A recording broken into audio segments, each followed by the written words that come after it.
Good morning, everybody. I'm happy to call to order the March 11th, 2025 meeting of the Santa Barbara County Board of Supervisors. We have a special opening by Supervisors Nelson and Lavanino. Thank you, Madam Chair. Just wanted to open today's meeting in memory of Jim Glines. Jim was a beloved figure and a pillar of our community up here in Santa Maria. Grew up on the Rockfront Ranch out on the 166 and spent his youth going back and forth between the ranch and actually my neighborhood in Santa Maria. He was an old friend of my dad's. There's a story of my dad giving him a bloody nose, which then when I looked at his age, Jim is 7 years younger than my dad, so not something we're all proud of. Jim was co-founded the Community Bank of Santa Maria in 2000. I think most people know Jim as a huge storyteller. Usually took about 15, 20 minutes to get to where he was going, but at the end it was always good. He basically raised, and I'm not exaggerating, it has to be millions of dollars for local charities. There's a lot of his friends that spent $500, $1,000 on a plate of cookies or a pie, all going to a worthy cause. We had his we had a service, I believe it was yesterday. Okay, yesterday at Pacific Christian Church, overflowing crowd. I think the poignant part was when they played the country song Empty Saddles. They had the saddle up there with his hat. And the event started at 10:07 because Jim always said that if you tell people 10 o'clock, they'll show up 10:15. But if you say 10:07, everybody was in their seat at 10:07. So California State champion auctioneer, was a huge supporter of Allen Hancock College and all of our local community, and he will be sorely missed. Yes, thank you, Supervisor Lavanino. Jim was larger than life. Definitely a beloved member of our community. The funeral or the service that we had really focused on the three things that were most important to him, which was his faith, his family, and his community. He was left behind by his wife, Kathy, 2 sons, John and Patrick, as well as 5 grandchildren. John was a pillar of our community and a reminder of what a difference somebody can make when they put others first. He will be missed. Thank you for that. Madam Clerk, please call the roll. Supervisor Nelson. Hi, we're here. Supervisor Lavanino. Here. Supervisor Lee. Here. Supervisor Hartman. Here. And Chair Capps. And I'm here. At this time, please stand and join us in pledging of allegiance. Ready? Begin. I pledge allegiance to the flag of the United States of America and to the republic for which it stands, one nation, under God, indivisible, with liberty and justice for all.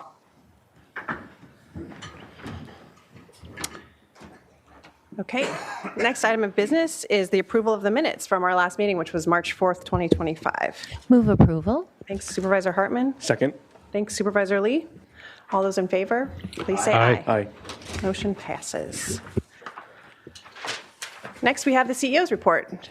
There's no report this morning, Chair. There we go, moving right along. Madam Clerk, are there any announcements or changes to our agenda today? Chair Capps and members of the board, I have a couple quick announcements this morning. We received a request from the department to withdraw departmental item number 4 from the agenda. Departmental item number 4 is from the Public Health Department. It is a hearing to consider recommendations regarding environmental health services fee resolutions and ordinances. This withdrawal request memo has been made available online and to the board and the public. With no request to speak from the public on this item can be approved following the clerk's announcements. Additionally, for the Board of Supervisors methods of public participation and to provide public comment on general public comment or an item on the board's agenda, please see page 2 of the agenda. Individuals that would like to provide verbal public comment may do so via Zoom by registering in advance via the link available on page 2. If you have any questions, please contact the clerk of the board's office at area code 805-568-2240. Again, that's 805-568-2240. And that concludes my announcements for today. Okay, just want to make sure folks heard that because we got some emails about departmental item number 4 that's been withdrawn for this meeting. So we can move on to the administrative agenda. I see that we have 3 items pulled from my colleagues. Items A3 A10, and A13. Madam Clerk, are there any items pulled by the members of the public? Chair Capps and members of the board, we did just have a request for administrative item number 5 from the public. Okay, great. Okay, well, I will now entertain a motion to approve the balance of the administrative agenda, except for A3, A5, A10, and A13. So moved. Thank you, Supervisor Nelson. Second. Thank you, Supervisor Hartman. So we have a motion and a second. All those in favor say aye. Any opposed? No. Aye. Motion passes. And do we need a motion about the withdrawal? If we're able to do that now, if there's no comments. Yes, Chair Capps and members of the board, if we can move to withdraw departmental item number 4 from the agenda. So moved. Second. Okay, thank you. We have a motion and a second. All those in favor, please say aye. Aye. Aye.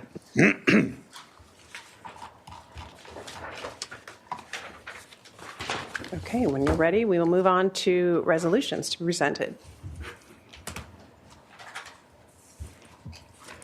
Chair Capps and members of the board, administrative item number 1 is sponsored by Supervisor Hartman. It is to adopt a resolution proclaiming March 10th, 2025 as Tibet Day in Santa Barbara County. And joining us here in person today, we have Tepo Tukul. And if he can please make his way to the podium. And I will go ahead and read the resolution.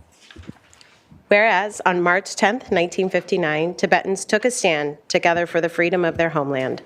The people of the Tibetan capital, Lhasa, fearing for their life of the Dalai Lama, surrounded his residence, organized a guard, and called for the withdrawal of Chinese forces from Tibet and the restoration of Tibet's freedom. And whereas Chinese statistics estimate 87,000 Tibetans were killed, arrested, or deported to labor camps during the suppression of the 1959 uprising, which also led to the forced exile of the Dalai Lama and tens of thousands of other Tibetans.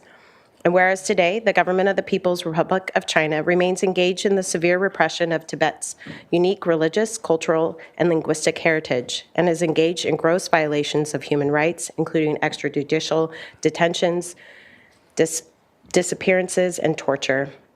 And whereas the Tibetan people have not given up their struggle for fundamental human rights and freedoms, Tibetans today are still striving to gain their freedoms back to practice and preserve their natural identity as they remain under China's communist rule. And whereas Santa Barbara Friends of Tibet and Santa Barbara Summit for Tibet are two of many international groups working together for the same goal. We stand by the Tibetan people who have long been our unwavering friends by displaying the Tibetan flag one day a year that symbolizes our support of human rights in China and worldwide. Now, therefore, be it hereby ordered and resolved that this Board of Supervisors of the County of Santa Barbara declares March 10th, 2025 as Tibet Day in Santa Barbara County and authorizes the Department of General Services to fly the Tibetan flag on March 20th, 2025 at the Santa Barbara County Administration Building. Passed and adopted today.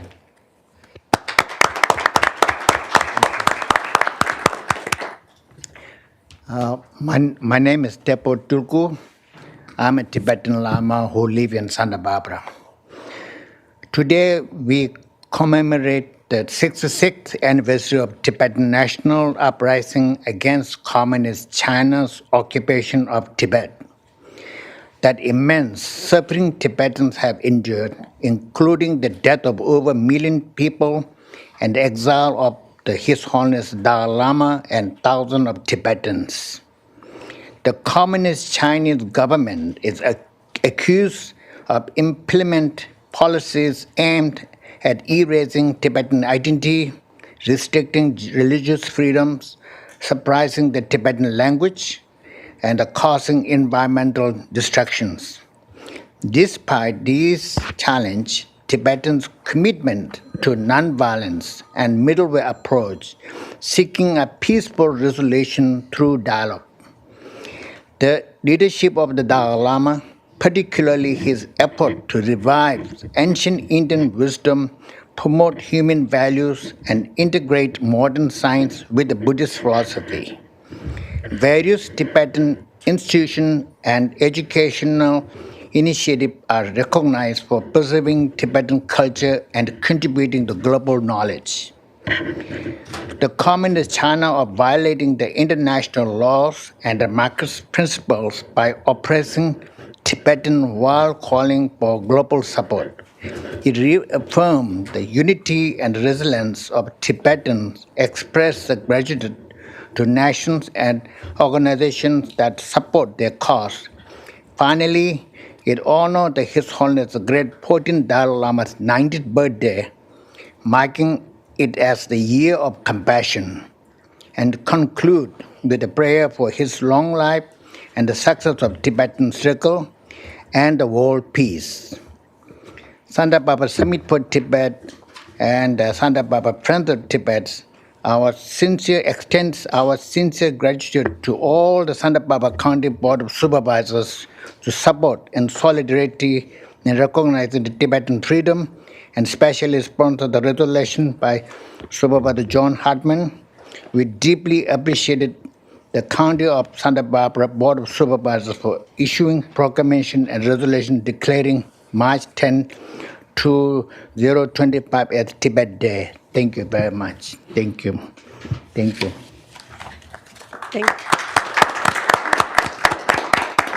Thank you, Mr. Tukul. Supervisor Hartman. Yes, I would just like to add that Tibet is really a trustee of one of the world's greatest cultures and spiritual traditions, and it's really permeated cultures throughout the rest of the world and here in Santa Barbara. And people who are undergoing such repression, it really matters when others stand with you and say, we value your fight and we stand next to you. Thank you for being here today and reminding us.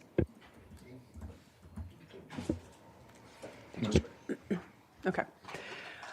Thank you. So we will now move on to administrative items pulled by the board and the public, starting with administrative item number 3.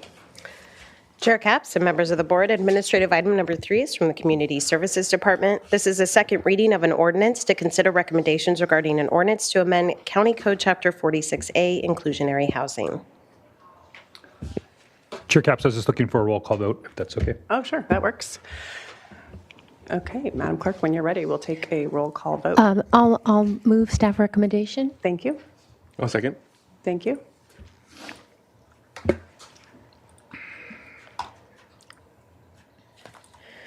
And Supervisor Nelson, No. Supervisor Lavanino, Aye. Supervisor Lee, Aye.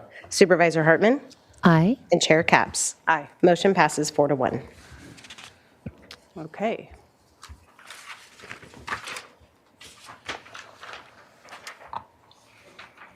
And moving on, Chair Capps and members of the board, administrative item number 5 is from the Community Services Department. It is to consider recommendations regarding revisions to the encampment response protocol.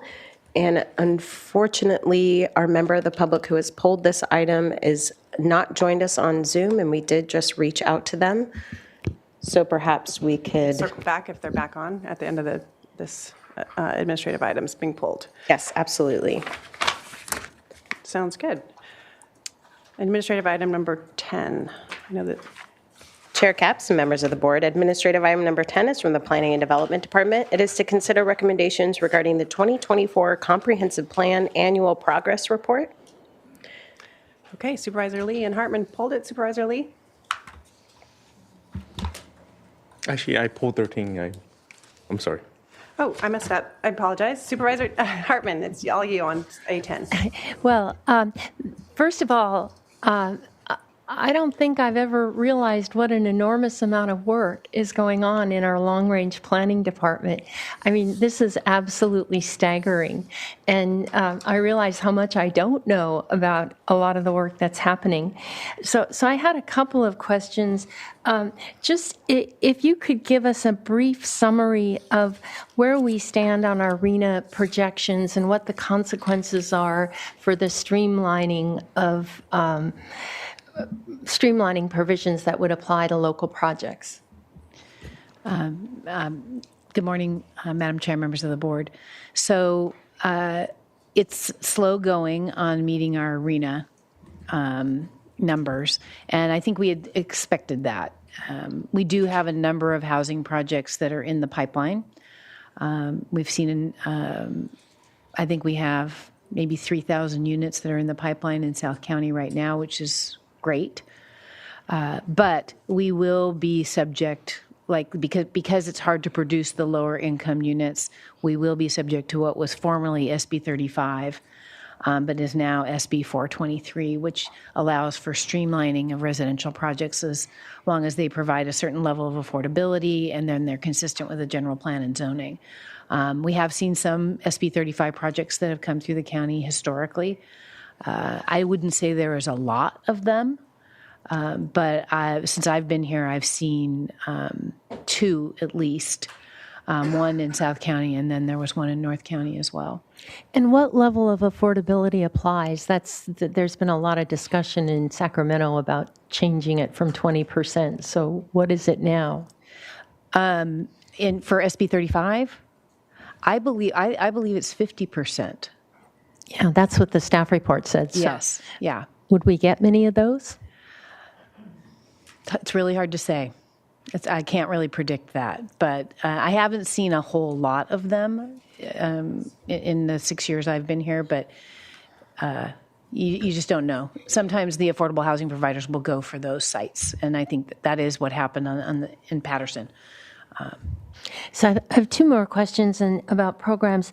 The ordinance on workforce preference, how is that progressing? That's really close to my heart. Yeah. So this is our local preference concept that we want to bring forward, and we've done a great amount of research on that. And there are jurisdictions that do have local preference programs that are active currently, and we've looked at those, and we are drafting something now to bring options back to the board. The one area that we haven't seen other jurisdictions take on yet is what we do about market rate housing. And that was one of the things that we wanted to look at is creating a system where the units, when they come online, that they're offered to the local workforce for, let's say, for 60 days, and then they can be opened up to the rest of the market. So we are working on that. I'm working with CSD to talk to them about how we can coordinate with their department on the implementation of such a program. And are you also looking, that helps for the first buyer, but we're trying to keep it in the workforce over time and see if there was some geographic area within which we could say people needed to work to qualify. We'll bring options back to the board, and we're looking at doing the most that we can. It's particularly difficult with for sale units because they are then sold by another owner and then another owner and another owner. So if they're not actually restricted units, it's more difficult to manage. Rentals, it's a little bit easier. And I have spoken with the development community, and they're open to relisting those sites or those units once they come open after the first renter has gone for 30 days to local employees. So we're going to do what we can, and we'll bring those options back to the board and get direction to draft a code that matches what your recommendations are. Great, thank you. And then I didn't realize we had this as a program in our housing element, the low-income community revitalization. And I just wondered which communities and what kinds of actions. So those are still to be determined, but we have our disadvantaged communities that have been identified, which one of them is Isla Vista. We're going to be doing an inspection program there, a pilot inspection program. And then we have our other communities. We have Los Alamos, we have Gary, Sisquoc, Cuyama. And so there are efforts, and this is something we work with CSD on revitalization efforts, but we haven't undertaken those just yet. But we do have a number of things I wanted to share with that we have been doing since we adopted the housing element, because I know some board members have had questions about that. And we, of course, accomplished the rezones, which was the big program that we needed to get done. And the inclusionary housing ordinance has been updated, something you took action on today. We made changes to SB 9 and adopted a program that makes it our local program. We updated the ADU laws. We are in the process of working with an architect to develop our pre-approved ADU plans. We're in the middle of drafting our residential and commercial zoning ordinance amendments to make it easier for housing to be constructed in those zones, and we will be going to decision makers this summer. And we are in the process of moving forward an emergency shelter ordinance amendment. And then we've been working with CSD on the pro-housing designation. So a lot has been happening. And there's still a lot to work on. But the other thing I wanted to let the board know is that we do, in our work program, have something cited for future work on farm worker housing. And that's something we'll talk about when we come back to the board at the beginning of April, when we bring the work program. And then just one final question. We'll be looking at the long-range work program coming up soon. And I just wondered why we don't couple this report with that, because it gives it a greater context. We see these projects, but now I see the, everything you're doing. Right, right. That's a very good question. And I think it's just historically been that way. We've presented the item to the Planning Commission, and then we've traditionally had it on the administrative agenda for the board because it's something we need to get into the state by a certain deadline. And it's been sometimes our work program comes in March, and sometimes it comes a little bit later in April. But it's something I can certainly look at. I think it would be helpful. Again, we can get frustrated that we can't get our favorite thing on the work program, but when we understand the full range of all that you're working on, I think it makes me at least a little more understanding. Sure. Thank you. Yeah, I think that makes sense as well. So thank you, Director Plowman. Supervisor Nelson. Yes, thank you, Chair Capps. I had a question about something you said, Ms. Plowman. You said that we'd be back under SB 35. I mean, we're not out of compliance with our RENA at this moment, are we? And is that a determination that you make, or the board makes, or the state makes? The state makes that determination. So they sent us a letter saying we're out of compliance already? They'll send, I think we are not quite out of compliance yet, but we expect to be out of compliance because we're not producing the low-income units at the rate that is expected by the state. So that would open up all of those out of It doesn't compliance? open up builder's remedy. It doesn't do that. It just, it's not out of compliance with the housing element. It's making insufficient progress. And that's defined? That's determined by the state. Yeah, but what's the definition of insufficient progress? I'd actually, you know what, I'd have to come back with Let's that. make sure we have this on an item soon, because this is a big deal for a lot of our communities to fully understand this.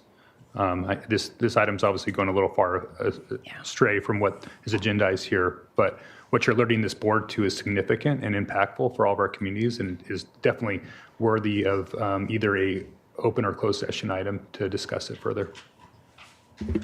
And supervisors, we can certainly bring something back and we can discuss it at agenda review with the chair. In fact, at one point we thought of bringing this as a D item, but then we weren't sure how long this agenda would be because other items were on, but then got pulled off. And just for your awareness, on page 5 of 6, we do have a section in the board letter that does have the cites the code section for streamlined ministerial approval process that Ms. Plowman, I think, just referred to. And it is defined, I think, essentially as proportional share towards meeting our RENA based on building permits issued on an annual basis at all income levels.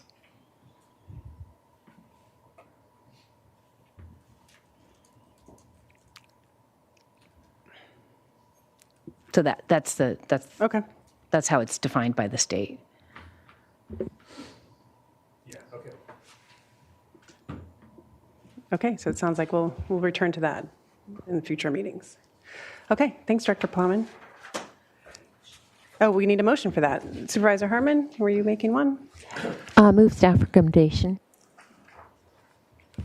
To confirm, that's just a receive and file, right? Yes. Okay, I'll second that. Okay. All those in favor, please say aye. Aye. Motion carries. Okay, our last administrative item that's been pulled is item number 13. Madam Clerk, when you're ready.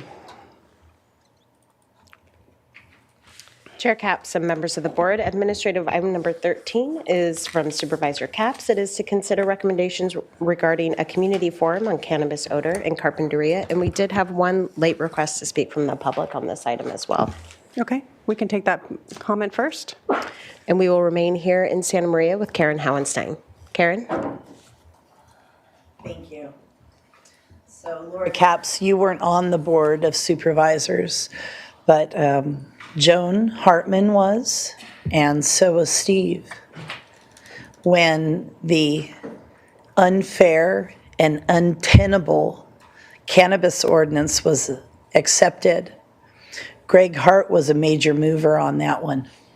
And the way that that was devised was to protect certain constituents in our area of Sabata Canyon, the Ashbrook McLeish interests and Junak interests.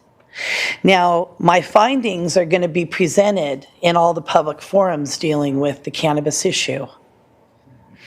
And what's happening with this public meeting on the 14th is this is what results after you create a problem that treats people unfairly.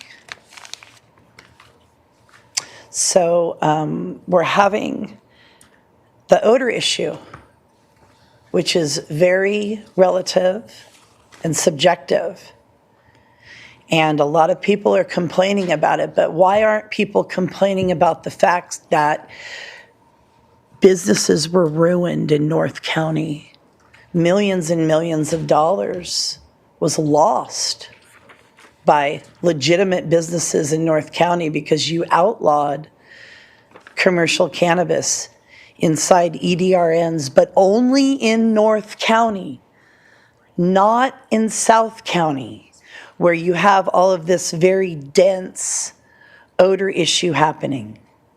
And thank you very much for having this on the 14th.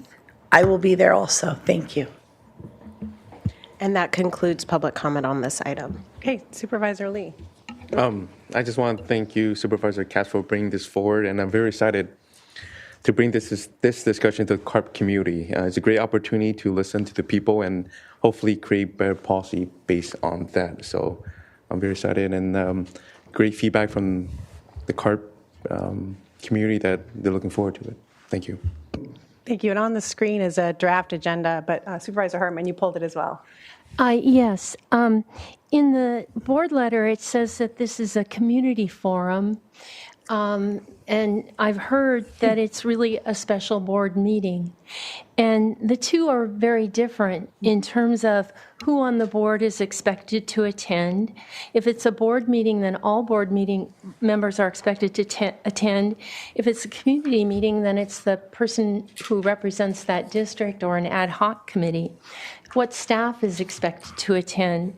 Is it just staff presenting county policy, as would be a community meeting, or is it the staff, the clerk, and the CEO with county council?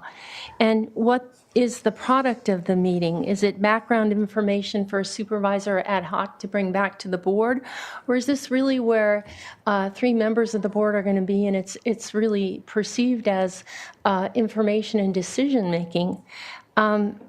Is it a community forum or is it a special board meeting? So I guess that's my first question, and then Sure. I have other questions beyond that. Well, I'm happy to answer. Those are good questions. The terminology, I'm still relatively new, so I'm not really bound by sort of these terminologies, but this is meant to be a community forum that all board members are invited to participate. And really my intention was I believe that government should be really responsive to the people most affected by our policies. And so to take a board function, a community meeting to the exact area so that people don't have to travel, so that it's more convenient for them. The government meets people where they are is really one of the many goals of this. Some other goals are outlined, but really at this point, before we take final action, hopefully on the 18th, to hear some feedback on the policies and not be bound by the 3 minutes, have there be more of a dialogue with people who have really been impacted and have a lot of really sound, in my experience, and I'm sure Supervisor Lee would concur, sound policy feedback at this juncture. All board members are invited, but not expected. Again, it just speaks to my vision of government. It was what we did on the school board, where if there was an issue at a particular school or neighborhood, we went to that area. And I don't want to be bound by we have to adhere to the Brown Act, but I don't want the Brown Act to limit our ability to really converse with people in a way that's what I see government should be, as a dialogue, and this is really a dialogue. So to answer your question, no, I don't anticipate much staff, hardly any staff preparation other than noticing it, which would happen after this vote if passed, but really to be present if there's questions. But this is driven by me, who called it, and of course Supervisor Lee, if he attends, which I anticipate he would, because these are his constituents. So hopefully that answers some of your questions. So you don't expect the clerk or the county council or the CEO to attend. It would be a community meeting, and you would only have 2 board members. I mean, I think we should have county council weigh in on the Brown Act. We're bound by that, and there's a lot of good reasons for it. And I certainly agree that all of us have many community meetings, and they're very significant in transparency and hearing from people. But a board meeting and a community meeting are 2 different things. Sure, I'll let you speak, Supervisor Nelson. I'm not the, again, I don't want to get bound down by the process. I just am hoping to have a good dialogue. So Supervisor Nelson. Yeah, thank you, Chair Capps. I just wanted to add a little bit more the context and background to this.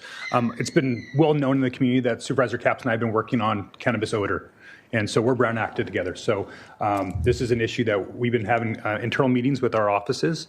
But in advance of this meeting, at the board next week, there's been a need in Carpinteria to voices to be heard, as well as having Supervisor Lee, who represents these people, for goodness sake, want to be a part of the discussion. And so if it wasn't for the fact that Supervisor Capps and I had already Brown Acted on this issue, then absolutely everything you envisioned there, Supervisor Hartman, would be able to happen without it being a special meeting. But because we, in advance, before even Supervisor Lee was seated, Brown Acted on this issue, we need to go through some more formal processes. I actually had reached out to County Council to try to figure out some other way to do this, to not call it a board meeting, but I believe that we're ultimately just restricted under the Brown Act. It probably didn't anticipate something like this, way back when, and we can call it whatever we need to make sure it doesn't set some undue precedent. But I think this is just a really odd situation on this circumstance, having a supervisor in his district that wants to hear from his community, as well as some of the other board members who, were early on setting some different policy pieces in this place. So, I don't see this as a huge precedent in the sense of a negative precedent, as much as just we're trying to legally follow the Brown Act and still be able to correspond and hear from constituents. And this is the way to do that, as far as I've heard from County Council. Supervisor Lavanillo. Well, thank you, Madam Chair. So I have some issues with it, but at the core of, you want this to be more conversational, less rigid. That's perfect. That's where you really get the information, because at a meeting, you're getting 3 minutes at a time, and I get that. That's why I think we have held community forums in the past. I think most of us have done them. The one I can think of just recently is when Guadalupe flooded. I went out there with Public Works. They made a short presentation, and then we opened it up. And it wasn't just 3 minutes. It was conversation, mostly negative, of getting yelled at. But that's what it's all about. And that's where you say taking the government to the people, I think, is important, because we needed to go out there and take that and then come back to the board and say, we need to take action. And that's what we ended up doing. But this seems like a special Board of Supervisors meeting, which I will not be able to support, because of the fact that I think the better way to do it is in a community forum. You're going to get better input, more conversational, leads to better outcomes, and it's going to cost us less money to do.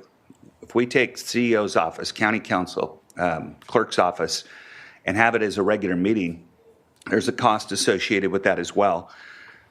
Plus the fact that when I look at just to me, I understand it's been a huge issue in Carpinteria.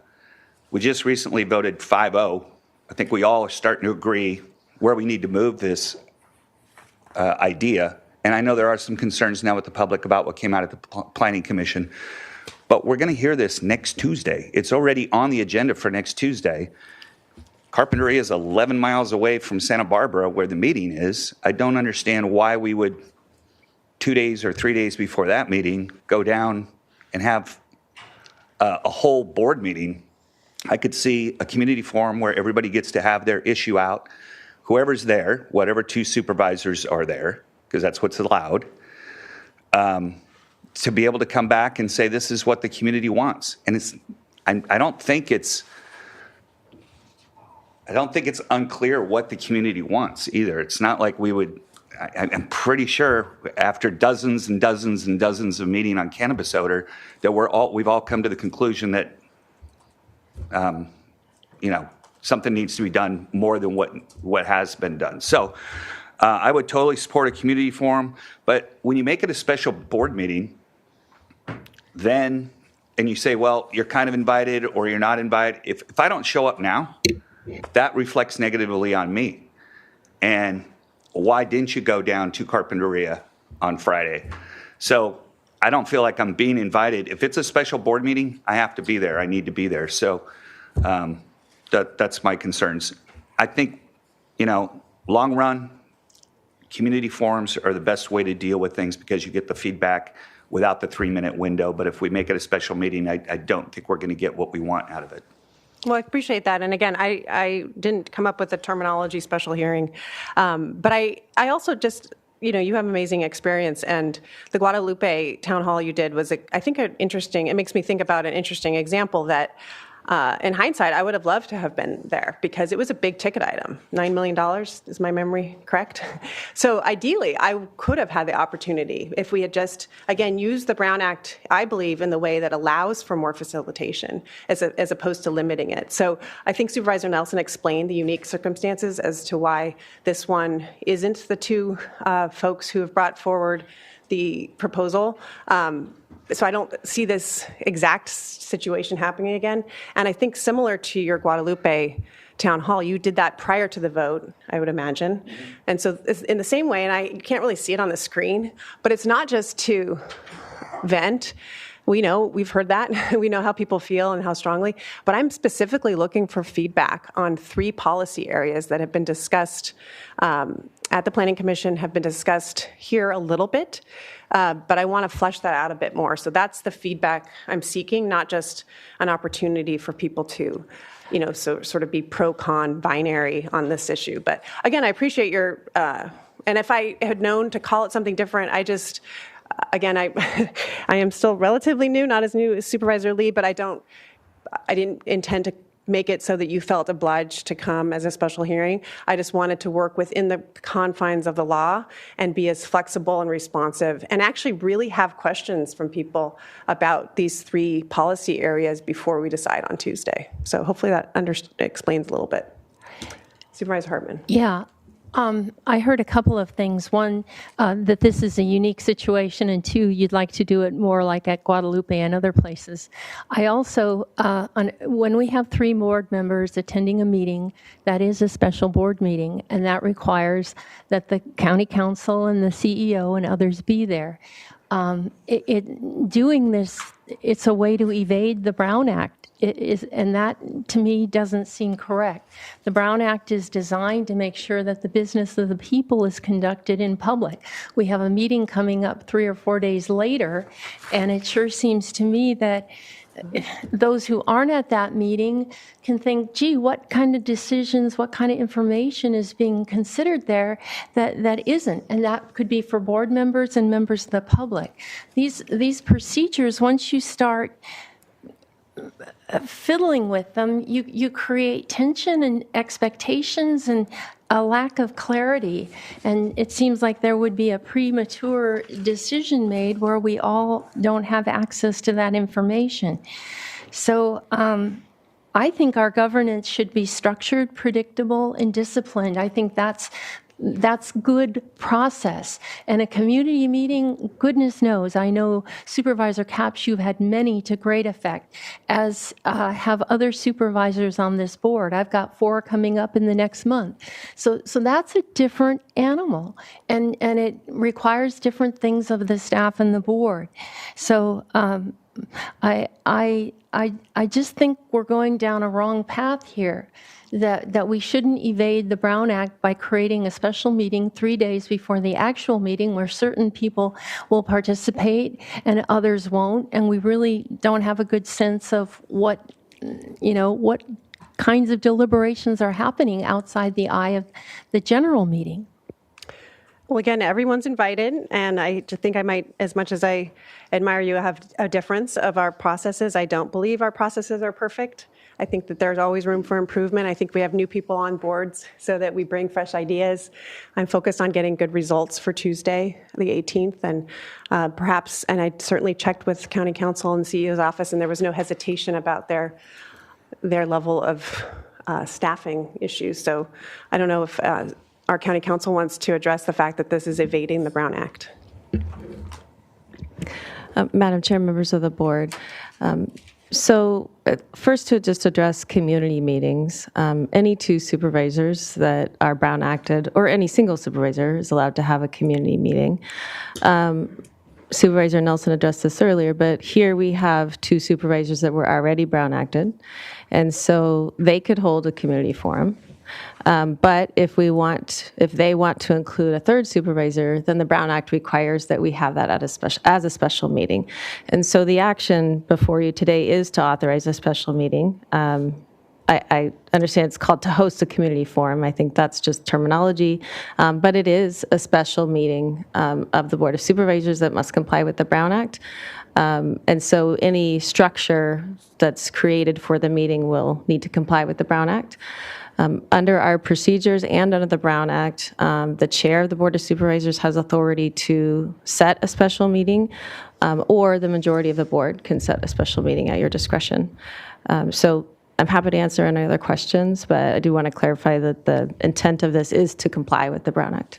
Thank you. Supervisor Nelson. Yes. So let's say I didn't want to go to this meeting, right? And so Supervisor Capps and Supervisor Lee would go to this meeting. This is an issue that's most proximity close to their districts.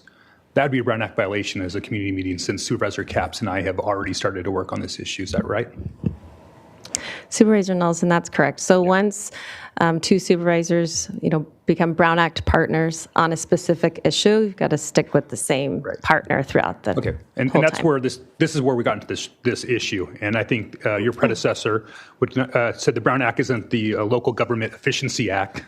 Okay, it's something different here. It's something that we are going to go and spend a little extra money to go above and beyond to make government transparent. And this still will be a public meeting. This isn't going to be behind closed doors.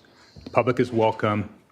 All the supervisors are welcome, just like we were all welcome to the jail medical conversation, right, that Supervisor Lavanino and I didn't attend, where there was three other supervisors that attended that meeting. So this doesn't come without any precedent. Of course, we want to make them few and far between, but we also want to have flexibility on this board so that we can get things done, relieve the level of stress in our various communities, and try to solve problems together. And so I don't think this should be seen as a way to undermine this board, but actually enhance this board's communication with the public and the public's trust in us to try to solve problems and listen to them. So that's why I'm on board on this. This has all been about trying to solve a problem using new information, new business models, new technology to solve the community issues. And I think that, now that Supervisor Lee is set where Supervisor Williams was, and there was a little bit of contrast between his predecessor and Supervisor Capps and I on this issue, this is an opportunity. And so that's all we're trying to do here. It's nothing nefarious, nothing, overly precedential. Again, if we wouldn't have Brown acted on this issue, this meeting would be happening just between Supervisor Capps and Supervisor Lee. They would have naturally Brown acted on this, and there wouldn't be a need to call a special meeting. So again, I'm supportive of this item. And so if we go ahead and make a motion, I will make that happen. Yeah, Supervisor Lavanino, did you have a follow-up? Sure. So just looking at the agenda, it says we get questions and comments from the community with an opportunity for board members to respond and ask questions. So how do we do that today? I mean, this is a public meeting. This is a Brown acted meeting. Why is it different today where somebody that's here to talk about battery storage only gets 3 minutes instead of let's just open it up and have a free-for-all? That would be more transparent, give everybody the chance to speak as long as they'd like. I think, does the Brown Act on public comment, how does it weigh in on public comment? I mean, can you just open it up and have a forum and everybody speaks for as long as they'd like? Supervisor Lavanino, in a regular meeting, we have a procedure that allows typically for 3 minutes, but gives the chair discretion to shorten that. The chair would also have the discretion to allow longer public comment. And the Brown Act also allows supervisors to briefly respond and ask follow-up questions of public comment. It depends, I should say, if it's something that's on the agenda versus general public comment. If it's general public comment, then it's more limited what you can do. But if it's on the agenda, your board has discretion to ask questions or respond to public comment. Yeah, so I think this is kind of a hybrid. This is trying to get best of both worlds. It's a board meeting where everybody just gets to have free reign and no 3-minute. So, yeah, it's going to be a lot more transparent. But that's not, I mean, if that's the way we're going to start running our meetings, I'm fine with that, but I'm not sure that we're going to get a lot accomplished that way. I think, yeah, I appreciate, I mean, this is an interesting conversation. I just think the more we move in a direction of not being, again, bound by these processes that sometimes impede the results, we can't legally have a conversation with the two of us are working on this issue. We can't legally have a policy conversation with the person that represents it, just given these circumstances. So to be able to facilitate that within the bounds of the law, it was what I was looking for. Nothing, I mean, that's why I say, yes, do more. I'm not looking for more work for staff, but I want us to be a really responsive, as we are, really responsive board and not be hindered by rules that don't make a lot of sense for what we're trying to accomplish. And really, to say it in one sentence, what I'm trying to accomplish is hear feedback from the community in a way that Supervisor Lee can participate now that he's their supervisor. Just follow up. So is it going to be broadcast?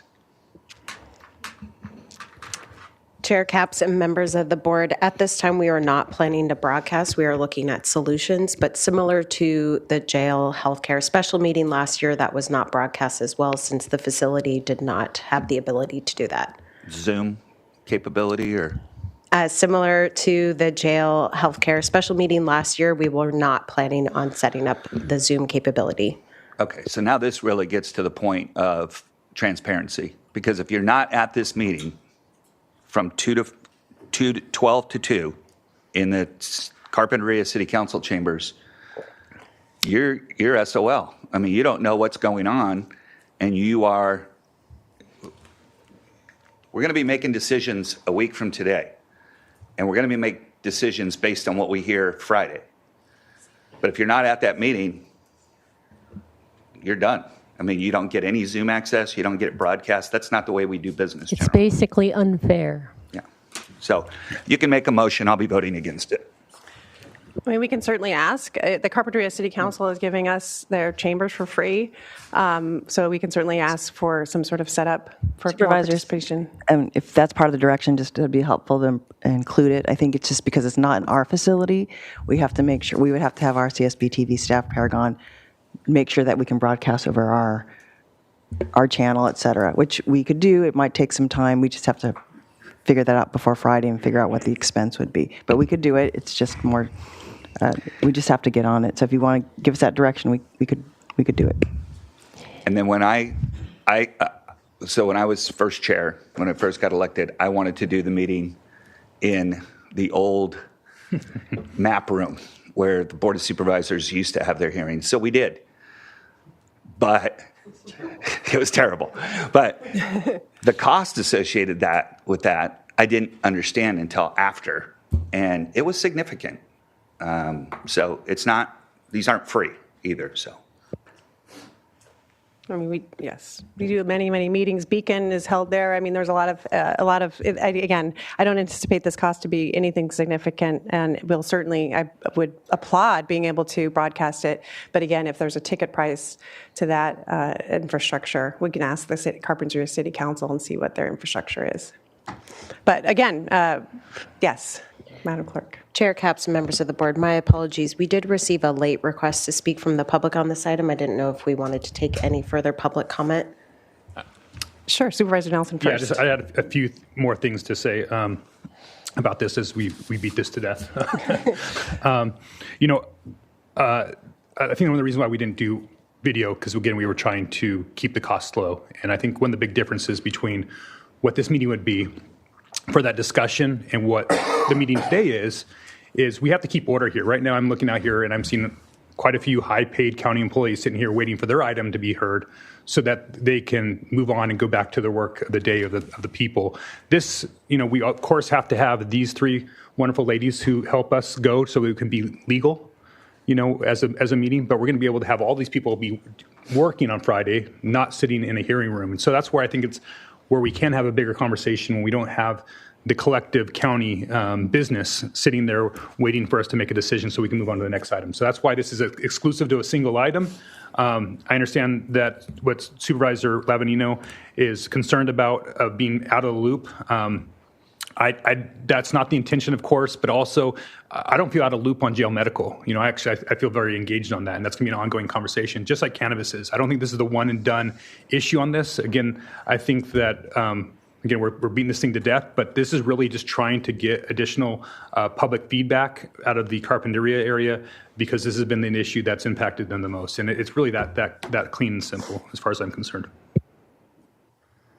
I agree. The folks have been asking for this, and I appreciate that you have experiences with the barriers to government, but I want to just try to be transparent, and I didn't anticipate that this would be a problem at all, to be honest. But yes, let's take public comment. Chair Capps and members of the board, we are going to Zoom with Peter DeGray. Peter? Good morning, everyone. Happy to hear you're having a meeting in Carpinteria. I actually did hear last week from members of Concerned Carpinterians, which is the cannabis advocacy group, that there would be a meeting this Friday, the 14th, with 3 supervisors at noon at Carpinteria City Hall. That was I heard that last Thursday. So I couldn't find the info publicly available. And so it led to some confusion. I wasn't sure if this meeting was in place of the ordinance hearing on March 18th in your chamber. And if people are speaking on Friday the 14th, is that going into the record on March 18th when the decisions will be made? So I guess, I had some confusion over there being 2 separate meetings and why, certain, okay, I'm glad to hear it's a public meeting. I wasn't sure if there's audience curation going on with certain segments being aware in advance that there was this meeting at noon this week. I couldn't see it in your agenda. And also if transparency is the true goal, then why have it in 2 days from now without us knowing in advance that we'll have a meeting on Friday, March 14th. Depending on how you vote, I certainly would like to be there. So thank you for having the open meeting. It just seems to me that maybe some more notice and more open public notice would lead to better outcomes. And please do clarify whether this comments from March 14th do pertain to March 18th and the decision on the odor ordinance that day. Thank you very much. County Council, may I respond to the questions? Yes. Okay, yes. So yes, just to clarify, we needed to have this item first before we could officially, if it does pass, notice it. So I think the word kind of trickled out a little bit amongst some of the community members who I've been working with and hearing from over the last several years. So apologies for the confusion, but if there's a proactive vote today for the meeting to be set, then yes, there's just one meeting on Friday from noon to 2 in the Carpinteria City Hall chambers. Supervisor Hartman. Well, I just want to go on record that I don't think these should be a regular thing. Our board meetings are set almost a half year before the next year. We build our lives, our schedules, our calendars around those scheduled board meetings. We have special board meetings when there's urgency, when there's really a need to have it. To call a board meeting 3 days before we're actually going to hear an item when it's not really necessary, I think we just heard, creates confusion, and that should not be a practice in the future. Supervisor Lee. Well, thank you, Chair Capps. Well, I do agree the reasons for and against this meeting. This is a very unique situation. The community has been holding their breath for over 8 years, and it's time that we do something different than what we have done. This won't not set a precedent. The goal of this is to listen and to create better policy so that we can resolve this once and for all. So I fully support it, and I fully support Supervisor Capps and Supervisor Nelson. So I'm going to vote yes. Supervisor, before you make the motion, the question that staff has is what level of staff would you like to have at the meeting? Aside from the three of us, because it's a meeting, I think there's a question just about what level of staff. Staff wants to be accountable and responsible and make sure that the questions are answered. So we just wanted to hear, is there an expectation? Supervisor Nelson could chime in. I would say minimal amount of staff. If someone from planning and development who's been working on this issue would like to be there to answer any questions that might arise, but then just in terms of bare bones, in terms of infrastructure from you all. But again, I don't know what's required by the Brown Act for you all to be there, but I think just the minimal. And I would concur with that. I think that maybe someone who's in charge of the cannabis program from planning that's most intimately know about the issues around odor. It sounds like that'd be important for them to be there.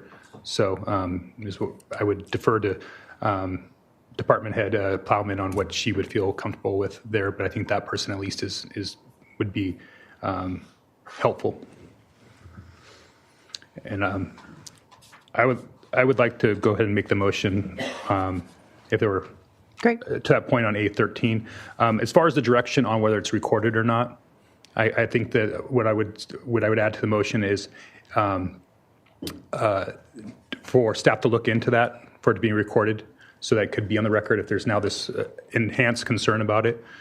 So I think we should look into that. I don't think it's conditional on having the item, but I would direct staff to look into further without a huge cost involved. Huge cost would be $5,000. And I'm sure Supervisor Capps and I would be happy to cover the costs if it's less than that, or even if it's out of our office budgets, since we're the ones that are causing this problem. So I think we'd take that responsibility out of the hands of staff. And so if it's less than $5,000 to be able to record it, I think we should. But I'll go ahead and make a motion with A13 with those 1 second, could you just also clarify, recorded or live streamed? I think we should look at both. And so if the live stream is too expensive and just recording is a lot less expensive, I would defer the fiscal prudence to the CO staff to look into that on our behalf. Thank you. And I'll second, and I'll help cover the cost too. All right. And Madam Chair, there was a question about the record. And so as far as it relates to next Tuesday, so an option for your board would be any written comments that were submitted at the special meeting could just also be submitted for the record for the Tuesday item as well, if you'd like to do that. I think I'd like to do that. So Yeah, let's go that's ahead a and roll great that forward. suggestion. Yeah, And so make that part of the motion. anything submitted for the 14th can be folded into the hearing on the 18th. Okay, good. Well, we have a motion and a second. We'll do a roll call vote. Supervisor Nelson? Aye. Supervisor Lavanino? No. Supervisor Lee? Aye. Supervisor Hartman? No. And Chair Capps? Aye. 3 to 2. Okay, motion carries. Okay, well, we did have the member of the public who had pulled A5 is now back on Zoom, so we will take that comment on A5. Chair Capps and members of the board, this item was previously read into the record, but as a reminder to the public, administrative item number 5 is from the Community Services Department. It is to consider recommendations regarding revisions to the encampment response protocol. And we had one request to speak from the public on this item, and we are going to Gina Quiroz on Zoom. Gina? Yes, good afternoon, Board of Supervisors. This is Gina Quiroz with the Committee for Social Justice. We just want to say that we're opposed to the city's approach to the encampment response. Well, the Board of Supervisors have recently benefited from pay increases. Those living unsheltered are facing even harsher conditions. Less time to relocate, less time to store belongings, and more uncertainty where they can actually exist. Let me be clear, this protocol does not end homelessness, nor does it provide the smallest bit of human decency or compassion. What it does is it traumatizes those who have managed to find a spot where they might feel a little safe, but will have to pack up all their belongings and be displaced once again. You should also know that there are not enough shelter beds to accommodate even just a few people. I know this because I'm a homeless outreach worker. All city staff would have to say is that they're offering shelter, and that follows the protocol of the encampment response. If the city truly wants to address homelessness, stop funding harmful tactics and start funding solutions. This means every invested dollar allocated for the encampment removals should be allocated towards affordable housing so everyone has a safe place to call home. Now, you all work for me, and I'm telling you as your boss that I don't want my tax dollars being spent to traumatize an already vulnerable population. The new administration has already begun cutting at the federal level where HUD is. So you may want to think about how you're spending taxpayers' money. Thank you. And that concludes public comment on this item. Can I? Yes, I'd like to Supervisor speak, Nelson. Yeah, I'd like to speak to this item. I thank you, Gina, for pulling this, but I couldn't disagree more with you. I don't think it's humane or safe to leave somebody out there in the cold, for women to be raped, for those that are with mental illness not to be treated. So, our whole effort on this board has been to try to bring people out from that and to be served. And there's some people out there that are resistant, and that's why we have to have these protocols in place. This isn't because we want to jar people from their homes. A riverbed is not a home. It is a very scary place, and in a civil society in a county like Santa Barbara, it's completely unacceptable for us to have people out there.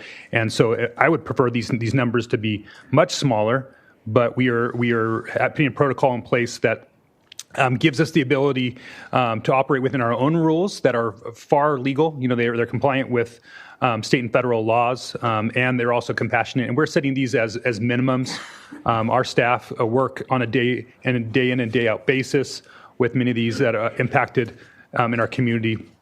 And we are far from heartless here. We've made significant investments in dealing with this issue. I just can look across the street right here and see Hope Village, which is 94 temporary units.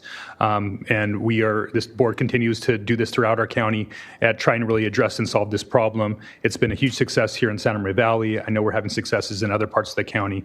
I'm proud of these changes because they create a little additional flexibility so that we can act sooner, not later in these places. I also just wanted to highlight one other piece that is embedded in these rules for the agricultural community. We're now putting in place the ability for us to restrict parking next to farm fields. I know this sounds like a minor issue for a lot of people, but this is a significant issue for food safety in our community. And so this is something that our office has been working on for quite some time.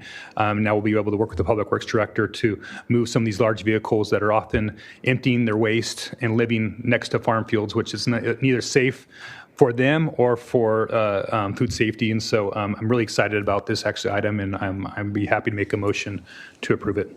I'll second it. Okay, thanks for that, Supervisor Nelson. Supervisor Lavigno, all in favor, please say, Supervisor Hartman? I just wanted to add, echo what Supervisor Nelson said, and we're not done yet. No. We're very committed to this, and we're trying to create a system that works better for everybody, Amen. Especially the homeless. Yep. Well said. All those in favor, please say aye. Aye. Aye. Motion carries. Okay, with that, we're done with our administrative items, and we will move on to general public comment. It's the time for the public to speak. Just to note on items that are not on the agenda. Madam Clerk, are there any requests to speak? Chair Capps and members of the board, we have 8 requests to speak from the public on general public comment. We are going to begin on Zoom with Lorraine McIntyre, to be followed by Diana Sandoval. Lorraine?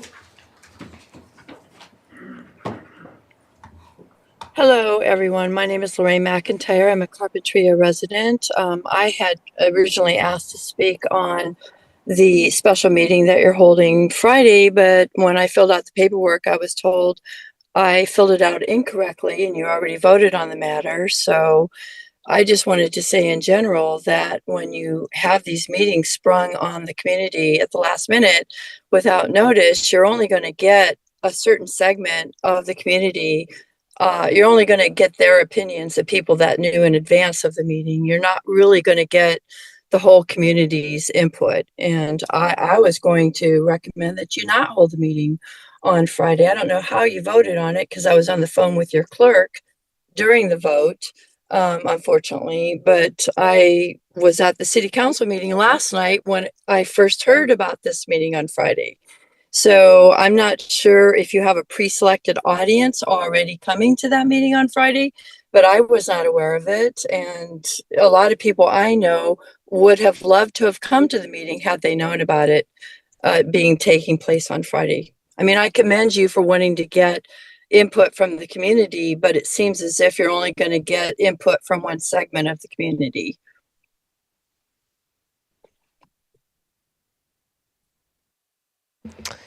We will now go to Diana Sandoval to be followed by Peter DeGray. Diana?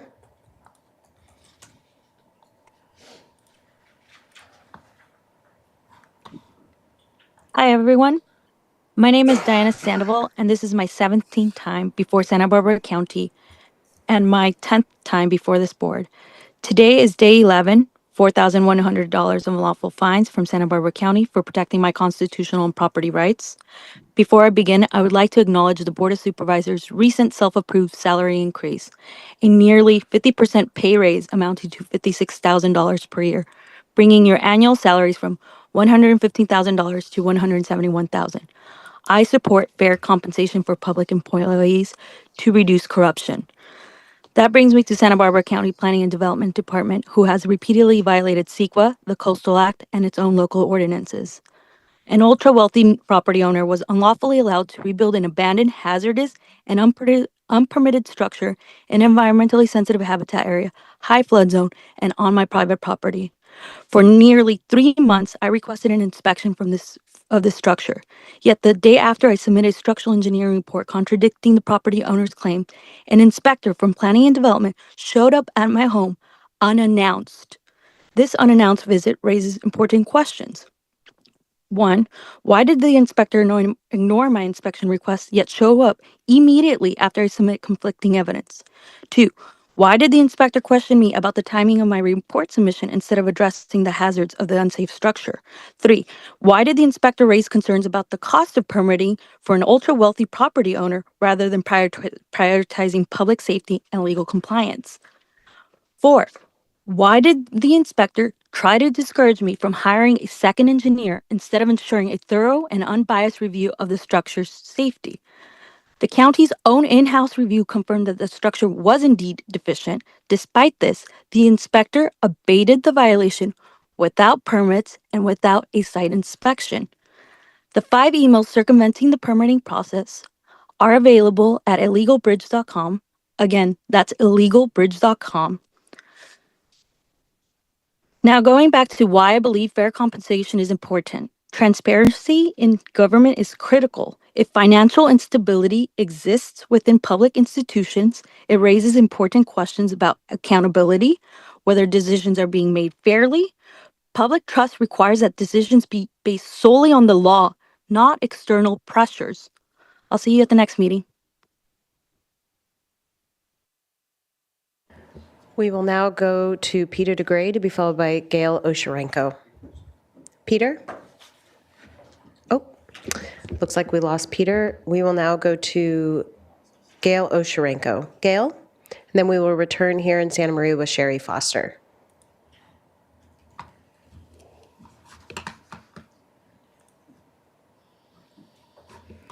And Gail, we have unmuted you on our end. There you go. Thank you. Can you hear me? Yes, we can. Please proceed. My name is Gail Osherenko, and I'm here speaking only on my own behalf, not on behalf of any of the groups I work with. I just wanted to address you briefly because I've just learned that the cost of adding even one new housing unit to our jail system is going to cost substantially more than anybody thought back in 2022 and 2023 when it was well below 100 million. Now we're looking at 120 to 130 million dollars just for one housing unit. That's only half of what the sheriff wants. So before we get to April 1st, when you all are scheduled to really figure out how much money you might want to spend on building more, we need some information as to whether all of the different parts of the county are working on reducing incarceration, whether we're getting more housing built, whether we're getting the services we need. Can we get the 87 to 120 people with severe mental illness diagnosed in our jails, out of our jails, and into the kind of treatment they need? Are we able to get the people out of the jail who don't really need to be there to keep the community safe? And we know there's a lot of those people too. We were told by Michael Wilson back a couple of years ago that we should be able to reduce the jail by at least 200 people. We'd like to see that start happening, and we'd like to know what all is being done by behavioral wellness, by the community service, by probation, by the sheriff, by public defender, by the district attorney, and even by the courts to lower the bail to something that is actually complying with our law today and with the Humphrey case. So after your discussion this morning, I'm not sure we should call for a public community meeting or a special board meeting, but the community that's looking at this, and it's much larger today than it might have been 2 years ago, is really concerned, as I'm sure you are too. So anything you can do to really look at how we can reduce incarceration in our county. Thank you. We will now return to Santa Maria with Sherry Foster to be followed by Steve Wagner. Sherry? Yes, I have handouts this morning. Because this is imperative information for the meeting with the vets later. Thank you.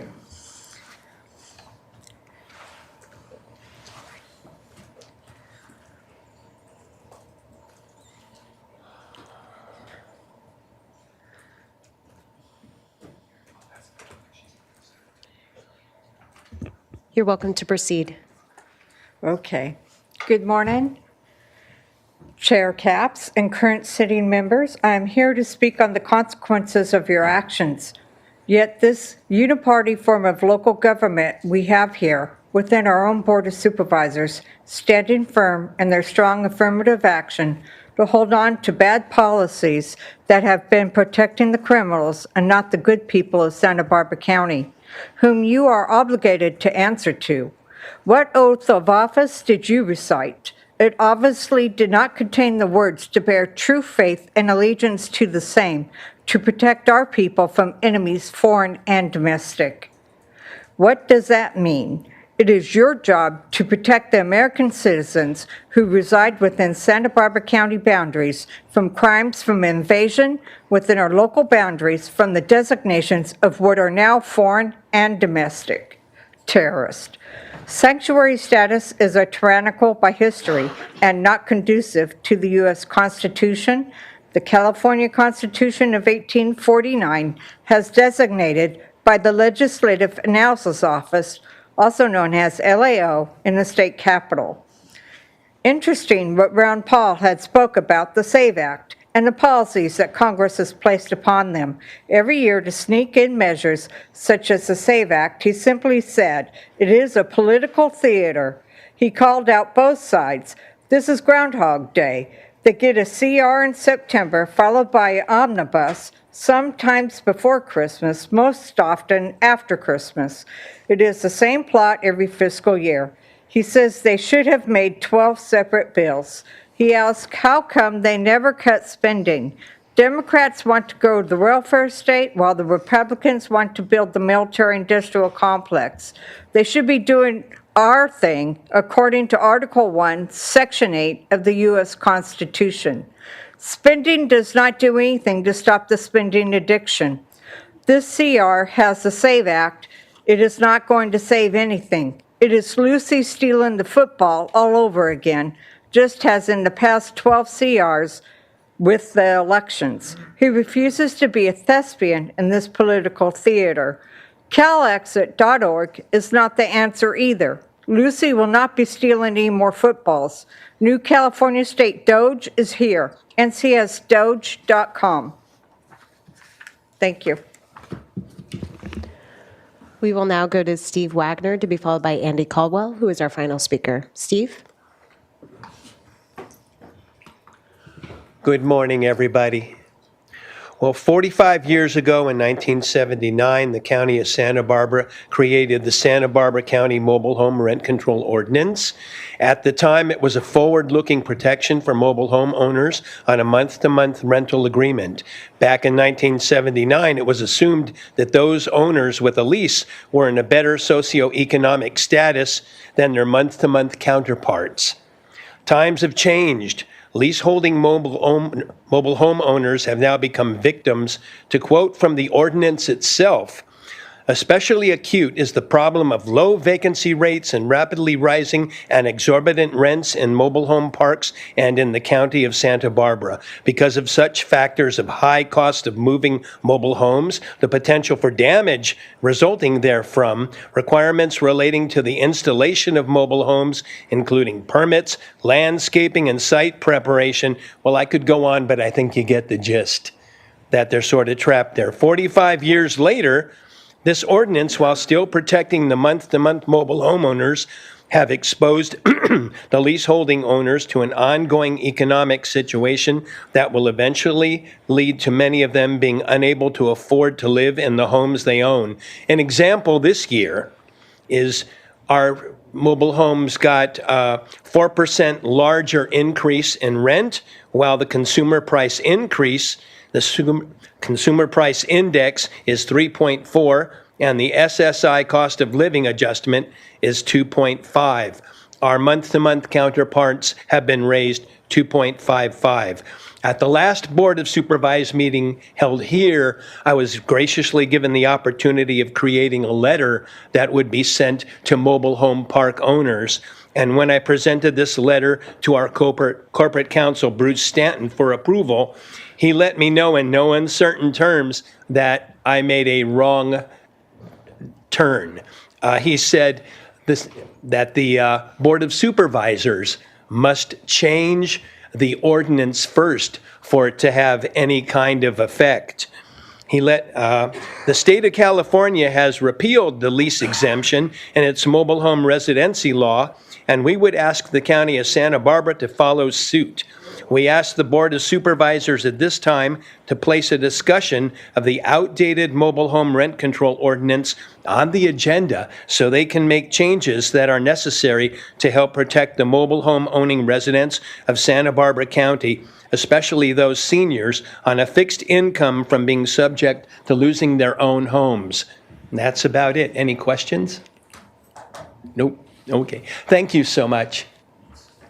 Come on, bub. And we will now go to our final speaker, Andy Caldwell. Andy?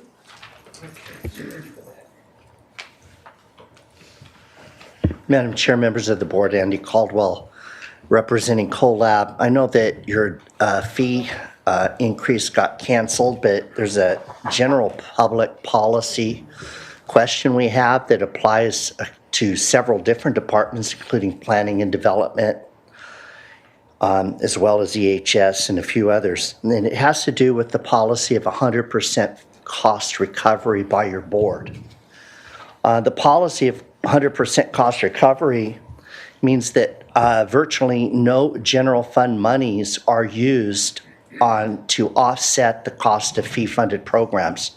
There's variations in that. There are some things where the county does kick in some money, but in general, the policy is to try to get as much, if not all, the money from the fee payers in the program.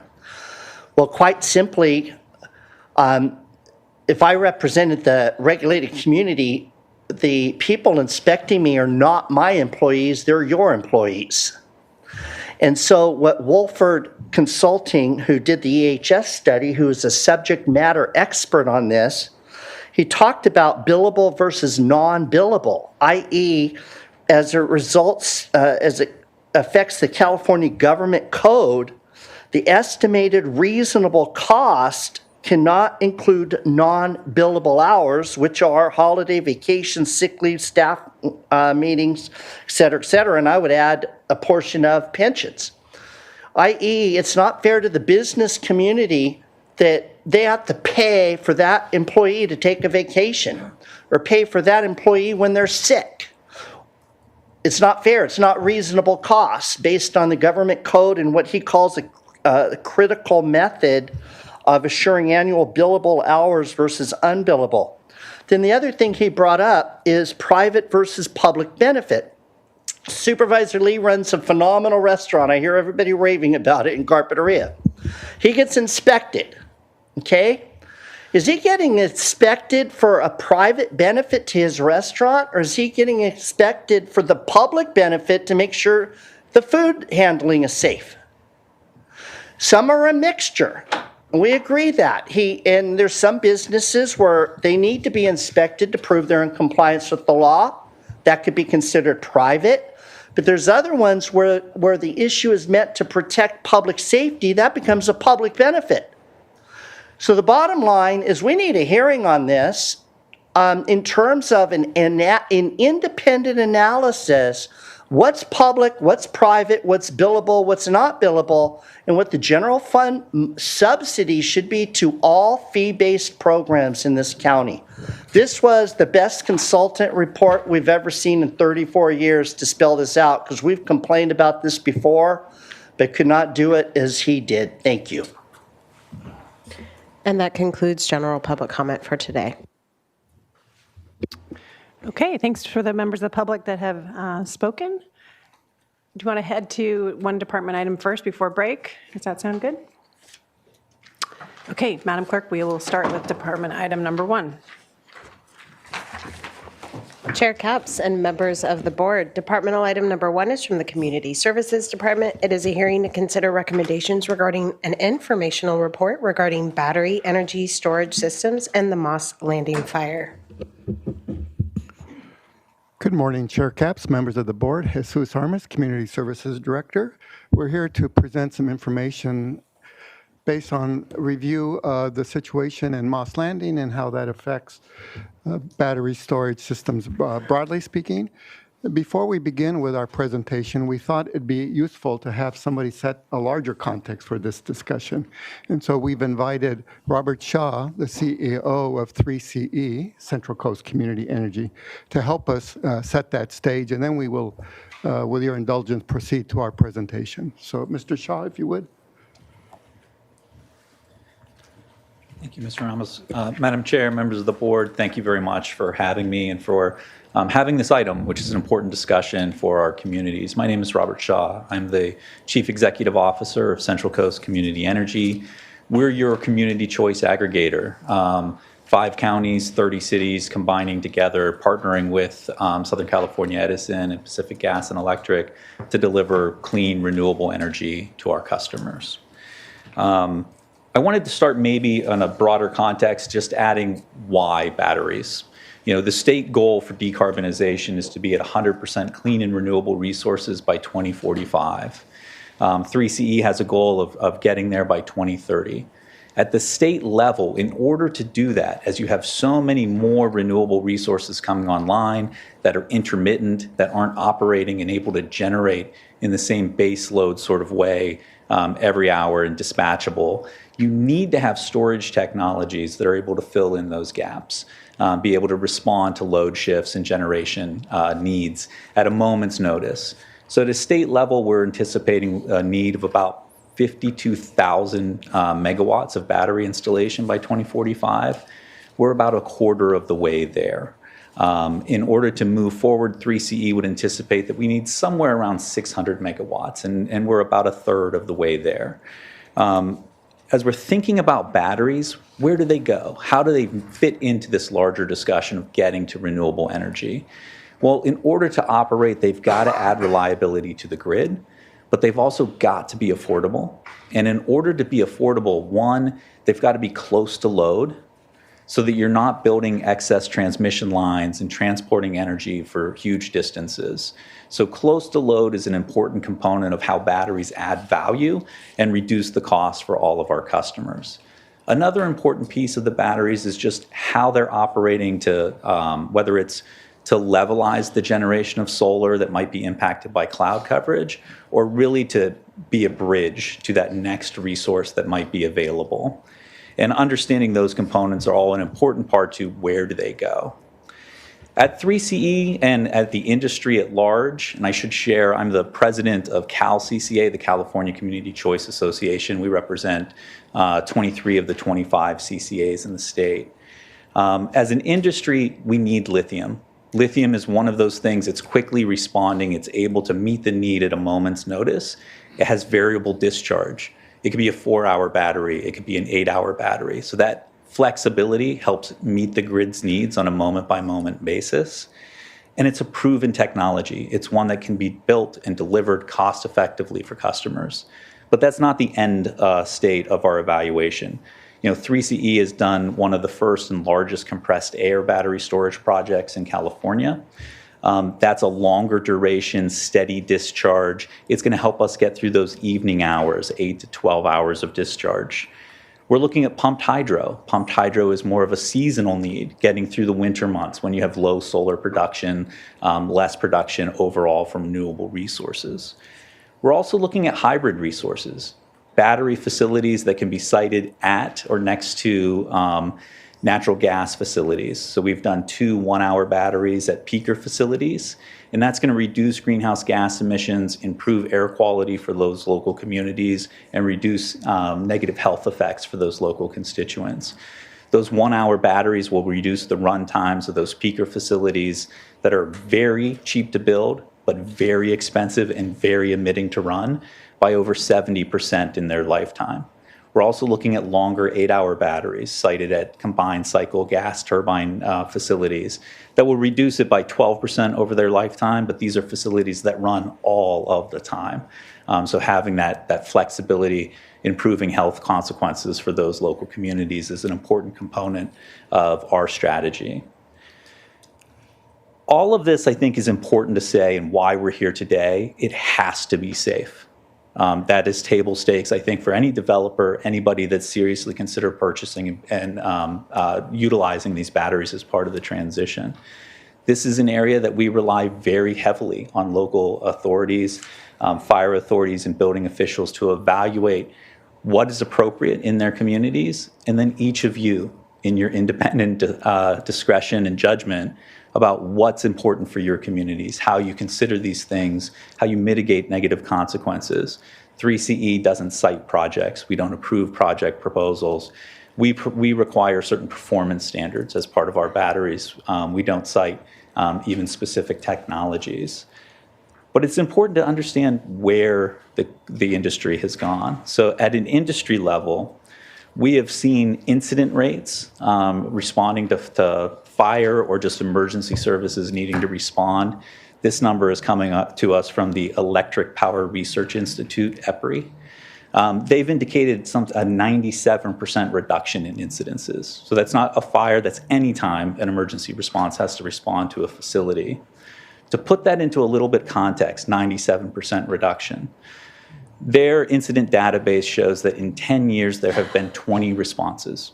So 20 times emergency vehicles have needed to respond to an incident in 10 years. In that same time frame, the number of installed facilities has increased by 25,000%. In California in 2020, you had 2 fire incidences where emergency responders needed to respond. If I take 24 and 25 together, because we're not far into 25, there have been 2 similar responses. So 2 in 2020, 2 in 2025. And in the same time frame, you've seen 600% increase in the installed megawatts of battery facilities. So in context, you've seen this dramatic reduction. And what is causing that? You're going to hear a little bit about it from staff and from Mr. Tan in a moment.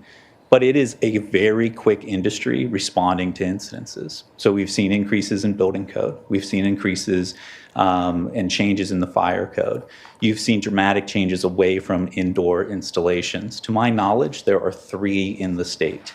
So you've seen that shift. And you've also seen a technology shift really driven by the industry, looking at what in long term works well in this context.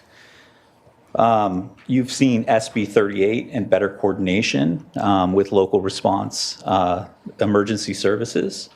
And you've also seen the commission, in response to the Moss Landing incident, the California Public Utilities Commission, move very quickly to move forward with recommendations to put into place maintenance, operation, and inspection standards and procedures, as well as an enforcement component. And the commission will be voting on that March 13th, so this week.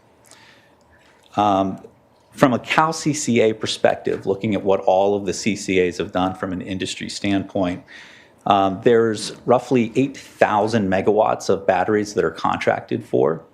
2/3 of them are the newer lithium, iron phosphate lithium batteries, instead of the older nickel, magnesium, cobalt batteries, which is what with the incident that Moss Landing originated from.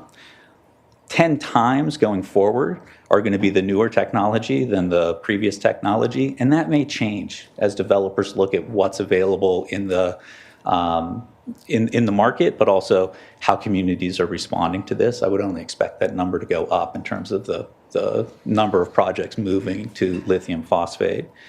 But importantly, all of those projects, all 8,000 megawatts that CCAs have contracted for, are under the new building standards, or under the new fire standards, under the new requirements for the CPUC oversight of maintenance and operation and inspection. So I think this is an area where, again, I really appreciate the opportunity to spend a little bit of time with you. I look forward to staff's presentation, and I look forward to the investigation being done by the CPUC. And I think as I get that information, I'll make sure that I share it with CEO Miyasato so that we can learn from this. And as we are evaluating what policy reactions from a local level need to be taken in response to what happened at Moss Landing, we could put it in the context of the facts that will be uncovered as part of that investigation. Thank you for your time. I appreciate the opportunity to be here. Thank you so much.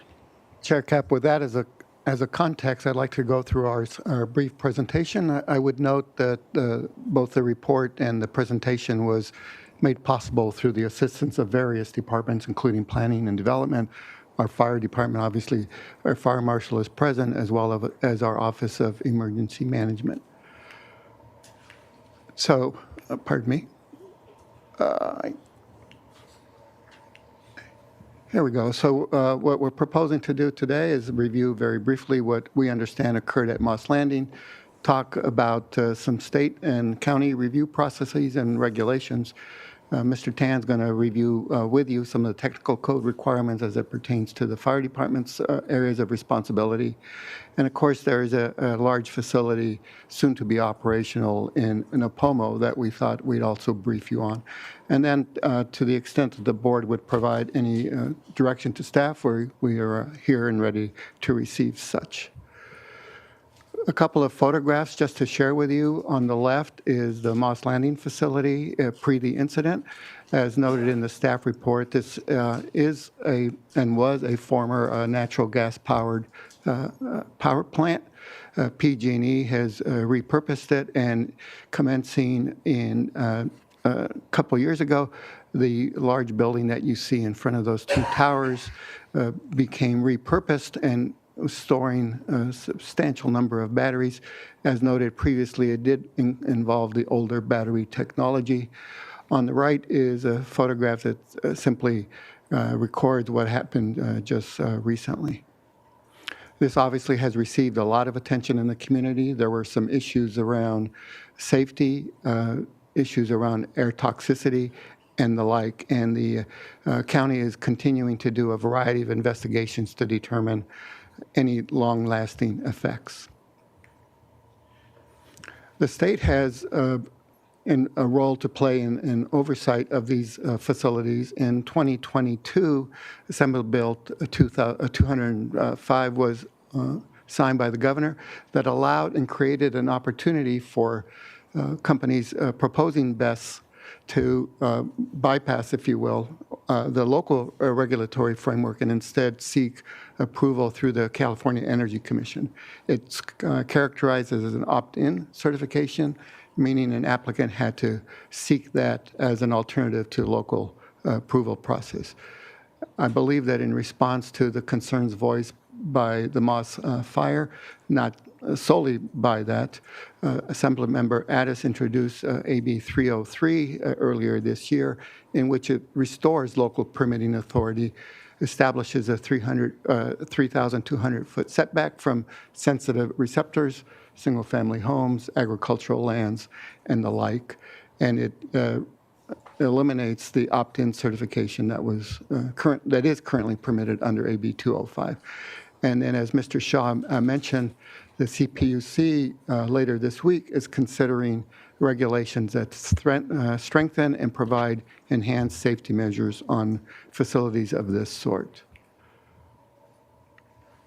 Here at the county, we have a particular process that entails applications for a conditional use permit. As a result of that process, public hearings are invoked, and it allows for public input, public commentary, and concerns of the public to be considered before a determination is made on such permits. And of course, as noted, it is subject to CEQA.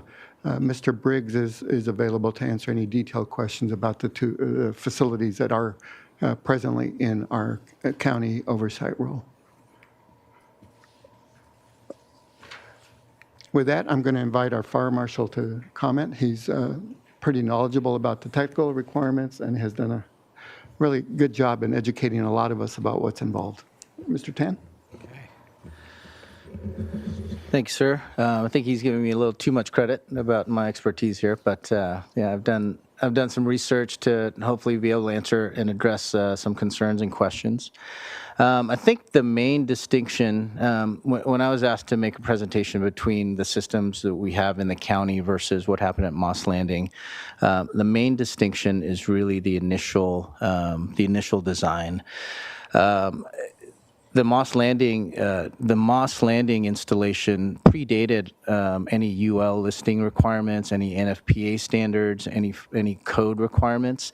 It was, I'm sure, engineered and designed by a lot of very smart people who thought that keeping the batteries within the confined structure, having enough ventilation, would mitigate the issues that would surround any incident that resulted. But as we can see, and as most of our your constituents that are concerned, they found that Moss Landing putting a product in there that can be subject and has a little bit lower tolerances to heat and could catch fire within a building that really contains heat very well, probably wasn't the really the best design. Now that being said, there's probably not very there are probably still going to be battery installations within structures, but most new facilities like the Goleta Best facility and the facilities that we have in the county are outdoor installations. This allows for, as a result, the most recent installation is a installation that we call the Goleta Best. It was installed with the City of Goleta's planning and building safety departments, and with the fire department's involvement. It's an outdoor installation, which is now the industry standard. Individual containers with sensors and individual shutoffs. We can go over that a little bit. The containers are designed to confine, to the most part, thermal runaway incidents, and keep the incident within the containers. And the containers in the outdoor installation are designed to prevent propagation of the resulting fire to other containers. So I'll move on. Another major distinction between the designs were, at the time when when Moss Landing was designed and installed, the technology, the prevalent technology was the nickel manganese cobalt chemistry. Those were mostly used in that really large facility, which was a 300 megawatt installation. That chemistry is a little more prone to thermal runaway, which essentially is like electric current running through the batteries, increasing the heat and going through a loop of heating, which is eventually will cause fire. The nickel manganese batteries, nickel manganese cobalt batteries also have a lower temperature threshold to reach thermal runaway. The report, as we can go through some of those numbers, the new batteries, the lithium iron phosphate chemistry batteries, are now the dominant chemistry for the newer BESS facilities. That's what is being used in the Goleta installation, and to my understanding, that's what's being used in the Napomo installation. The LPF batteries are more intrinsically stable and less prone to thermal runaway, and they've also have a higher temperature threshold. So as an example, we can run through some of the temperatures for the Goleta storage facility. Their normal operating temperature for the LFP batteries in the Goleta storage facility is anywhere from 68 degrees to 86 degrees. At 104 degrees, it starts sending a warning to all to a 24-hour monitoring system. At 113 degrees, roughly 113 degrees, that battery and the connection providing energy to that battery gets shut off. And then at 113 degrees, it gets shut off. Typically what happens is that battery will reduce in heat, discharge power, and the grid store, who's the operator of the Goleta BESS system, will come out either that day or the next day, inspect the case, inspect the battery, usually take it out and put a new battery in there, and then retest the case, turn it back on, and then go back to normal temperature. So that is, that's a normal and typical function of a daily, and it doesn't happen daily. It doesn't happen very often, but that would be the typical procedure for a battery is overheating. Now, with that 113 degree shutoff temperature in mind, it's the new LPF batteries have been tested through UL standards and rigorous testing for actual burning to not catch fire till around 392 degrees. So, and that's important because in the outdoor environment, in these cabinets that are vented, the design is to release any heat, which is usually just steam, and you release any heat of the battery at much lower temperatures before they hit that ignition temperature. And having an outdoor installation with fire breaks and more separation does protect the overall installation versus, a Moss Landing indoor installation where you get, it's a solid building that essentially became an oven, in there for these batteries. And it's, like I said earlier, the NMC batteries usually have their temperature for thermal runaway is about half what it is for the LFP batteries. As I stated, the Moss Landing BESS that predated international codes, national codes, and standards. The Goleta BESS was designed with 2021 International Fire Code in mind, meets the NFPA 855 requirements, the 2021 edition of UL 9540. UL 9540 also it dictates the type of testing involved. A lot of different testing where, like ignition testing, at what temperatures the batteries ignite, at what temperatures a separation between batteries, like a fire might pass on to another one. They also test the cases. In our case, we required, with the city of Goleta, a hazard analysis of the whole project. Additionally, we required a fire protection plan on site that we can access on our mobile data computers, and also on site when we open up, there's a cabinet, and it gives us a step-by-step direction on how to deal with these incidents. And then additionally, we required the grid store to conduct local training for firefighters. Let me see what this next one has. So we also thought we'd just share with you and the public, of course, what's going on in our neighbor to the north. The Napomo community did see a new BESS facility approved. It was approved in 2023. It'll be operational sometime this year. It's a 100-watt facility with all the batteries, as you can see in that photograph, stored outdoors. Conditions of approval were presented to the Planning Commission. The Planning Commission was the approval body in that community, and it required compliance with the various codes that the fire marshal just referenced.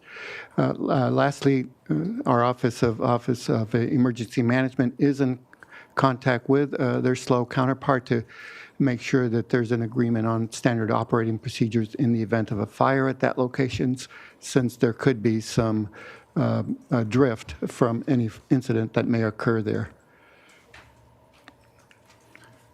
So with that, we are recommending to the board that you receive and file this report, provide any direction that you deem appropriate to staff, and that you adopt the CEQA language as presented. With that, we're available to respond to questions.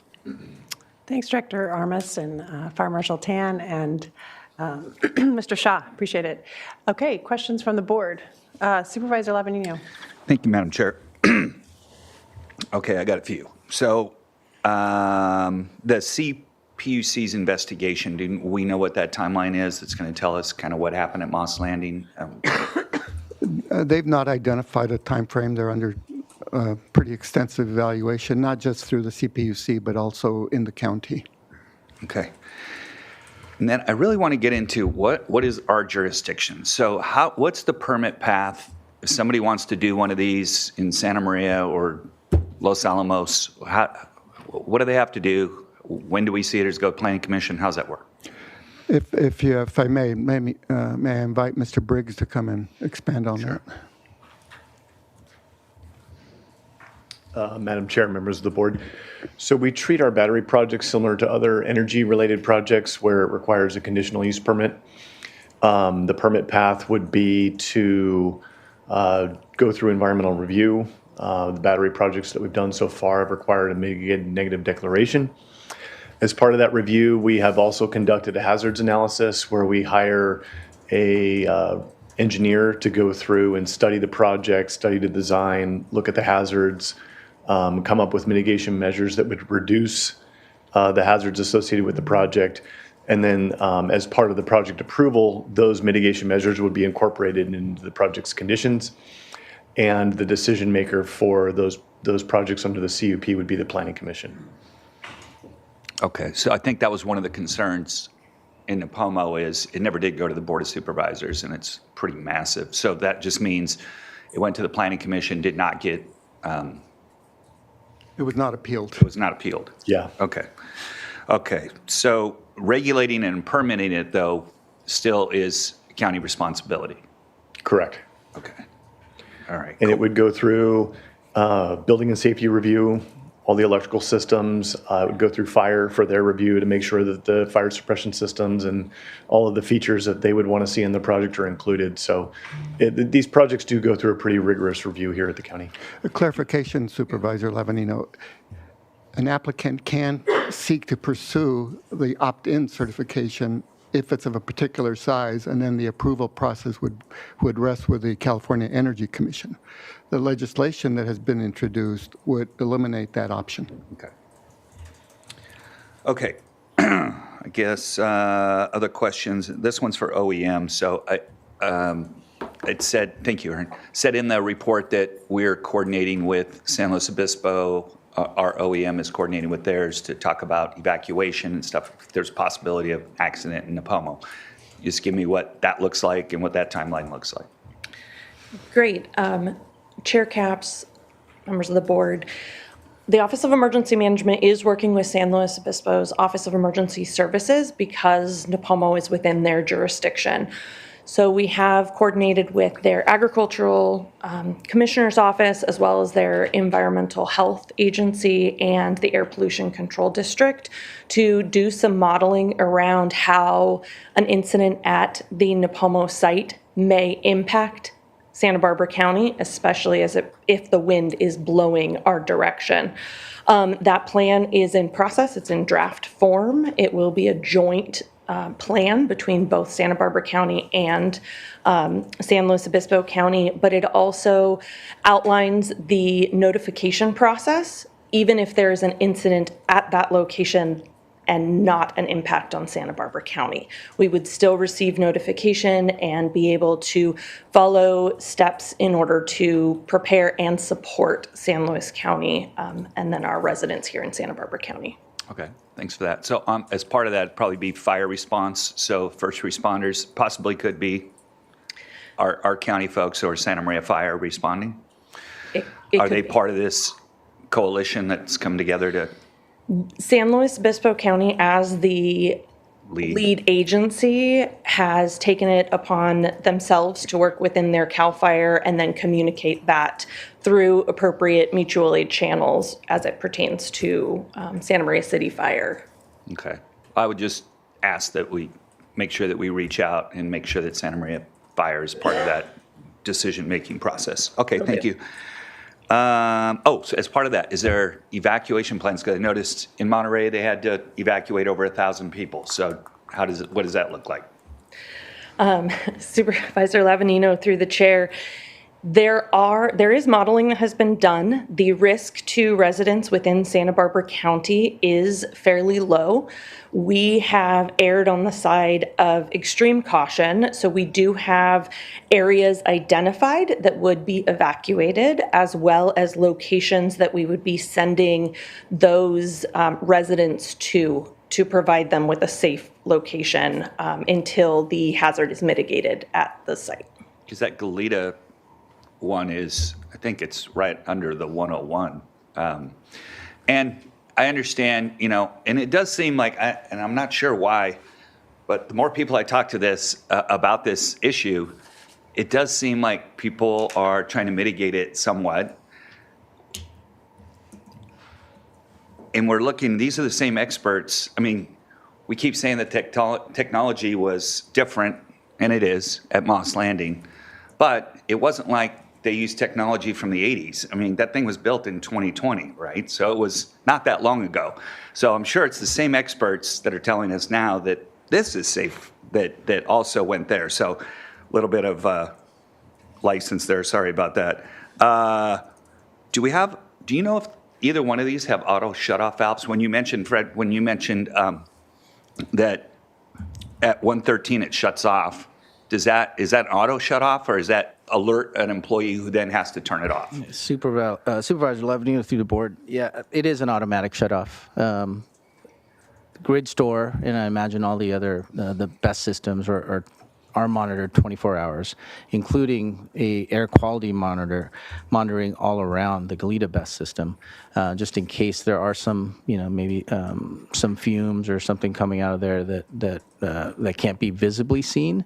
But they are auto shut off and notify the grid store system, and they're required to let us know as well if there's any major incidents out there that we'd know about. To address your that concern a little bit more, yes, I understand. Most from my research, a lot of the fires that have initiated in and around these systems aren't necessarily always the batteries. It could be a piece of hardware that's inside the storage unit itself. It doesn't end up damaging the battery or having doesn't progress to a thermal runaway event. Could be some leaves that, although they maintain it, could be some leaves in and around, or just there could be in and around the battery itself, but not necessarily the battery.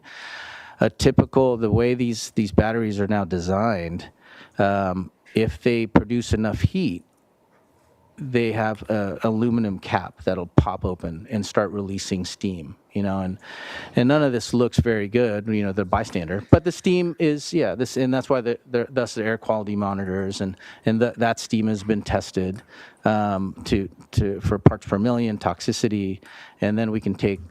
From there, we can take, as a fire department response, we can take time distance shielding measures for our response.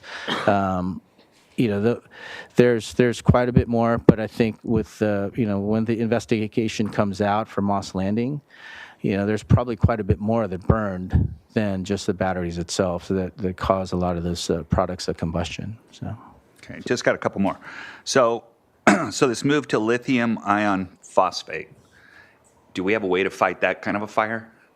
Do you know? That's a good softball. So, yeah, that's good. You told me to ask you, so I'm asking. No, I'm just saying. No, I didn't. I think Fred did not ask for that. I think we walked in and I said, "Ask me the hard questions," right? So, the best way right now in the fire protection plan that we received to fight the lithium iron phosphate fires is really time distance shielding. Determine the need for evacuation, the level of products of combustion that are occurring. Generally, these batteries are designed to mitigate the release heat and the steam over 2 or 3 hours. Because if you add water, the chemistry to a lot of the lithium ion battery technologies will introduce oxygen and maybe propagate fire even more. So admittedly, lithium ion battery technologies. There's probably 200 devices in this room. It's gotten to it has preceded a lot of code, and we're catching up. But the technology itself, that we've gotten guidance for firefighting.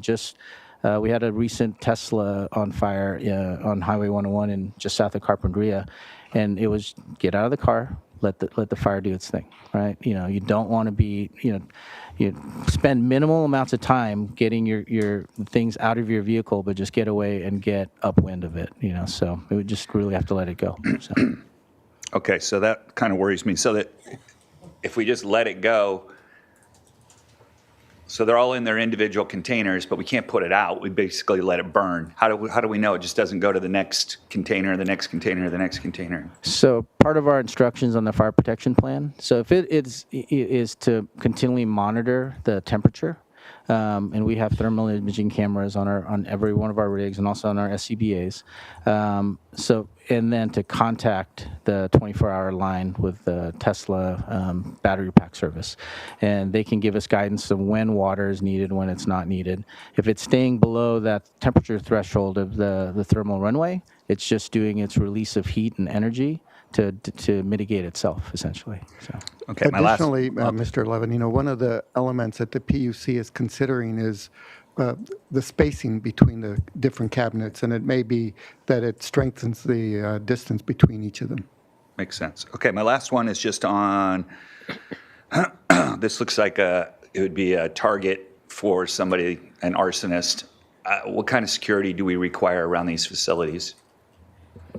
So the Goleta BESS is fenced in all the way around, automatic gates, cameras, security, and so if someone were to break in, at least through the gate, I think they might be able to hop in. But the cabinets are tested to a really stringent measure. I was like, hey, I asked the producers, like, what if you go over these with a dozer? Like it would.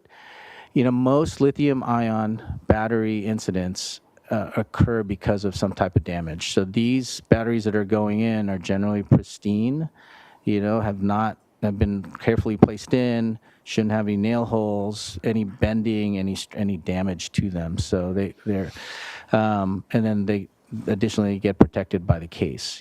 So, that's really. That question really holds true to a lot of different energy producing facilities, right? So, Okay, my last question. I'm sorry, I keep saying that, but Aaron, I got one more question for you. Sorry. So, do we have any more projects in the queue right now? Supervisor Lavignino, through the chair, we do. We have one project that's been fully permitted and is under construction in Carpinteria, right next to the Carpinteria substation. We have... And how big is that? That's a 10 megawatt project. We have a private system that is proposed by the Imerys mine in Lompoc, and that's a 7.5 megawatt system. And then the Strauss Wind Energy Project is proposing a battery installation. That one is proposed to be 50 megawatts. Wow. Okay. And then Do you know, if anybody knows, on the CPUC investigation, has anybody determined if the plume was toxic, if there's drinking water issues, what the environmental damage has been? There was some initial reports that the slough nearby was experiencing evidence of toxicity, and that's what initiated the 1,200 plus person evacuation to make sure they were not exposed to airborne material. And to my knowledge, they have not issued a final report as to the overall level of toxicity. However, they have indicated that as of a few days ago, there were no signs of remaining toxic material. Okay. And then one for council. Let's just take Napomo as an example. The county permits the structure. Let's say they have a fire and it's toxic, and the surrounding ag community gets, the land has to be fallowed for a number of years or whatever, and there's litigation that goes on. Is that because we permitted it? Would we be on the hook, or is it the producer? Supervisor Lavanino. So typically when we permit a project, we are indemnified by the applicant, and that would include any later effects of the project. So I think that addresses your question. Okay. Yeah. All right. That's all my questions for now. Thank you. Thank you, Supervisor. Supervisor Nelson. Yes, thank you, Chair Capps. So these BEST projects, we have these large scale projects, but then we also have like a home unit, right? And then we also have some of these that go along with their solar projects, and I think that's what I'm hearing on these smaller projects at Imerys and other places. Is there any difference in relative risk? Sure. Well, for the residential, so there's quite a few homes now with the Tesla Powerwalls, right? Right. So there's a bit more. We can rely a bit more on the building code and fire code for those requirements. So if you can't, one of the elements, just a simple element, is that if you can't get the battery packs high enough off the ground, there's some that you have to put bollards in there. That way you don't damage the batteries. So those also have automatic shutoffs and designed and with electrical permits that have to be issued. And the newer ones, I imagine, are also made out of the lithium iron phosphate that have a lot more tolerance to heat and thermal, to make sure that they don't hit that thermal runaway event. So the batteries are designed similarly.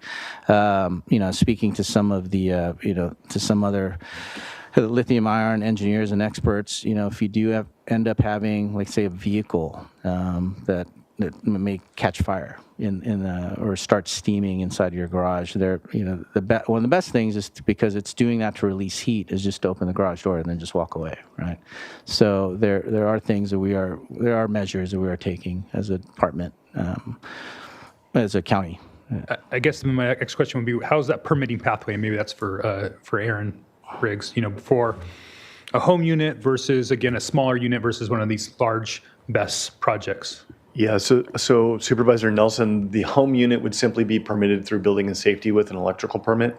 There wouldn't be any land use permit required. There'd be no environmental review, nothing like that. And then what's the next? What's the first step of having some kind of discretionary permit? Is it a megawatt? Is it because it's connected to the system? If it's a non-home use? It's the way that it's connected to the system. It's not how many megawatts. Like, for instance, the Imerys system would be 7.5 megawatts, but it's a private system. It's not designed to provide energy to the grid. So any kind of personal system would be a lower permit requirement, whereas the more utility scale system would require the CUP. All right. So what about with the county? We're looking at some battery or some solar projects, and some battery storage was part of that conversation. Would those be, projects that would typically need a permit under?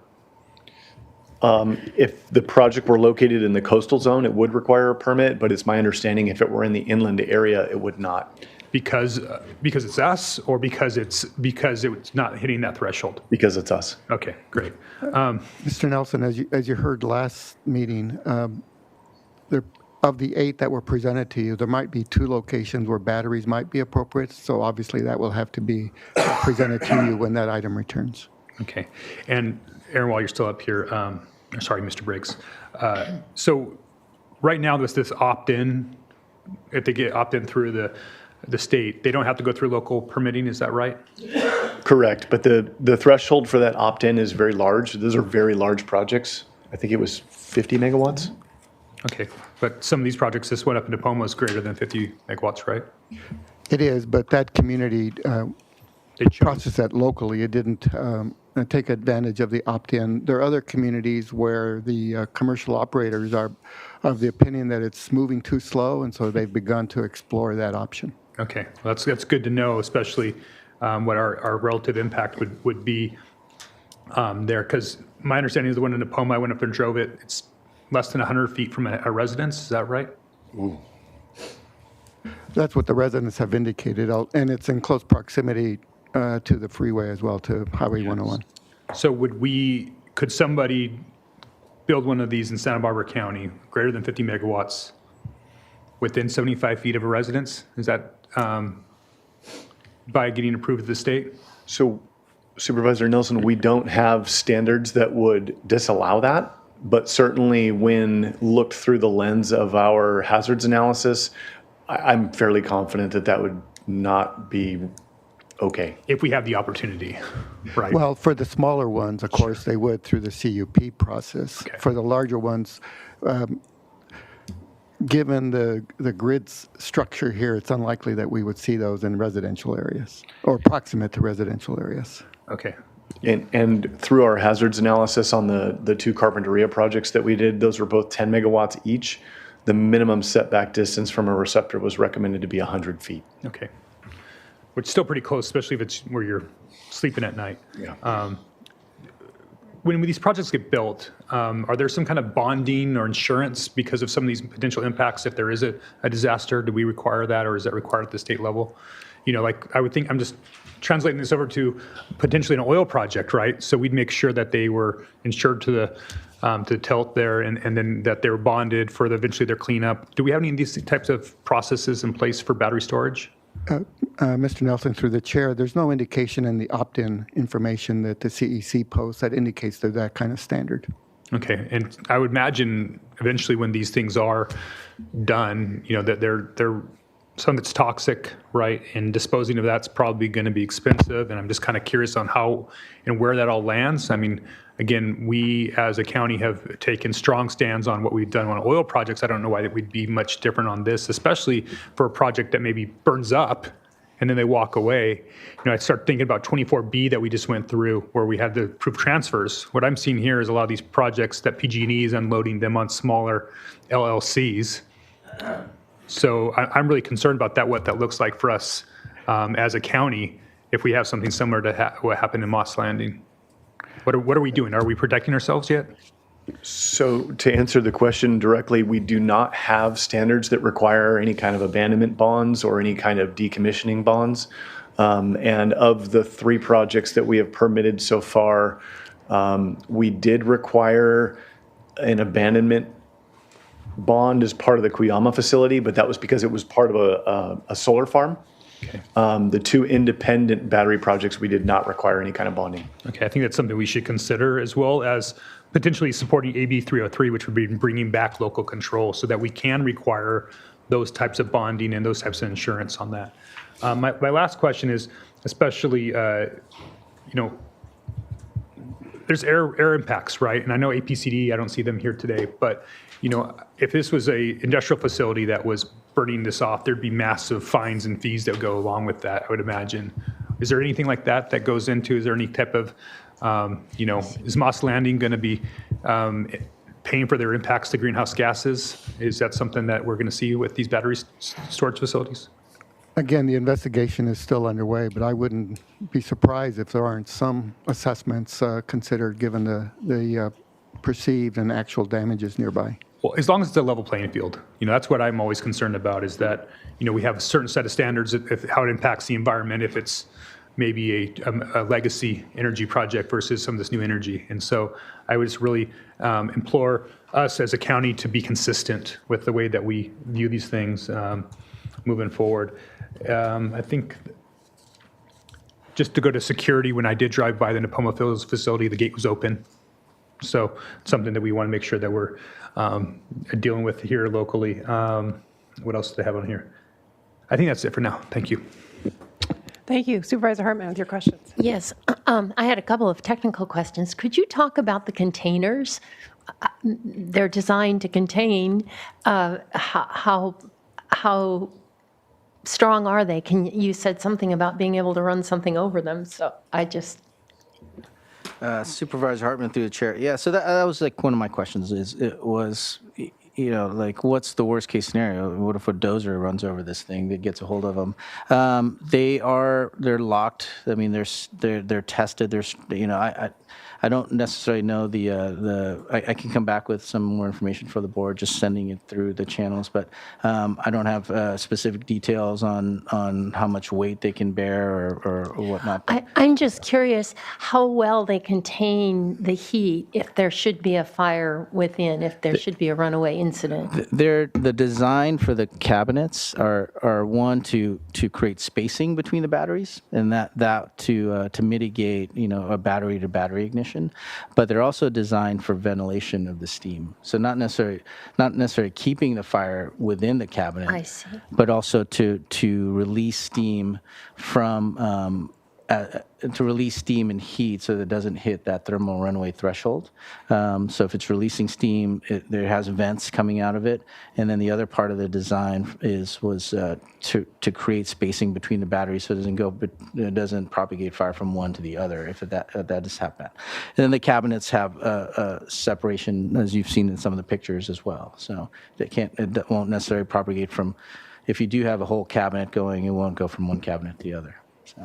And then the temperature sensors, seems like those are really important. And I guess my question is, who's checking on them? What kind of operation and maintenance is to make sure all this technology is functioning as purported? Sure. So GridStore, in my knowledge base is just with the company GridStore. So they have regular staff on site and monitoring off-site as well. And their interest is to, in the conversations, they obviously were very nervous about Moss Landing and the press that came out of that. So they were very forthcoming. But yeah, they have on-site monitors. So they're constantly checking to make sure if something's offline, they have someone there right away. So.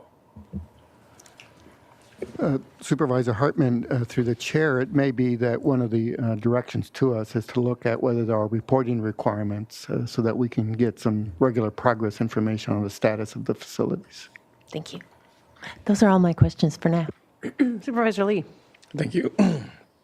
With the Goodyear facility, does the city of Goodyear knows what's happening? Are there any feedback, concerns? The facility was permitted through the city of Goleta, and county fire was involved because it provides services to that jurisdiction. Excuse me. Thanks for your technical answers here. I kind of want to zoom out a little bit. Fire Marshal Tan, can you please talk about how battery reliance helps us in disasters? I think one of the talking points for fire marshals is that we probably wouldn't have fires that impact human beings unless human beings needed things that with energy related, Right. So there's fuel, gas, batteries, whatever that case may be. The need for energy, so the Goleta system was designed to provide the community power, I think, for 36 hours, if need be.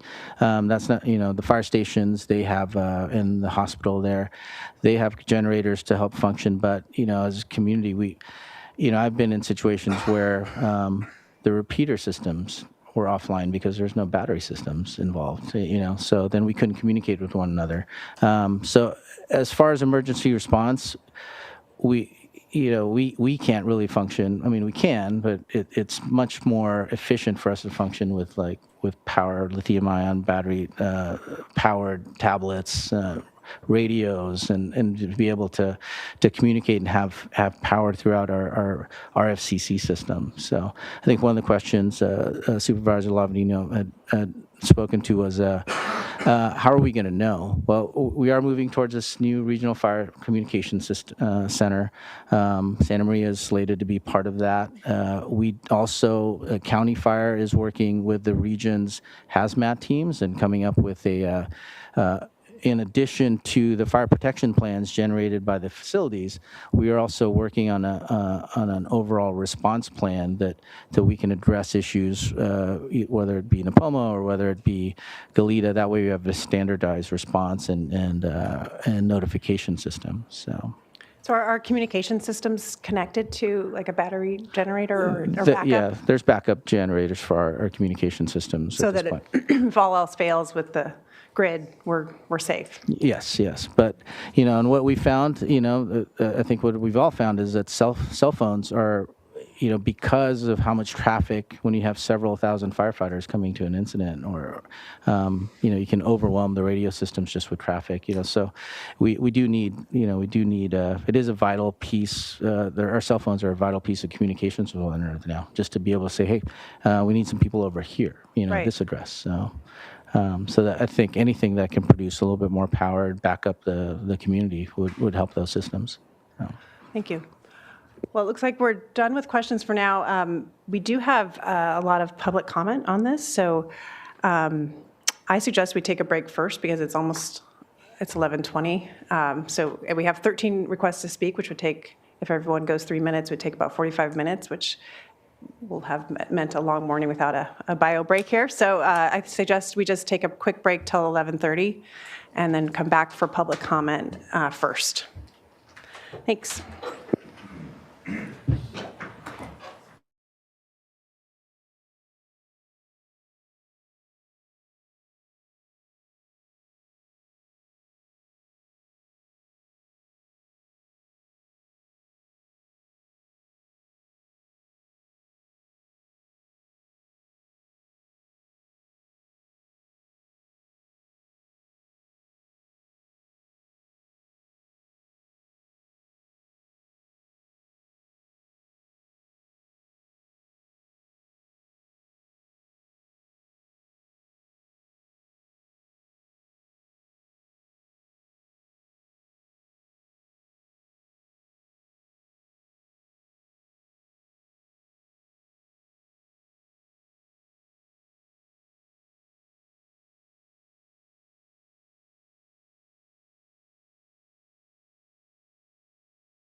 Okay, welcome back. We are still on departmental item number 1 and about to head into public comment. So thanks to our members of public for hanging in there. Madam Clerk. Chair Capps and members of the board, we have 13 requests to speak from the public on this item. We're going to begin on Zoom with Lee Heller, to be followed by Katie Davis. Lee? Good morning, Chair Capps and members of the board. I want to express my appreciation to Supervisor Lavanino for asking some really good questions about safety issues. And I appreciate the fact that we're exploring this because obviously safety matters to all of us, especially where fire is concerned. As someone who's forming a fire-wise community down here in the Santa Barbara area, I did find Mr. Shaw's data and the fire marshal's presentation very reassuring about the way that the technology is changing to be much safer and that the data reflects how very few accidents there now are with battery storage of this kind, as someone who has power walls in my garage. I will say I am more scared of the gas water heater I have than of a battery fire. I want to remind you of San Bruno and the pipeline explosion that happened there. And I want to point out that we live not too far from Diablo Canyon. As the fire marshal has pointed out, generating and storing energy comes at a risk. We need to make sure that the technology we use is as safe as possible. The latest changes to the fire code, the updates in technology, the capacity of this county to impose regulations to make sure that we have safe battery storage are all there, but we need to move forward. We need battery storage. This is safer than anything we've been doing. And we need grid protection in the event of an emergency, as Supervisor Capps has pointed out. So I support going forward with energy safety concerns, but we need to move forward with battery storage. Thank you. We will remain on Zoom with Katie Davis, to be followed by Thomas Becker. Katie? Yes, hello, this is Katie Davis. Thank you for this item because I agree that addressing safety concerns is incredibly important, and providing accurate information about this rapid improvement in battery storage system design is critical to addressing and heading off some of those concerns. I think it's just remarkable that battery system failures have gone down by 97% in 5 years while we were bringing online all these battery storage projects across the world. It is remarkable. It is good to hear that Moss Landing was one of these earlier designs and that we have seen these recent improvements. I'm so glad we're making such rapid strides in safety with these systems. I do want to point out in contrast, adding to what Lee Heller was just pointing out, that we've had fossil fuels for 100 years and they've had a chance to become safer too, and yet they still cause accidents that are exponentially worse than renewable alternatives. When there's a fossil fuel fire, such as Richmond in 2012, 15,000 people had to seek medical treatment. And that wasn't a one-off. Just last month, there was a citywide shelter in place in Martinez due to a refinery fire. In the case of the Aliso Canyon disaster in 2015, it was a huge methane release. SoCalGas had to pay $1.8 billion to settle personal injury claims from over 35,000 victims. And fossil fuels cause deadly air pollution every single day. This is a choice that we're making. For example, when the Puente power plant was proposed in 2015, it would have been the fourth polluting gas plant in Oxnard, and there was tremendous community opposition from people who live there and suffer from asthma and other health problems as a result of that power plant pollution, providing power to Santa Barbara County. That pushback succeeded in getting Southern California Edison to consider renewable alternatives and ultimately choose several battery storage projects instead of another power plant. The largest which of those battery projects was in Oxnard, but it also included storage projects in Carpentry and Goleta. These battery storage projects here are a direct alternative to fossil fuel power plants, and they are saving lives. We have put up with the collateral damage from fossil fuels for too long, and we can do so much better with renewable energy. Thank you. We'll remain on Zoom with Thomas Becker, to be followed by Spencer Brandt. Thomas? Thank you. Can you hear me? Yes, we can. Hello? Please proceed. Thank you. Lithium-ion battery technology is prone to serious safety problems that were not properly addressed in the rush to push the technology into use. All lithium-ion battery types, after several years of use, can degrade, resulting in fires that are nearly impossible to extinguish and burn at extremely high temperatures. When lithium-ion batteries burn, they release toxic gases and particles. At Moss Landing, thousands of people were exposed to toxic gases and particles from a lithium-ion fire, resulting in illnesses that, in the long term and short term, may kill or cripple many of those people. In their presentation, staff is claiming that the lithium iron phosphate battery technology, or LFP, in use at the Goleta facility is safer than the lithium nickel manganese cobalt technology, or NMC, that was in use at Moss Landing. Staff omitted critical safety information about LFP batteries from their presentation. Several research papers available online demonstrate that LFP batteries, when in a lower state of charge, are potentially more flammable and toxic than NMC batteries. These research papers were available online, free of charge, and were available to staff when staff prepared their presentation. There are other battery technologies that are far safer than lithium ion. If the Goleta facility were to have a fire, when weather conditions exist that keep the toxic plume close to the ground, thousands of people could be exposed to toxic gases and particles at high concentrations and for long periods of time. Replacing the lithium ion batteries currently in use with safer battery technologies may prevent a tragedy. There are no, and I repeat, there are no valid reasons to continue the use of lithium ion batteries when safe, low cost alternatives exist. And I'm glad the CEO spoke earlier, because the CEO admitted that there are safer battery technologies than lithium ion, but they're not, but his company chose not to use those safer batteries because they're more expensive. Can you imagine if these lithium ion batteries caught fire and killed people in Goleta? Imagine the billions of dollars in liability your county, this county, would be exposed to, because you know that that plant is unsafe and there are safer alternatives. Thank you. We will now go to Spencer Brandt, to be followed by Irene Cook. Spencer?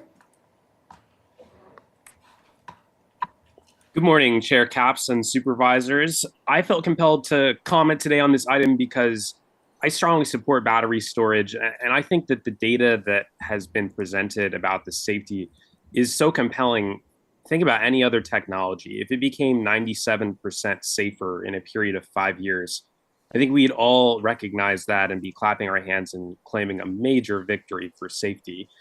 These systems are an essential technology, and their deployment is really crucial to meeting the clean energy goals of the county's 2030 climate action plan.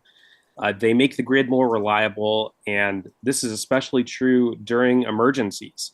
And it's because of their deployment across the state that we were able to avoid rolling blackouts last year during a record summer heat wave. We've all heard about the improvements that have been made to safety in the last couple of years, including the updated fire code, different battery chemicals, outdoor containerized systems, and now the State Public Utilities Commission is sort of re-reviewing and considering more safety enhancements. I trust the professional opinion of the great men and women that work for County Fire, including Mr. Tan, who has reviewed these systems and has approved them in our county, and has stated that they don't have the same issues that have existed in Moss Landing before. I'll just close by saying every time I bike over that Stork Road overpass and look down at the Goleta battery facility, I feel a sense of hopefulness and pride. And it may sound kind of silly because it's not much to look at compared to the views of the foothills beyond. But it is a symbol of our community's deeply held environmental values in action and our next generation's stride to forge a more sustainable future. So I want to thank your board for having this item and urge you to continue your support for battery storage deployment. Thank you. We will now go to Irene Cook, then we will return to Santa Maria with Sherry Foster. Irene? Hello. Thank you for this morning's excellent presentations on this subject. I have spoken with you on several other occasions in the past about my climate crisis concerns, and battery energy storage systems are an important solution to the climate crisis. I appreciate the previous speakers, Katie Davis, Lee Heller, and Spencer Brandt. I am not nearly as eloquent as they were in their support of this, but I just want to say that I'm happy to live in Goleta with a state-of-the-art facility, and the information presented in the excellent presentations this morning was very reassuring. This storage is essential to supporting our transition to renewable energy and essential to meeting our climate and clean energy goals. And I must reiterate the comments from the previous speakers that impacts from battery energy storage systems are minuscule compared with the disasters that have been caused by the fossil fuel industry. Just ask my friends who live in Richmond and Martinez. We must move away from the fossil fuel industry and the fossil fuel economy, moving as swiftly as possible to renewable energy. Meeting our climate goals is essential to the future of our grandchildren. So I urge you to do everything in your power to support the development of battery energy storage systems in our county. Thank you. We will now return to Santa Maria with Sherry Foster, to be followed by Angelica Gutierrez. Sherry? Yes, good afternoon, Chairman Capps and sitting members. On February 22nd, 2025, New California State held a town hall meeting at the fallout of Moss Landing at the Benedict in Morro Bay. Our keynote speakers were President Paul Preston from New California State, Chris Street, the CFO, international economist for New California State, Kevin Wang, biochemical mechanical engineer who has decades of experience with cleanups of disaster remediation solutions with extensive knowledge to this complex field of environmental science. He holds a proven record as a pioneer in decontamination and cleaning technologies. He has developed organic solutions for every major disaster in the United States for the past 30 years and has been active in cleaning them all up. Brian Roeder, manager, facilitator, consultant, entrepreneur, or local for Monterey County. He is the steering member, co-founder, and spokesperson for Moss Landing. He created 2 Facebook groups about the Moss Landing Best Fire. The first group of 3.5K members is an invaluable tool for people suffering from injuries who can communicate with others regarding injuries, sickness, and food contamination. The Moss Landing Battery Plant Environmental Disaster Community Group with 1.8K members shares information about contamination and challenges best facilities create. I'm here to share information I've been following since this past January. The Moss Landing Best Battery Plant fires, the city of Morro Bay has stopped the progression of their plans that were slated for their city, which was going to be double the size of Moss Landing. They had managed to halt any county plans due to environmental impact reports, aka EIRs, had not been conducted because they were fast-tracked these plants without public awareness or knowledge of what they intended to build in these municipalities. It was during this time when the fire started in Moss Landing, burning 80% of the battery packs at the power plant. The battery packs themselves, there is no fire intervention to stop these fires that also burn underneath the soil. What will impact Santa Barbara County is the Napomo Caballero Best Plant up on the mesa just north of the 101 freeway above the Santa Maria Speedway, on the left traveling northbound. Located at 696 Joshua Street, this plant sits on private land and has been fast-tracked with no EIRs or emergency plans in place, due to be placed online any day. Kevin Wang has stated that $1 trillion liability insurance would be needed. Thank you, Sherry. That is your time. Thank you. We will now go to Angelica Gutierrez to be followed by Andy Caldwell. Angelica?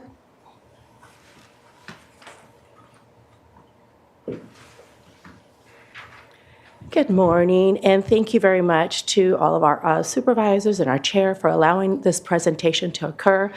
I wish our San Luis Obispo County would have done this in advance. I live right next to, literally in my backyard, is the new BES system. And so as you can imagine, I'm very unhappy with the fact that we were not informed properly. I've required and requested through our county supervisors in San Luis Obispo to provide more information of any future projects like this to all of our residents, but not just in one mailing supposedly that we never received, but to submit a registered notification to anybody who is going to be impacted. We are within 400 feet of the site. And I hear so many people talking about the safety in this. I don't know. I don't trust the system.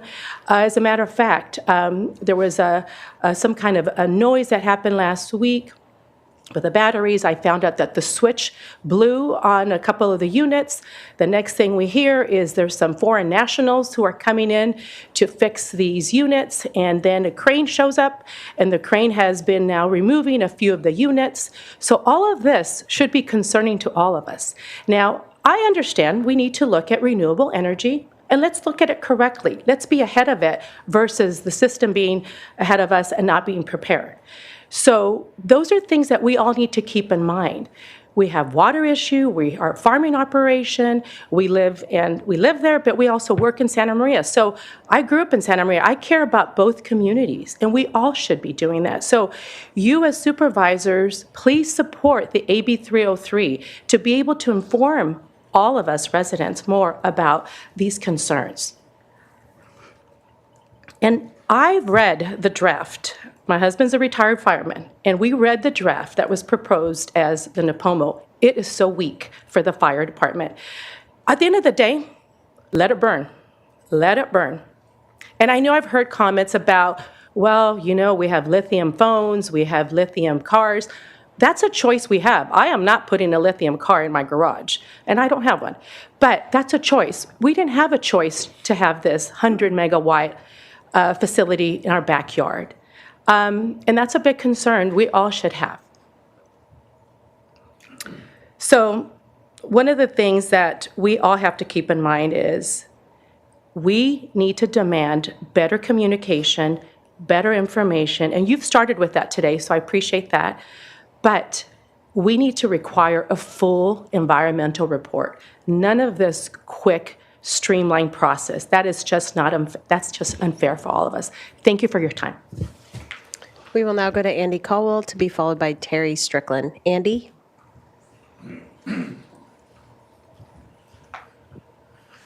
Chair Capps, members of the board, I've never seen an issue like this in my 34 years, and the reason is this is cross-jurisdictional.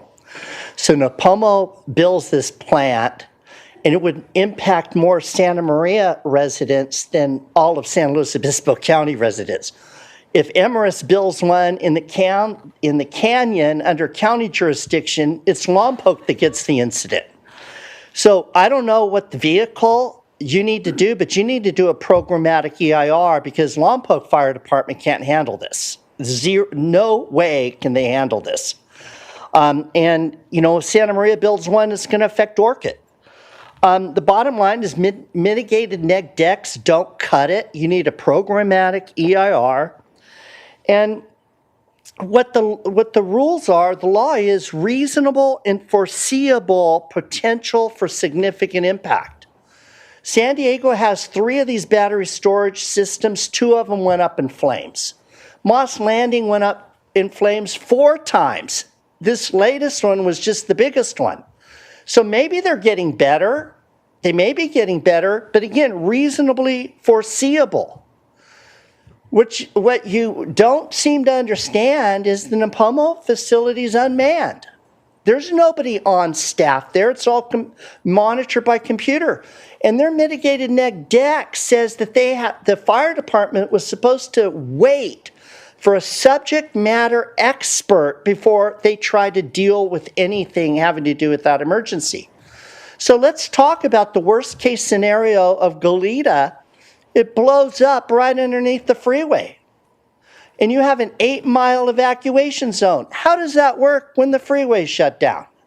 How do you get emergency responders there when all the roads are going to be clogged? Secondly, how do you alert people that there is an 8-mile evacuation zone, which is what happened at Moss Landing?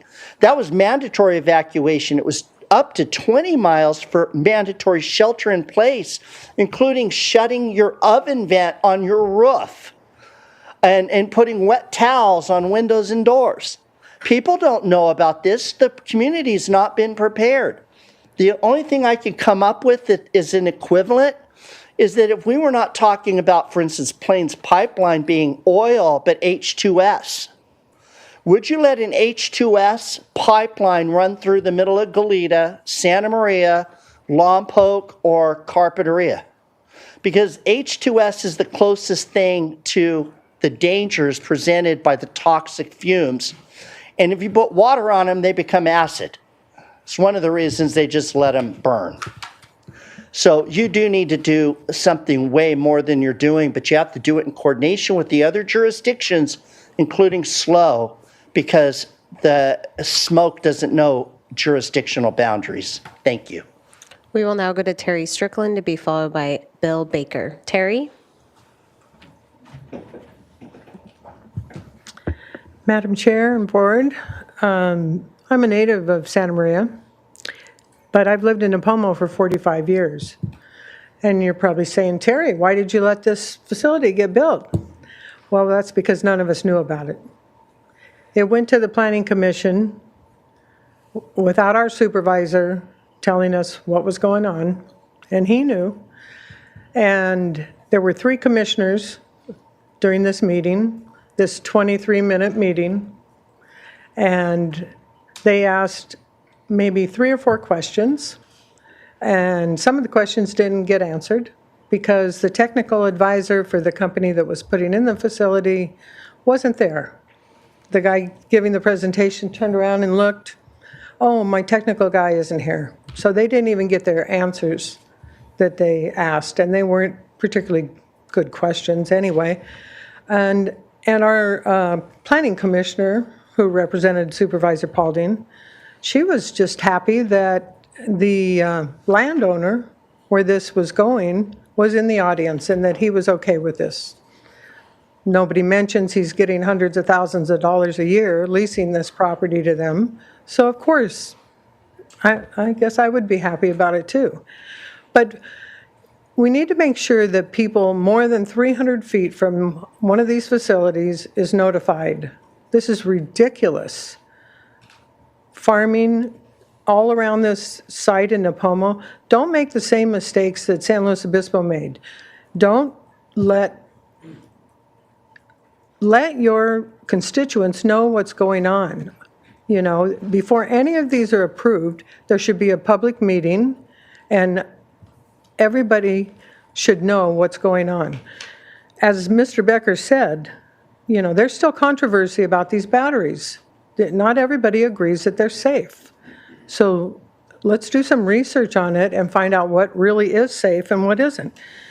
You know, Moss Landing now has Aaron Brockovich filing lawsuits. This county can't afford any more lawsuits, I would imagine. So I think it's imperative of you to make sure that you do your due diligence.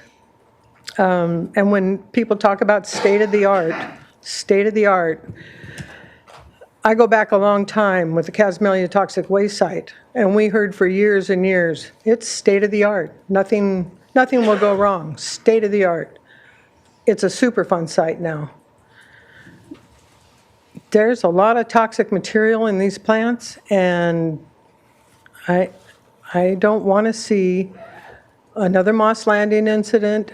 I want you to protect your constituents, have public comment, and meetings for everybody. Thank you. We will now go to Bill Baker, then we will go to Santa Barbara with Craig Lewis. Bill? Madam Chair, members of the council, my name is Bill Baker. I'm the business manager for Electrical Workers Union here in Santa Barbara County. Battery storage systems are critical to a clean and efficient electric grid. Battery storage systems offer numerous benefits, including enhancing grid stability, facilitating renewable energy integration, providing backup power, reducing energy cost, and lowering environmental impact. By storing electricity from both conventional and renewable sources, battery storage systems can reduce greenhouse gas emissions and reliance on fossil fuels, contributing to a clean energy future. Battery storage systems are safe when designed, installed, and maintained properly. They are safe and highly regulated, growing safer as technology advances, like flame-resistant batteries, and as regulations adopt the most up-to-date safety standards. Safety regulations ensure batteries and sources are safe. Our electrical apprenticeship program trains battery storage installation and safety. The projects provide opportunities for people in our community looking to start a career in the building trades with head of household wages and benefits. We can build these projects safely while providing the opportunity of a career to your constituents. Thank you. We will now go to Santa Barbara with Craig Lewis, who is our final speaker. Craig? Chair Capps, Supervisors, thank you. My name is Craig Lewis. I am the Executive Director of the Clean Coalition. We are a very technical nonprofit with a mission to accelerate the transition to renewable energy and a modern grid. The Clean Coalition has been very involved with assessing energy storage pros and cons for a number of cities and counties, including Los Angeles County, Sonoma County, and we've also been heavily involved here in Santa Barbara County. We helped facilitate the very first battery energy storage project that went into place here, which is the Vallecito Energy Storage Resilience Project adjacent to Carpinteria High School. Through all of the experience that the Clean Coalition has accumulated, the comments that were offered by CEO Shaw and Fire Marshal Tan are very consistent with the Clean Coalition's findings which have accumulated over many years.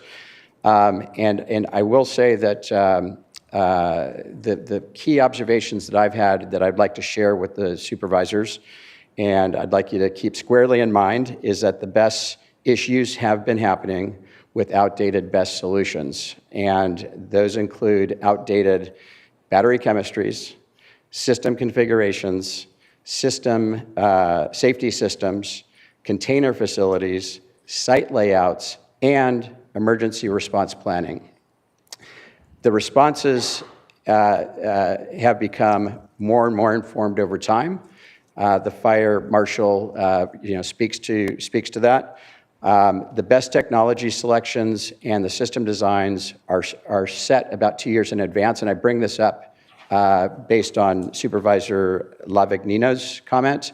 Yes, Moss Landing was turned on 5 years ago, but the systems were set and locked in 2 years before that. So we're talking about 7-year-old technology. And I will also say that location matters.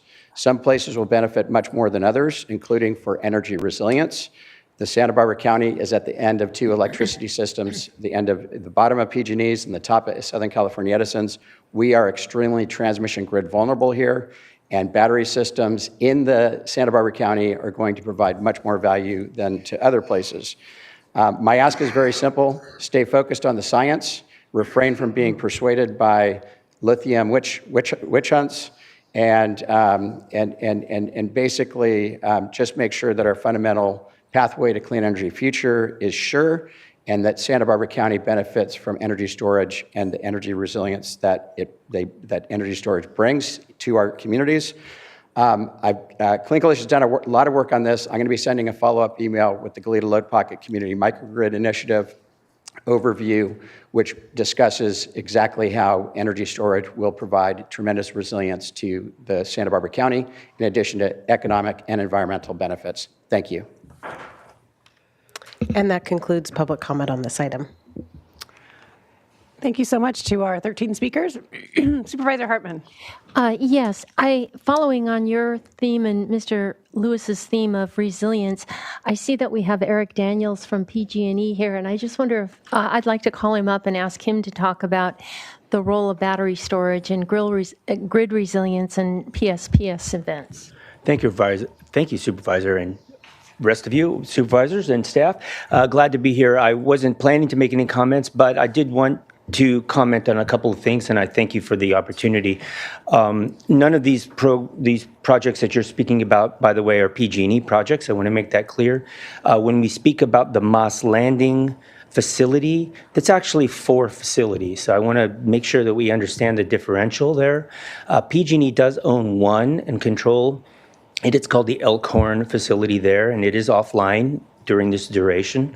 It was not negatively affected, but we took it offline as a courtesy during all this investigation. There are 3 other sites there, all of which are owned by Vistra, and the one that caught fire.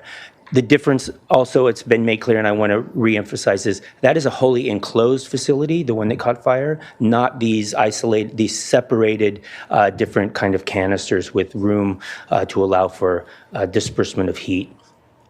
One of the things that was mentioned earlier, and I think it was Supervisor Capps that mentioned it, was about emergency response and how do batteries impact the grid and make it more reliable. And I wanted to mention that if you all recall in 2013, those of you in South County won't know this, but those of you in North County will remember in 2013 there was a major power outage, facility equipment failure in Moss Landing, Morro Bay, and that was, in fact, impacted 150 customers throughout this region in all of northern Santa Barbara County in the PG&E footprint.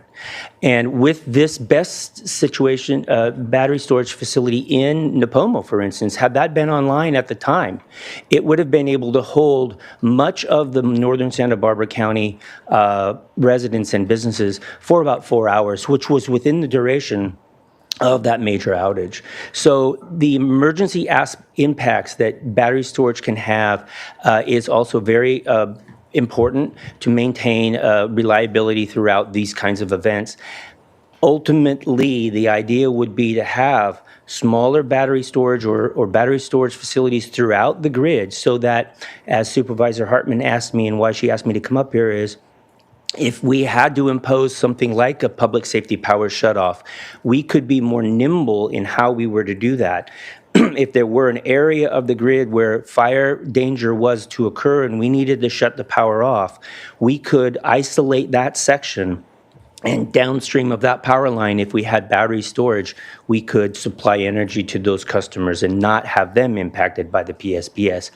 So it makes the grid extremely reliable if we were to have these throughout the system. So that was, I think, what the comment was. I'm happy to answer any questions. Thank you. Did you have questions for him? Supervisor Nelson. Yes, Bob. Yeah, thank you, Ms. Daniels. So the Nipomo project was a PG&E project, right? No, it's not a PG&E project. It was, though, right? It was sold to Alpha Omega Power? PG&E started the project in the planning stages, and then it was sold to a number of different companies. Now, currently, it's owned by Alpha and Omega, or their predecessor is the one that took it through the county process, not PG&E. Okay, the records on the internet say that it transferred from PG&E to Alpha Omega I don't know what transition timeline there was or how many companies were involved in between. All right, so when you guys sell it to another corporation after you guys get these projects up and going, what kind of due diligence do you guys do on the fiscal health of those companies? I don't have an answer to that. I'm not knowledgeable of that process and how that happens. Okay, thank you. Okay, other questions or comments? Thanks. Comments? You ready for Supervisor Lavanino? Do we have any idea like what, I think I'm kind of getting to Bob's question here, like the Nipomo facility, is that a $10 million project, a $100 million project, a $250 million? What is it? And who owns it? We don't have information as to the value of that investment, but the company that Supervisor Nelson mentioned is the one that's listed as the owner. Okay. So it was interesting for me to hear about public comment. And honestly, I think what was surprising to me was we don't have to beat up oil and gas industry because clean energy failed. We do enough things, oil and gas does enough things on our own that we take the beatings for. But the environmental community needs to get their arms around that clean energy can also make mistakes. Okay, it doesn't mean we don't need it. I'm for one up here. You know, we keep supporting solar projects, and battery storage is important. I agree that we need it as we wait for the next generation of energy. I thought what was interesting, one of the things was, you know, this idea that basically Moss Landing is old technology because it's 5 or 7 years old. Well, I would imagine Nipomo's plan, for as much as money has been spent there, that it's going to be longer. It's going to be there longer than 5 or 7 years. So obviously, there's going to be new technology that comes out that's going to make that obsolete as well. I just don't understand why we're all, you know, a segment of us, of the population, is trying to downplay the impacts. I think it's because they're worried that we're going to say, hey, this is too risky, so let's go back to oil and gas. I think that ship has sailed in Santa Barbara County. I think what most people are saying here is we want transparency. We want to know what's going in. The neighbors deserve to know what's happening next to them. We really need to get prepared. And thank God this, I mean, I'm sorry for all the people in Nipomo, but that it did happen in slow so that we can be better prepared for this. I do agree that these are multi-jurisdictional, and it might be something, honestly, that we start talking about in SBCAG, because as we've done with, what's the fiber? Broadband. Just like we're doing with broadband. It's something, you know, this is energy that is multi-jurisdictional, crosses all the boundaries. We should probably get our arms around that. Because I don't see any, I don't know if there's any demands on Goleta or on the one in Nipomo. There's some groundwater monitoring, if they have an air quality monitor on site. Those are all things that if that was an oil and gas project would be required. And I just think it's, you know, what's good for one should be good for the other. They're both energy. We understand that they could be problems with both, and we just need to get our heads around that. What also worries me is nobody on site. I think that needs to be a requirement. I think as it pertains to oil and gas, we saw what happened with planes when nobody was on site, right? An email or a text went to somebody in Texas that was monitoring something online. By the time they got a hold of somebody, next thing you know, that spill was 100 times worse than it actually really needed to be. And I don't know if AB 303 has come before our ledge committee or not, but if it has or hasn't, I would recommend that we weigh in on that and reach out to our state legislators in support of that. So I also think we need to get our permit path in a position where if this does come up again, that we have the notice capability to notice beyond. I don't know what our noticing is right now, but it should be whatever it is in oil and gas or any energy consumption or creation, that radius really needs to expand. So those are my concerns. I appreciate all that came out today and the excellent presentation that was made. Because honestly, this was brought to me by some residents that's being affected because it's right in their backyard.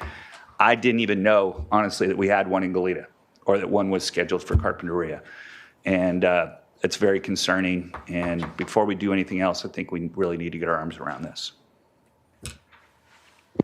Thank you. Other comments by the board? Supervisor Hartman. I'm prepared to make a motion. Sure, yeah. I'll just say briefly, I appreciate this conversation. Thank you to Supervisor Lavanino for responding to some concerns of his constituents, and we put it on the agenda. Staff did some work. Appreciate that. That's, I think, how we should govern up here. And I learned a lot. I think the technical aspects of this shouldn't be glossed over, even if you're like me and a huge champion of renewable energy. We need to understand the risks. I appreciate that our fire marshal worked with the city of Goleta on that project and has given the thumbs up. But I appreciate that monitoring should be continual. And I just know, again, as I asked a question earlier, I think it's also really front and center how key this kind of energy is in the face of disaster. Again, you've heard me say it many times, but on the school board, we finally switched over to microgrids because of the Thomas Fire and debris flow that shut down the freeway and meant that kids couldn't get to school and our schools needed to be safe havens. And now those 14 microgrids are functioning safely and producing 70% of the renewable energy. So I'm happy to entertain a motion. I just want to add that as a strong proponent of renewable energy, we do want to make it safe. Yeah. Because when we have disasters, that works against it. So I would move A, and the direction I would give is that we send to the Ledge Committee direction to advocate for AB 303, so that would give us more local control. And if we have local control, and we do for the smaller projects, review the distance for notice to residents and the distance for actually siting these plants. And then air quality monitoring and on-site person. So those would be some things that we would be looking for in our ordinance to promote more battery. And third, that we proceed to develop proposals for batteries on the 2 county sites that we reviewed last time. And that, and finally, the CEQA, that this project doesn't require CEQA. I'll second that, unless someone else. I'm sorry, I got that wrong. Find that the proposed action is an organization administrative activity that will not result in the direct or indirect physical changes in the environment and therefore is not subject to CEQA, to get it exactly right. Thanks for that motion. I'm happy to second. I got just a couple of little comments. If I could. Supervisor Nelson. Yeah, I just wanted to, just to speak to the motion for a moment, is I think the big fear is that we don't want to start greenwashing projects and technologies that might not be the best for our communities. I'm a big fan of compressed air energy solutions. I think that might be something that is really that solution locally that might not have the same type of long-term impacts and might be something that potentially is safer. So I think it's something we should, as a county, be looking at. I'm not sure if that's something that can be done on a small enough scale for our facilities, but it's something I'm really interested in supporting based on what I've learned and read here. You know, I know the 97% number gets thrown out there, but when that one, you know, that 3% is a Moss Landing, you know, gets people's attention, right? You know, I think that's, we need to understand that scale, and those are the concerns where this is coming from. The last point, you know, I keep bringing up is what is the financial status of these companies that are doing this? Because, I mean, we've already learned this lesson in oil, where we had these wildcatters that got these projects and then walked away from them. You know, I'm really concerned about Alpha Omega and others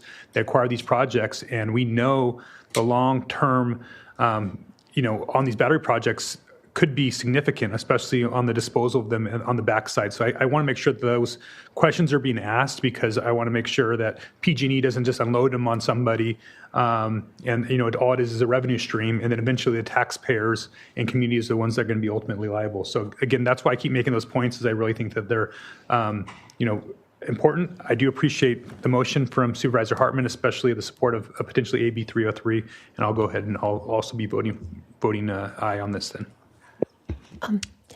Yeah, Supervisor Hartman. Yeah, I think Supervisor Nelson raises an interesting question.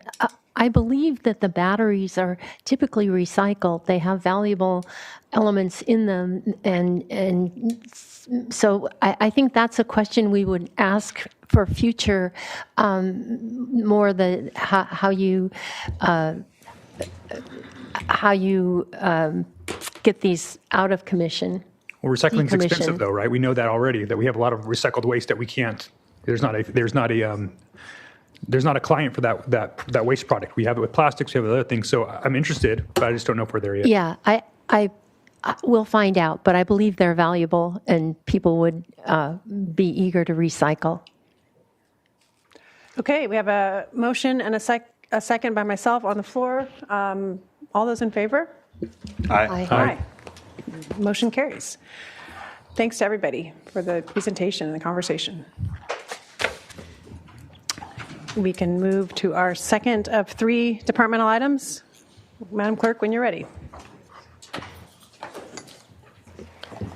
Chair Capps and members of the board, departmental item number 2 is from the Public Health Department. It is a hearing to consider recommendations regarding updates on jail health monitoring and California Advancing and Innovating Medi-Cal CalAIM Justice Involved Initiative.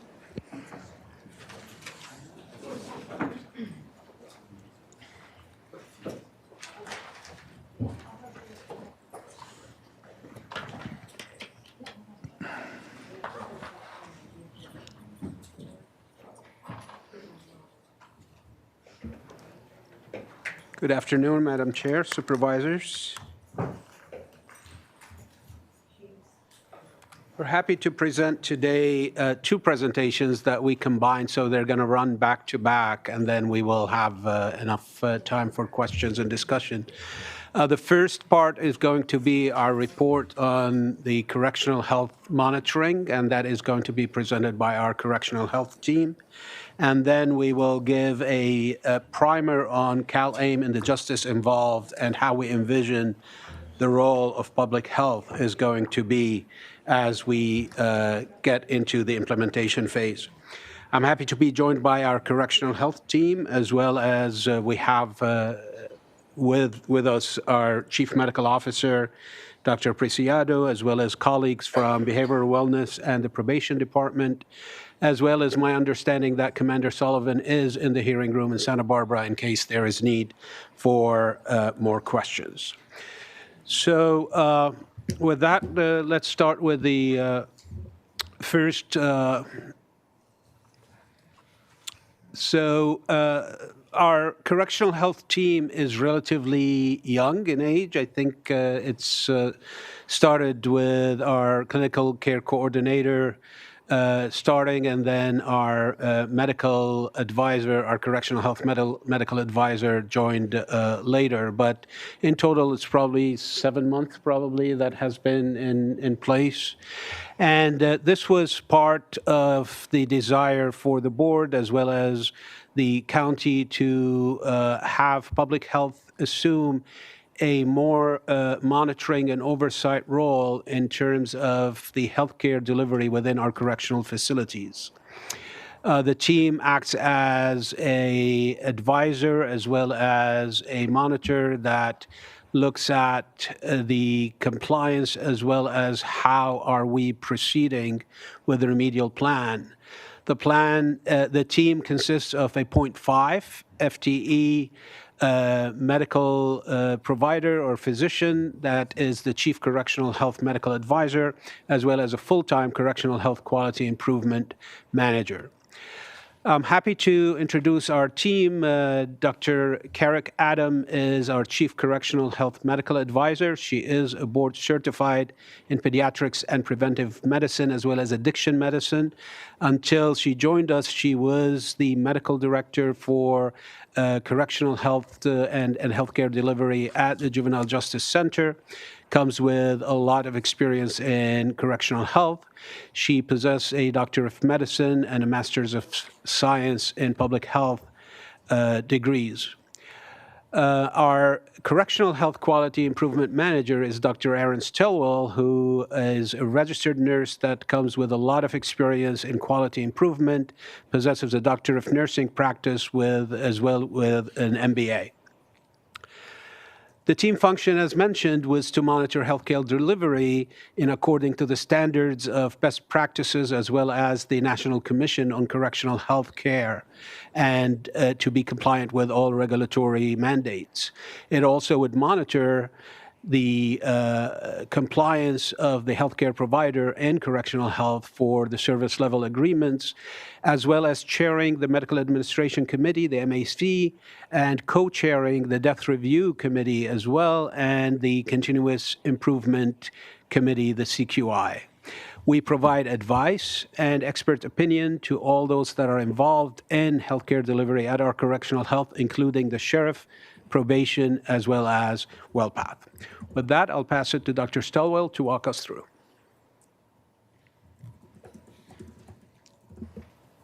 All right, good morning. I will start by providing an overview of some of our current major activities. We are working with WellPath and our county partners to reconfigure the medical administration meeting to improve information sharing and engagement, including the change to a smaller core group that meets in person and a shift in our discussion structure that focuses on changes, trends, and needs. Likewise, we are assisting in developing a new protocol to be used to review in-custody deaths and similar critical incidents. This will improve communication and collaboration during the review and better ensure follow-up during any identified concerns. We are in the process of reviewing all of WellPath's policies, starting with those pertaining to high-risk activities and/or those who have been focused on by the external expert monitors. Any recommended changes are shared with WellPath and the host agency. The next item here, Title 15 refers to California Code of Regulations Title 15, and this sets the minimum standards for detention facilities. These inspections are annual assessments of all detention facilities in the county, and these range from the single-cell sheriff substations to the main jails. We have taken over performing the medical and mental health sections of these inspections. Additionally, we are participating and assisting in the county's negotiations with WellPath for the new contract, offering our respective perspectives and expertise. Also, we are participating in visits from those external expert monitors, accompanying them in their tours and discussions with the county partners and with WellPath staff. This provides greater context and understanding of their concerns and allows us to help convey the efforts and progress that the county is making. One of the key focuses of our work is monitoring WellPath's adherence to service level agreements through performance measures. Public health audits 13 measures regarding medical care in areas such as intake screening, prescription medication verification, the initial health assessment, and management of chronic care conditions. The Department of Behavioral Wellness assesses 16 different measures regarding mental health care, such as the intake screening, access to mental health services, discharge planning, and monitoring of patients in safety cells. The following slides will go into more detail of WellPath's performance during the third quarter of 2024. I will add a caveat that is important to note, not just the percentage compliance score, but also the sample population assessed for each question. One step what we're doing is strengthening these assessments to improve the reliability of the data that we are reporting. This slide shows the 4 measures that were non-compliant. This is 4 out of the 13 assessed by public health. And this is specifically looking at the Northern Branch Jail.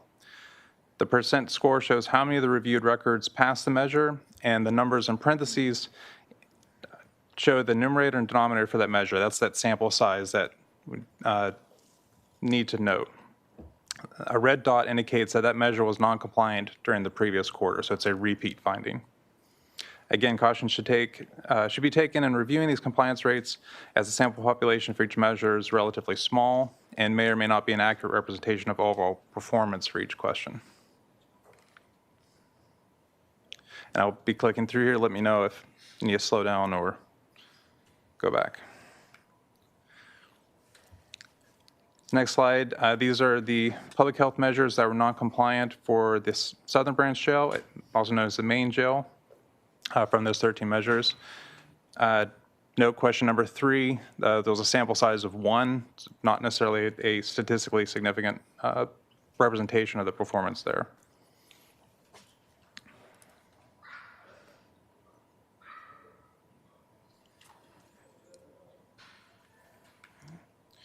And these next 2 slides display the non-compliant measures for each facility from the measures that Be Well assesses.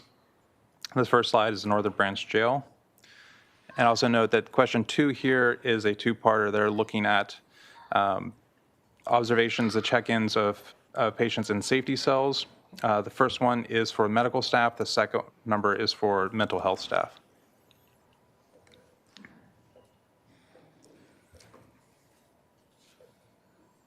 And moving to the main jail, they're non-compliant in 5 measures here. And on this slide, that question 4 is that two-part assessment of patients in safety cells.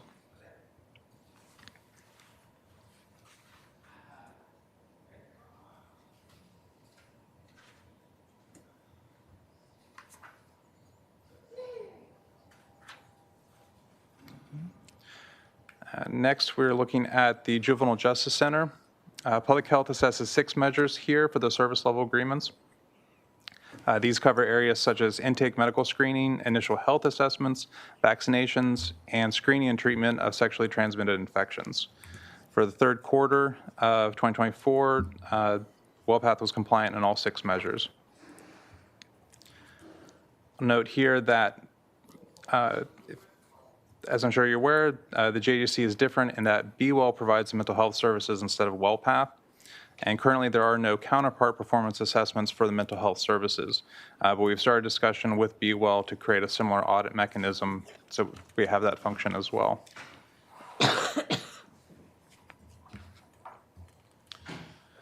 Next, looking at some of the other areas we're working in.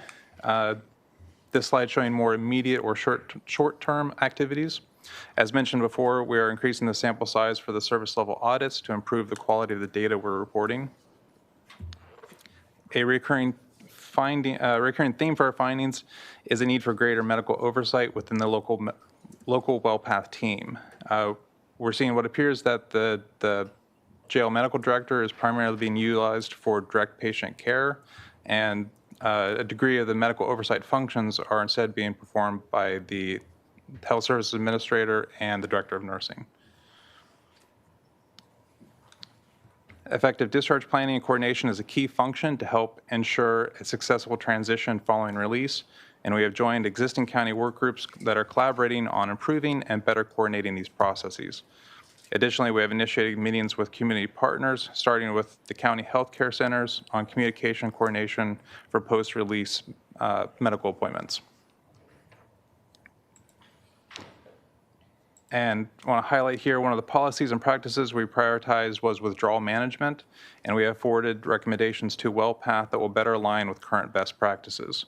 WellPath has accepted these recommendations and is working towards their implementation.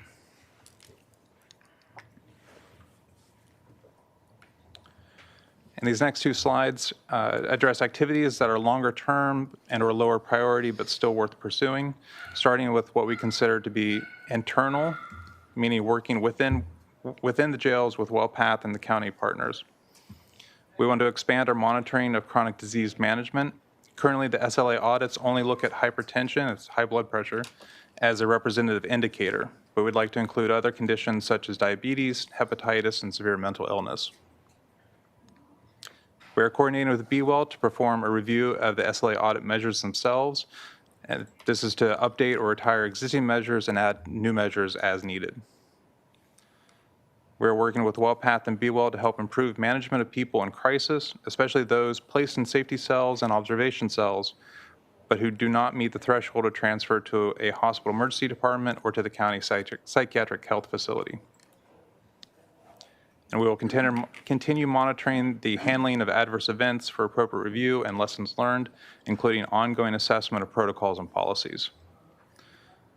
Additionally, we are supporting utilization management processes for review.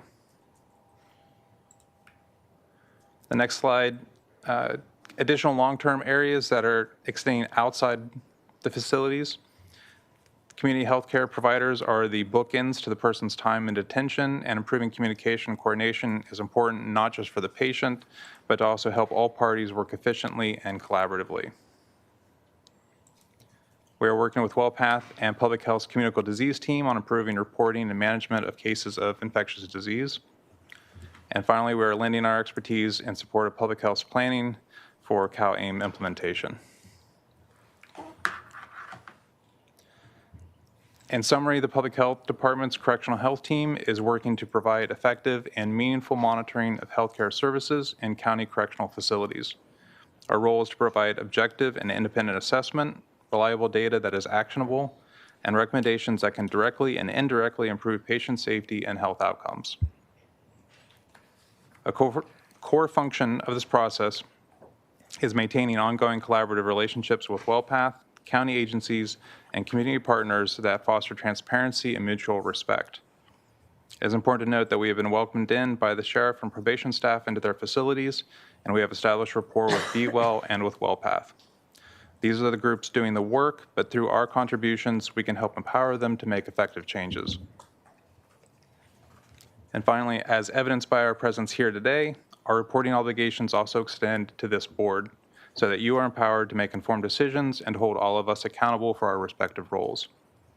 To this end, we propose a schedule for the Correctional Health Team to report to this board on a quarterly basis, starting initially, and then transitioning to a semi-annually when we're able to demonstrate sufficient improvements to support a more relaxed reporting schedule. Thank you. Thank you. Can we pause here and take questions before we move on to CalAIM? Is that okay? If that's the wish of the board, sure. Okay. Supervisor Hartman, you have your light on. Yes. Well, first and foremost, we are so glad to have Dr. Stillwell and Dr. Adam, people of such accomplishment on this project. Thank you so much for deciding to come to Santa Barbara County and do this really significant work. And thank you, Dr. Hamami, for getting them. My first question has to do with the correctional health team. How does Be Well relate to that? I'll start and then I'll let Dr. Stillwell and maybe Dr. Adam also join us. There's certainly coordination as well. They're our counterpart whenever it comes to the audits and the oversight for anything that is related to behavioral wellness. We are reporting some of their findings, so we have to make sure that we are communicating and we understand their findings as well. There is also an agreement that as well as they are a provider of healthcare in the JJC, that we are working with them to also put together a tool that would monitor also what they are doing in that regard. And this is how we're partnering on that as well. Anything you want to add? I think that was an excellent answer. So in the jail, do we make a distinction between moderate and severe mental health? And do they play a role in reviewing that work by WellPath? I mean, Jessica, you want to answer that? You want to come here? Hi, I'm Jessica Corson. I'm the Quality Care Management Manager with Behavioral Wellness. And the question, can you repeat it? Severe and moderate, and whether yes. WellPath makes that distinction, and how Be Well so assesses it. Yeah, currently with our monitoring, we're monitoring to the contract that the sheriff set up with WellPath that doesn't distinguish between mild to moderate and severe SMI. I think as we move into CalAIM and start billing Medi-Cal in the jail, then we will be having to monitor that a little differently. But right now we look at the entire behavioral health system in the jail and monitor to that. And can you describe your counterpart to the correctional health team? Yeah, so we work with them really closely on almost everything they talked about in their PowerPoints. We are partnering with them. So Dr. Adam and Aaron are really good about including us in all the meetings that come up. We also review the policies and procedures that relate to specialty mental health services or just mental health services in general. And then they are invited to all of our monitorings, the opening and the exit sessions. And then they also are involved when we have strategies around areas that are low in compliance. We'll have discussions around how we can work with WellPath to get them into compliance, and then they help monitor on the ground, kind of what we do in the background. So remind me, today, did we see just the health or the Be Well indicators as well in the CAP? Both, okay. Both, yeah. So you're integrated in that regard? They're separate audits done around the same time, but we do work together. So when we get our results, we'll share them with PhD. And we are working on, I don't want to say integrating our audits, but looking at them together as we renew them to make sure that we're not overlapping in any areas, and then updating any items that we need to. Thank you. That helps me a lot. Yeah. I think, Dr. Hamami, you mentioned one of the findings is that, or maybe it was Dr. Stillwell, one of the findings is that WellPath needs to have better, the administrator needs to have better oversight, that the way that responsibility is allocated now is not quite what you would like to see. Could you elaborate on that? I think it's specific to the medical director. Yeah. And I would like to ask Dr. Adam to probably weigh into that. Thank you. So as far as the medical director goes, just the evidence that we are seeing so far, just look what we have seen so far, is that the medical director is doing mostly clinical work, seeing patients, and there's a need for that currently. But he's not. It doesn't seem like he's very involved in the clinical oversight of the entire program. So as far as the MAC meetings and the CQI processes, utilization management, death review, those kind of things,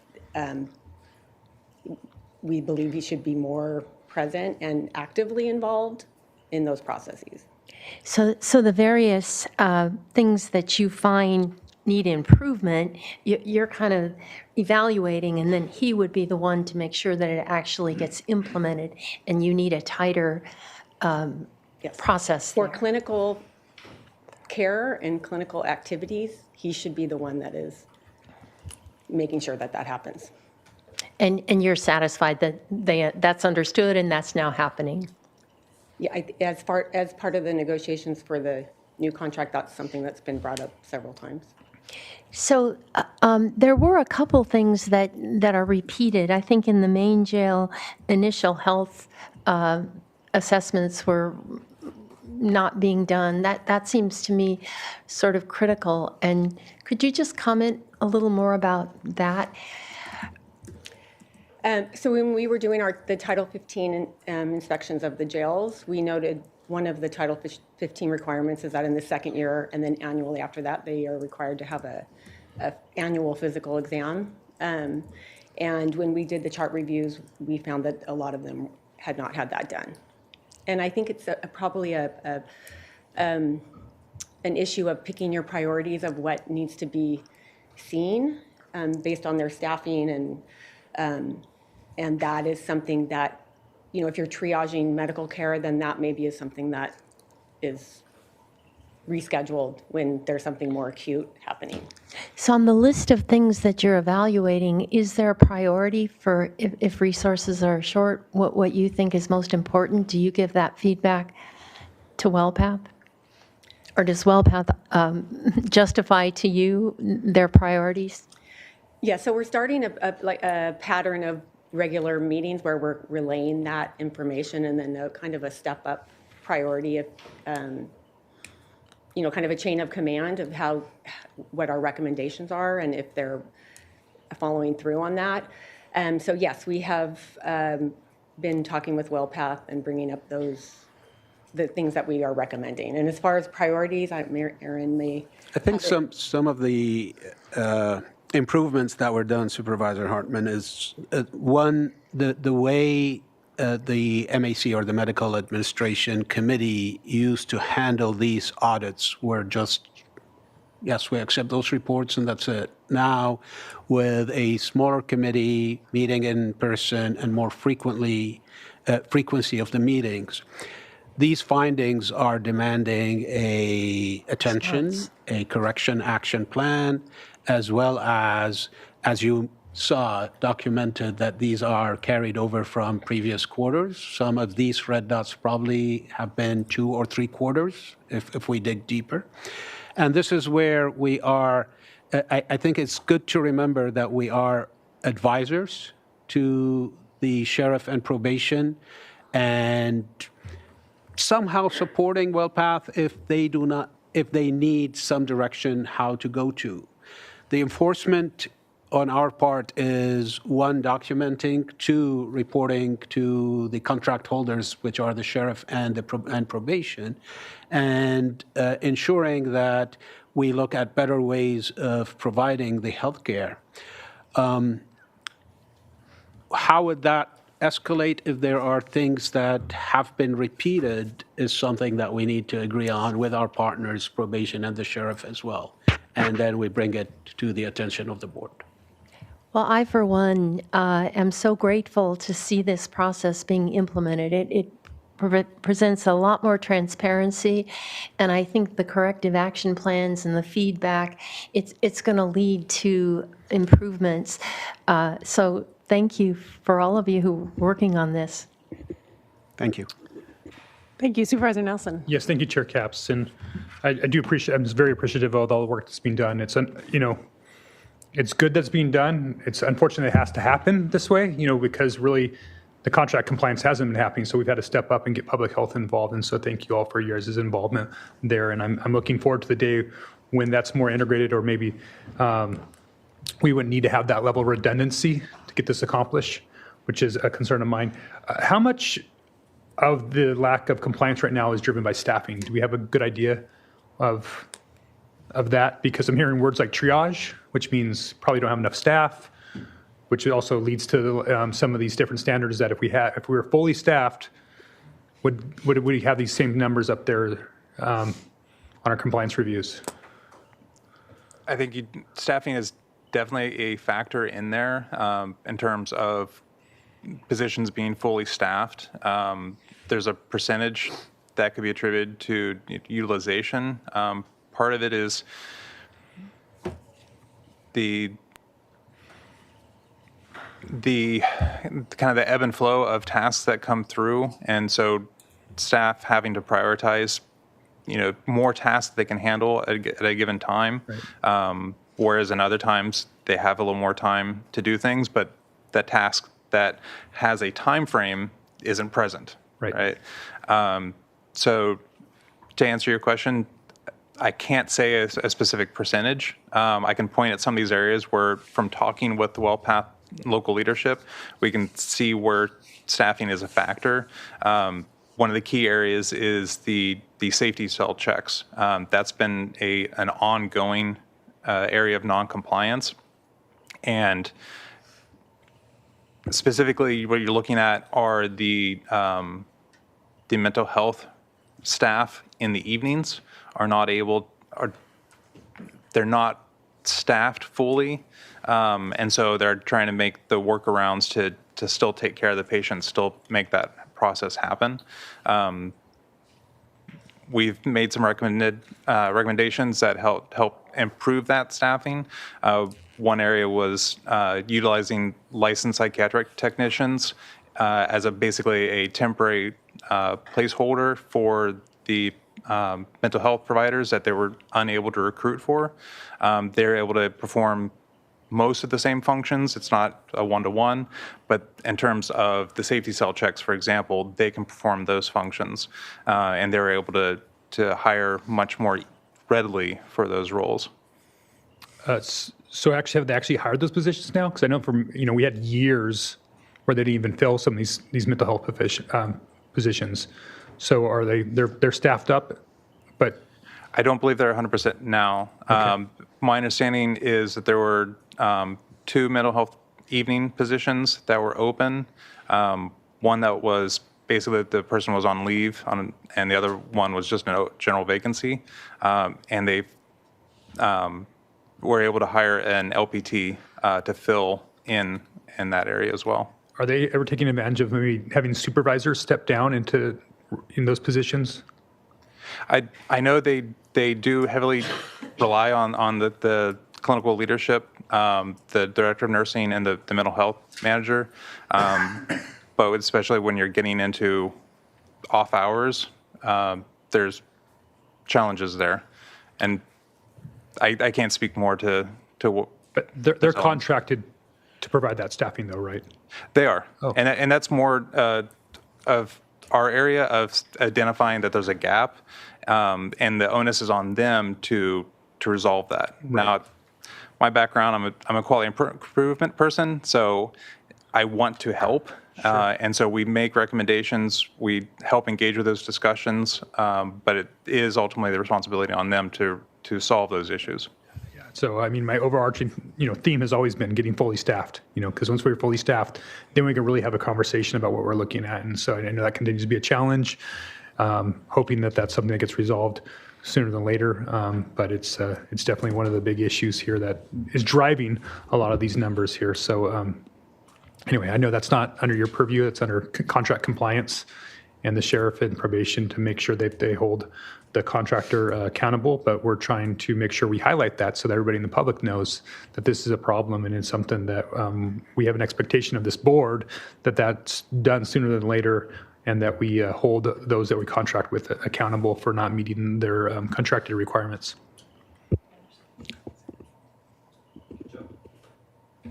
Commander Sullivan, I know, is in South County, and that maybe he can comment on that.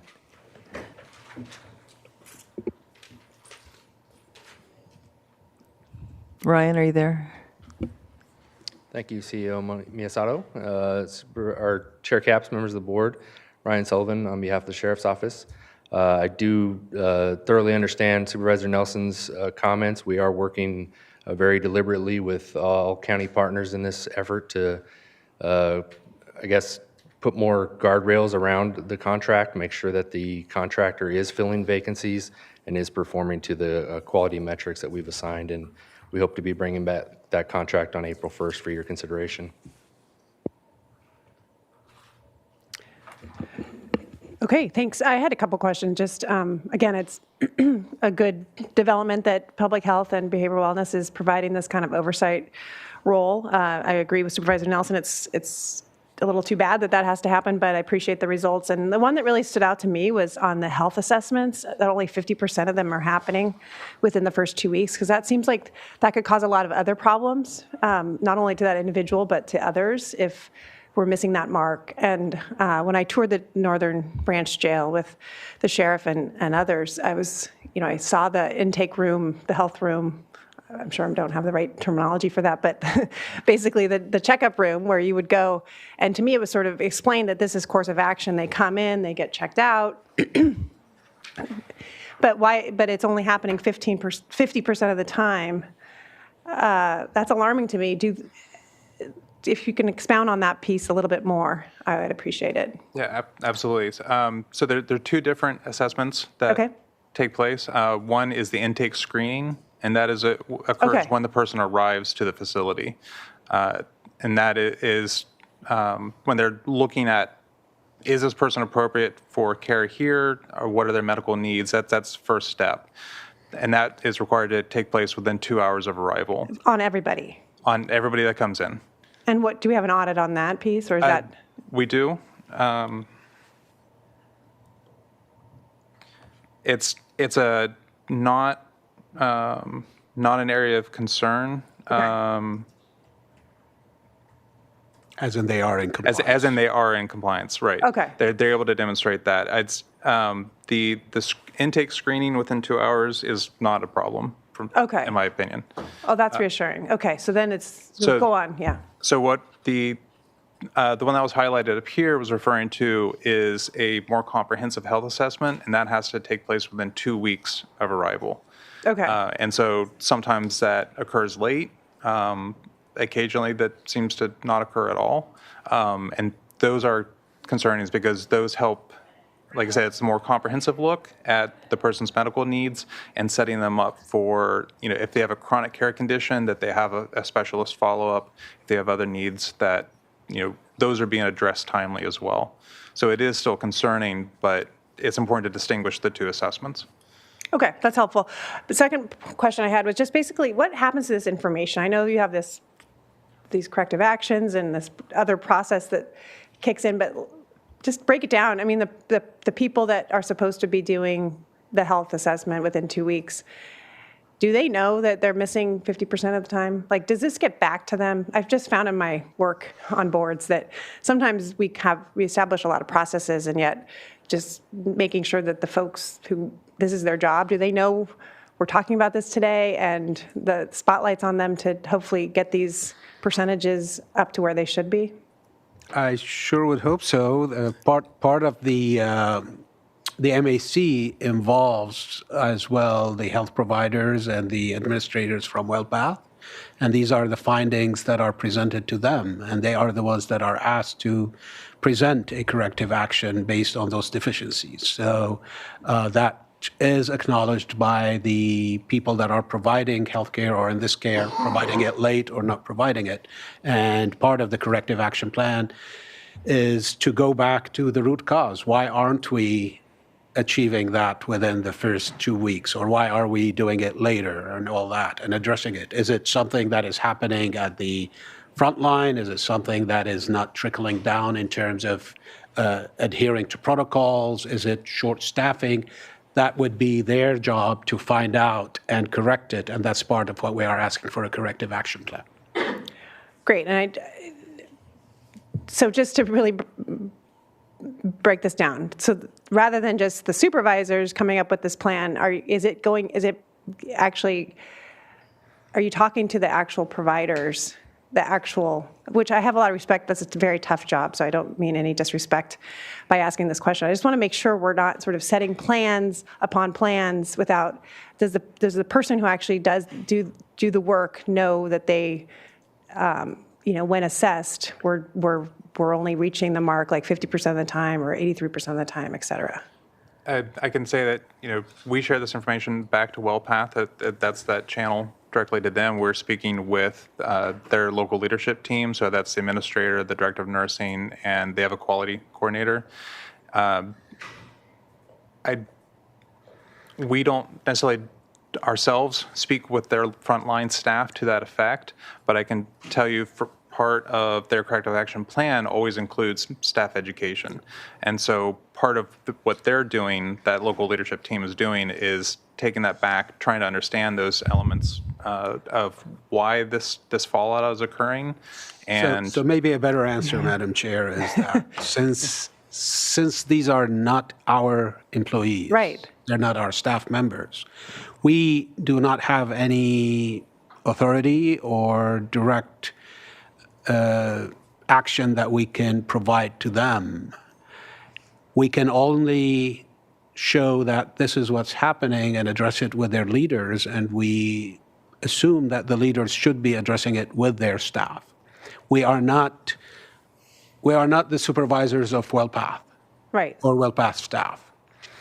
And these are, some of them are night shift nurses, some of them are day shift nurses and all that, although probably Dr. Adam and Dr. Stilwell see them and interact with them, but that is the extent of our relationship. We cannot direct them, no, you're doing this wrong, you should do that. We can direct their supervisors to say there is a better way of doing things, and we suggest that. But beyond that, it is just an advice and a suggestion. Right. Yeah, again, just my experience in bureaucracies is sometimes we have this, we establish these processes, and yet we don't know yet necessarily that the people who are actually doing this hard work, providing these health assessments, doing the TB shots, screenings, they don't know necessarily, we don't know because there's no one here who actually works with them directly to say, hey, look at our scores over here, let's get them up. That's all my point is. So hopefully we can get to that point. Okay, it looks like the last question, so we can move on to the Cal-AIM section. Thanks for breaking it up. Sure.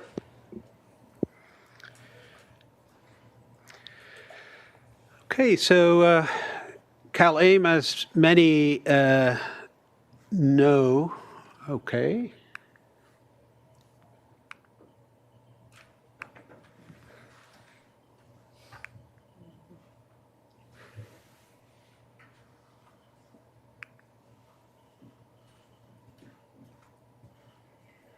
All right, thank you.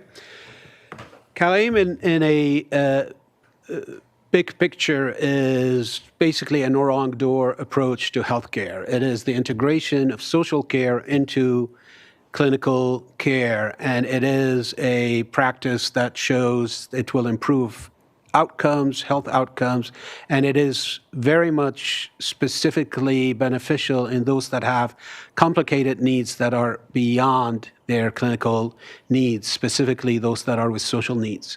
CalAIM is a California-based that is targeting the Medicaid or the Medi-Cal population with a special focus on people that are mostly vulnerable and those that can benefit from this.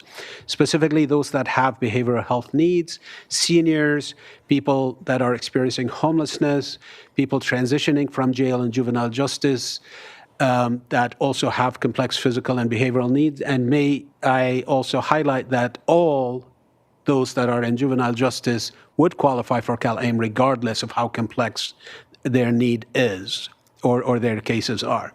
Children with medical conditions as well as children in foster care. So this is what the big picture of CalAIM. But since we are talking about CalAIM and the justice involved, which was added recently, is specifically targeting those that are in the justice-involved system, both in correctional health, both in probation, in the juvenile justice center, as well as the county jail health.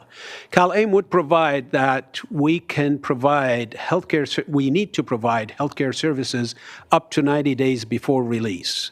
Those healthcare services would involve several things that need to be done. The first would be healthcare screenings, which is exactly what is happening. You need to provide healthcare for those who need them. So there is risk assessment, appropriate treatment based on the condition. You need to provide lab and radiology services. You need to also ensure that if they need consultations for primary care or behavioral health or specialty care, that this is happening. And then there is a need to, after assessment, to hand that patient to a case manager. This is where the care coordination plan kicks in, and the case manager or the care manager would establish a plan for how to handle the comprehensive needs of that patient, but also prepare that patient for integration and follow-up with a care plan after they are released from a correctional facility. So that would include a reentry care plan, care coordination, where linkages and referrals to the appropriate treatment, whether it's behavioral health, whether it is primary care, or whether it's specialty care, but also providing them with medications that would last them at least 30 days, providing them with durable medical equipment if they need so, and then plan for their release, that when they are back to the community, they are not lost in the system, but they do have a primary care provider and they do have a place to go to where their health care is continuous.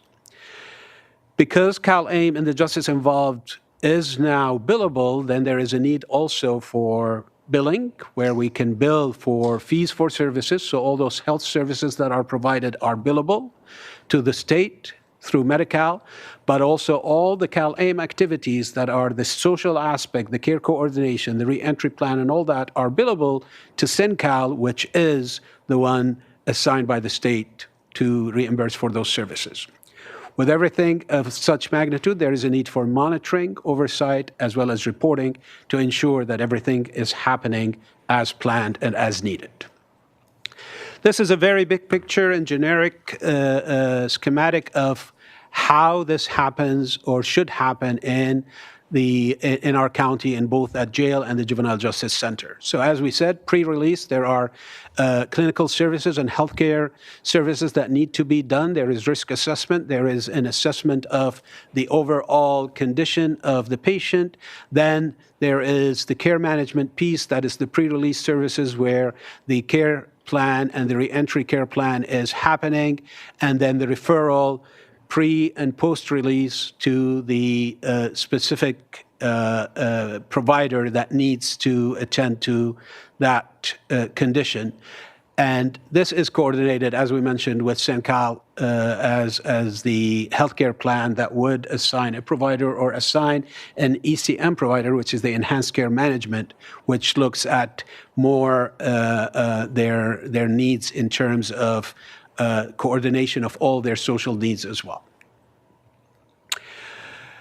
Public health is positioned to have a more of a lead role as well as a more of a major role because, one, we are currently providing CalAIM at our health centers, and two, we are the only county department that is designed or designated as an ECM provider by CENCAL. So we are positioned to lend the expertise in implementation of CalAIM at the jail through the justice involved, but also at any other county initiative that in the future we might get into where CalAIM is needed. We are able to provide clinical oversight for the health piece, which is the screening, the health assessment, the clinical consultations, similar to how we're doing jail monitoring, jail health monitorings currently. We can oversee as well the care management and the coordination of care for those. So once that warm handoff is given to a care manager, then we can also make sure that this is done in the right way, and we are ensuring that the care coordination is happening and the reentry plan is happening, as well as the planning for the discharge. We are also being tapped to implement the EPIC as electronic health record, because EPIC is the EHR that can bill for CalAIM. We do have EPIC now at our health centers, and one of the conditions with the healthcare provider through the contract negotiation is that they need to switch to EPIC and implement it. So we are also relatively the experts that can help with that implementation. As well as we can provide oversight and monitoring and reporting, because we are doing that as it relates to the CalAIM services and ECM services that we are providing at our centers, and I think we can also lend that to the efforts as it relates to the justice involved. We are also going to have a major role in ensuring that billing is happening. As we said, CalAIM is new, and there is no entity so far that has been able to stand a billing system and bill for CalAIM. So we are billing for enhanced care management, and as we are billing for CalAIM currently, we can also support that. We have been involved in the RFP that is out now, and I think it should wrap up within a week or two for a third-party biller.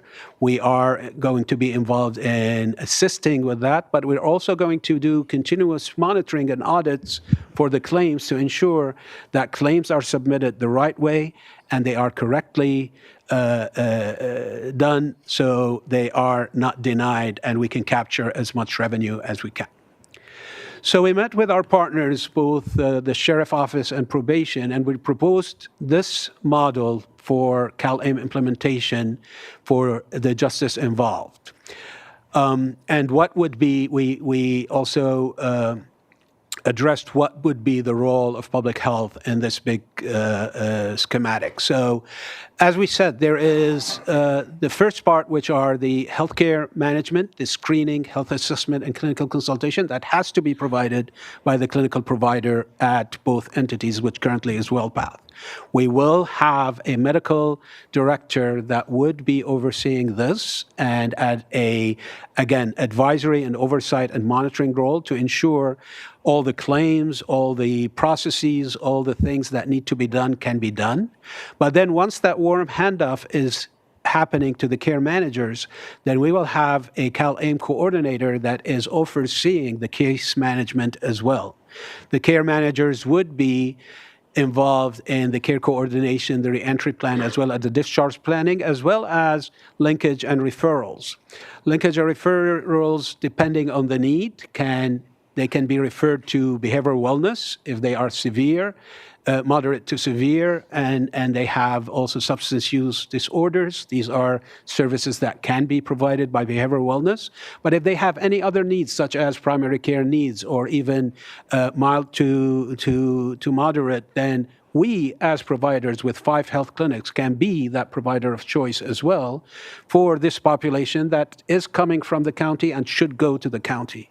We are also an ECM provider, so it doesn't make any sense to assign them to an outside ECM provider, and we have been talking to CENCAL as well to assure that those patients that belong, well, belonging probably is not the right word, but those patients that are coming through the county should be still served by the county, and ECM as public health as an ECM provider can do that. Since we will be involved in overseeing the third-party biller, then we see a role for us in monitoring the billing, as well as I mentioned, we are going to have a CalAIM EHR manager that is also helping with the EHR. Billing is going to go to CenCal, as mentioned, and for fees for services. There should be a CalAIM administrator, probably, or whatever that title is, that oversees all CalAIM, not only as the justice involved, but also as we are providing it currently at Public Health, and as well in the future, if there is a will for the county to expand that, and that would be also part of what we are doing now. So we pitched this model to our partners, and both the sheriff and probation, there was a big agreement that this model makes sense. Having one entity to handle all that is effective, efficacious, as well as efficient. And rather than fragmenting all that, while still there is an emphasis on all partners to have a role in this, but in terms of the implementation and the oversight and the coordination, it might be a good idea for public health to be the one that is managing or at least helping with that implementation. The next phase would be is to start looking into what does that translate into in terms of staffing, in terms of needs, in terms of funding, in terms of how do we sustain this once we are billing for services. We are seeking advice from our consultant to understand what revenue is expected and would the revenue be sufficient to sustain all these staff. There are also considerations whether the care managers should be hired by the sheriff and probation or whether they should be also our care management. So this way we are handling everything from A to Z. This is something that we still need to look at and address how effective and how efficient and also the feasibility of that. So with this, before we go into questions, let me read our recommended actions as they are in your board letter. So we ask that the Board of Supervisors receive and file our Public Health Department 2024 update on jail health monitoring and audits, receive and file an update on the CalAIM Justice Involved initiative and the Public Health Department's role in implementation and oversight, and determine that this action is not a project in the meaning of CEQA. Okay. Supervisor Nelson. Yes, thank you, Chair Capps. Very exciting stuff with CalAIM and the opportunities that it presents the county.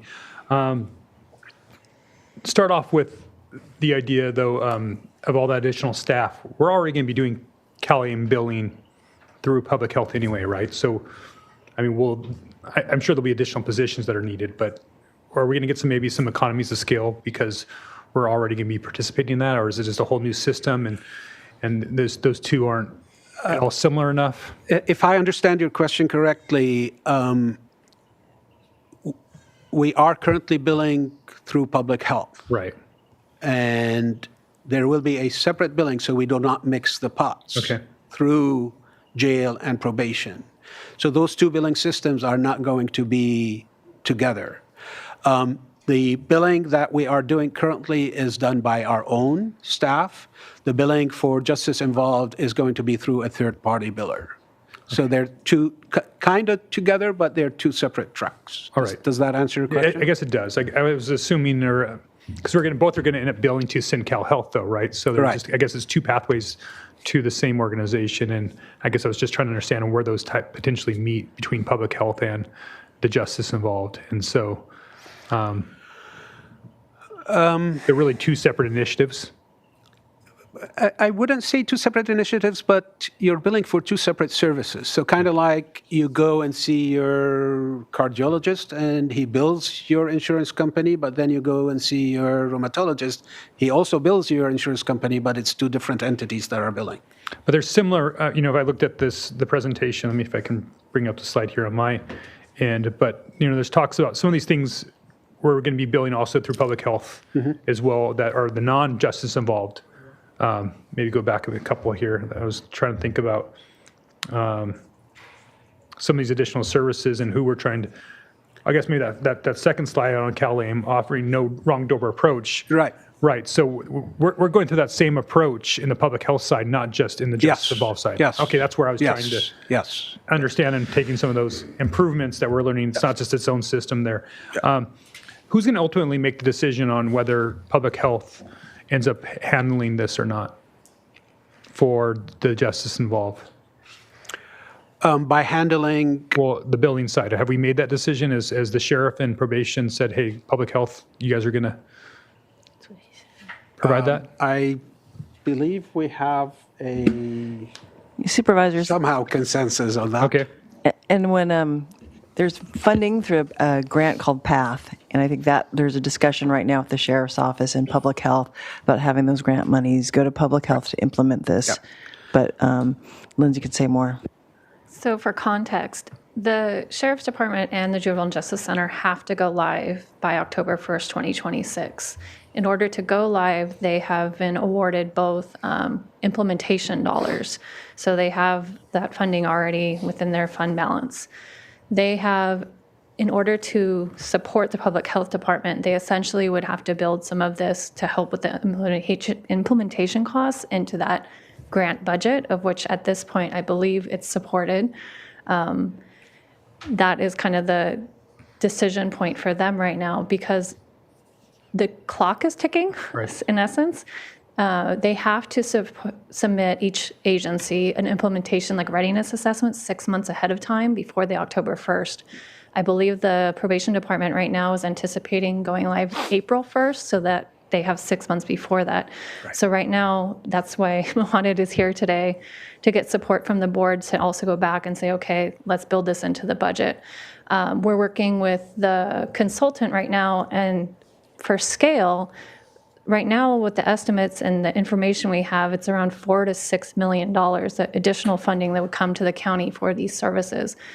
To build that type of Medicaid operation, you are going to incur more administrative costs essentially around the billing and the compliance because these are now Medicaid dollars that are then auditable. So that's why the state is trying to invest in those implementation funds with that grant to set up this infrastructure. And it's really dependent on the sheriff and probation to have that within their budget with those implementation dollars, public health being a critical partner. So you touched on for a moment there that we're looking at anticipated revenue being $4 to $6 million additionally. Yeah, based on essentially once we're billing. Yes, so this is probably first in the state. We sat down with the consultant, went through all of our booking data, all of our services that we could get from the WellPath information and from behavioral wellness, and all of our reentry care plans. And what it's looking like is probably 4 to 6. It could grow. You know, it's dependent on how many bookings and how much time an individual stays, because the longer they're there, the more services that can be performed. I say it's actually a pretty conservative estimate, but that's also, so essentially the county is incurring these costs today, right? So the WellPath contract, Be Well services, there are some additional probably reentry care services that might be incurred, and there will be administrative implementation, so that EHR, those billing components, all of the quality monitoring, that will be an ongoing cost, but that's typically an admin cost. So from the 4 to 6, you want to take off probably a certain percentage that you're going to have to invest to ensure that you have these administrative roles. But yeah, I'd say 4 to 7 is what we're thinking right now. That's what I heard from Mr. Hamami was that hopefully that covers the administrative cost. Do we have any estimates on administrative costs? Well, the administrative costs are built into the rate set by the state. So the state is going to pay a flat rate for the service. Mm-hmm. We're already delivering, based on the data, these services. So if you take the 4 to 6 million, reduce what administrative costs would be, that would be the net impact benefit from Medi-Cal. Sure. So I'd say no, from the perspective of we do not have a budget built into the WellPath contract to do the type of oversight and infrastructure needs to have a Medi-Cal operation. So we will have to invest in some of that. I can't answer whether it's going to be completely sustainable and cover all the costs, but we Ms. are Walters, right now. Yeah, thank you. So right now, what we're proposing today, we know there's going to be some administrative cost for billing. We don't know the precise amount yet. But the good news is by doing this, we can start the process of doing any billing at all that CalAIM offers. Like the state says, we have October 2026. They've letters out to all counties saying, hey, get going on it. So this is a positive step. And we will need any money that we can get to offset the costs of the medical care. But you've just heard about some of the issues that we're having. You'll have the contract to your board October 1. It's a sizable increase as we've known. And this will help offset maybe half of those costs if we're lucky. So it's positive news, and we're thankful that the public health is structured already to take this on, and with the agreement with the sheriff and probation. I think Supervisor Nelson, to answer, I do understand your question now. Currently, there are, as Ms. Walters mentioned, there are infrastructure grants that the state has provided that both sheriff, probation, and even us to some degree can benefit from that to put together a system and infrastructure. This would end 6 months after implementation. For the staff. The expectation from the state is that whatever you are capturing through billing should cover you, and that's it. This is where we would see whether our administrative cost is too high. Do we need 2 administrators versus 1? This is where that 6 month is going to give us a better understanding.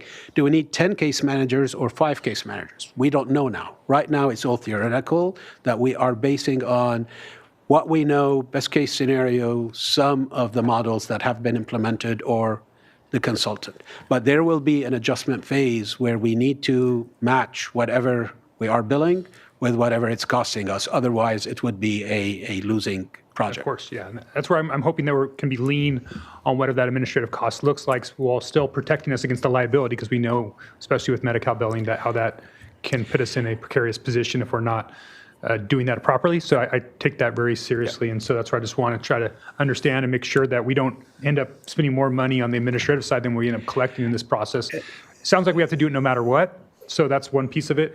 And then also, if we wait till October of 2026, then we may have lost out on the opportunity to potentially bill sooner. So that's something I'm encouraging us getting started sooner than later, just so that we can get a chance to start to take advantage of that. I mean, I hate that we have to wait to some kind of artificial deadline set by the state when we know that where there's money on the table that we potentially could be collecting to offset some of these expenses. So one of the interesting things to that is that once the departments submit their readiness assessment from DHCS, we've heard that the minimum requirements are met, which we already have operational pharmacy, which is the 30-day discharge meds, and the script that someone has upon release, and the reentry care plans. And so with public health joining on to lead in the reentry care plan, those are the 3 requirements to kind of start to go live. The state knows then that the billing and the IT kind of come after that, and that's why they put that implementation funds so that we can start earlier, because it's to our advantage to get on it now and use those implementation funds for some of this learning, so that when everyone goes live on October 1st, our billing flows seamlessly, you would hope, because the longer we go, like you're saying, we're giving up potential federal dollars. Yep, thank you.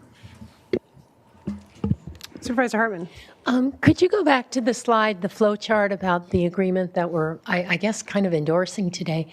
So if I'm somebody at the jail and an inmate getting services, I'm trying to figure out how the transition happens between WellPath and our own case managers in this.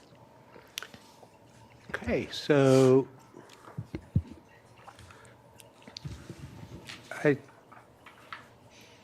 oh wow, I didn't know we can do that. This is the first entry to either jail or the Juvenile Justice Center. And this is where a healthcare provider is going to take care of that patient. So this is where WellPath is going to provide those services: screening, health assessment. Patient needs to see a cardiologist. Okay, let's get that consultation in place, all that. So And then once that part is done, and it's not clearly a line, there is so much overlap, but this is where the handoff to the care manager is going to happen. Okay, so I'm the inmate. I have 6 months release date, and we don't always know that. But anyway, so that's when the transition happens. Could you describe that in more detail? What that means? Am I getting care from both, or?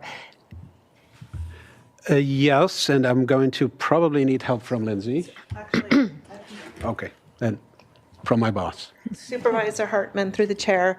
The reason I jumped to answer this one is because this piece that's described here as care manager, your board has actually funded as what we've called discharge planners previously. They're funded through the CCP budget. They're also some funded through general fund. We've provided discharge planning services for many, many years, and it's provided through a combination of county employees as well as some of our contractors. They have always worked in conjunction with WellPath, and now through CalAIM, we will be able to integrate it more heavily and be able to get reimbursed through Medi-Cal for a good amount of the work that we're already required to do. We began discharge planning as a best practice back somewhere around 2010, and it has kind of stagnated and has not evolved with the latest whole person care. So we've been trying to make improvements there, and really it's been pretty clear that it needs a coordinated oversight at the management level. And we have not been able to successfully launch that for a variety of different reasons, including some recruitment difficulties. So CalAIM will really take what is already existing and pull it all together so that those, what they're calling under CalAIM, care managers, will be able to look from a whole person care of all of their criminal justice needs as well as their healthcare needs, their housing needs, their community supports. I think the care manager threw me, so that helps a lot. So I'm glad, thank you for bringing that. So there is a lot that is happening currently that are pieces of this model, and we want to build on that. I know that probation, for example, at the Juvenile Justice Center are doing much of this, and we are definitely very happy to incorporate that into how that flow is going to happen. But one thing to add is that a care manager can, we're using that term loosely, it can be a discharge planner, it can be a community health worker, it can be a social worker, whatever. But that person is assigned at the minute the inmate or the patient is being seen at either facility. So once they are seen by the healthcare provider, they are assigned a case manager or a care manager. I see. So you don't wait to the 6 month till we're reimbursed. Right. That's correct, Supervisor Hartman, through the chair, especially because most of our individuals in the jail will be released in a very short amount of time, and oftentimes with very little notice. We don't have the benefit of anticipating that a specific release date, 90 days out, it may happen very quickly, so that care manager needs to get working on a plan very quickly. Thank you. Other questions from the board? Okay, I think we should take public comment at this point. Madam Clerk. Chair Capps and members of the board, we have one request to speak from the public on this item. We're going to Zoom with Maureen Earls. Maureen?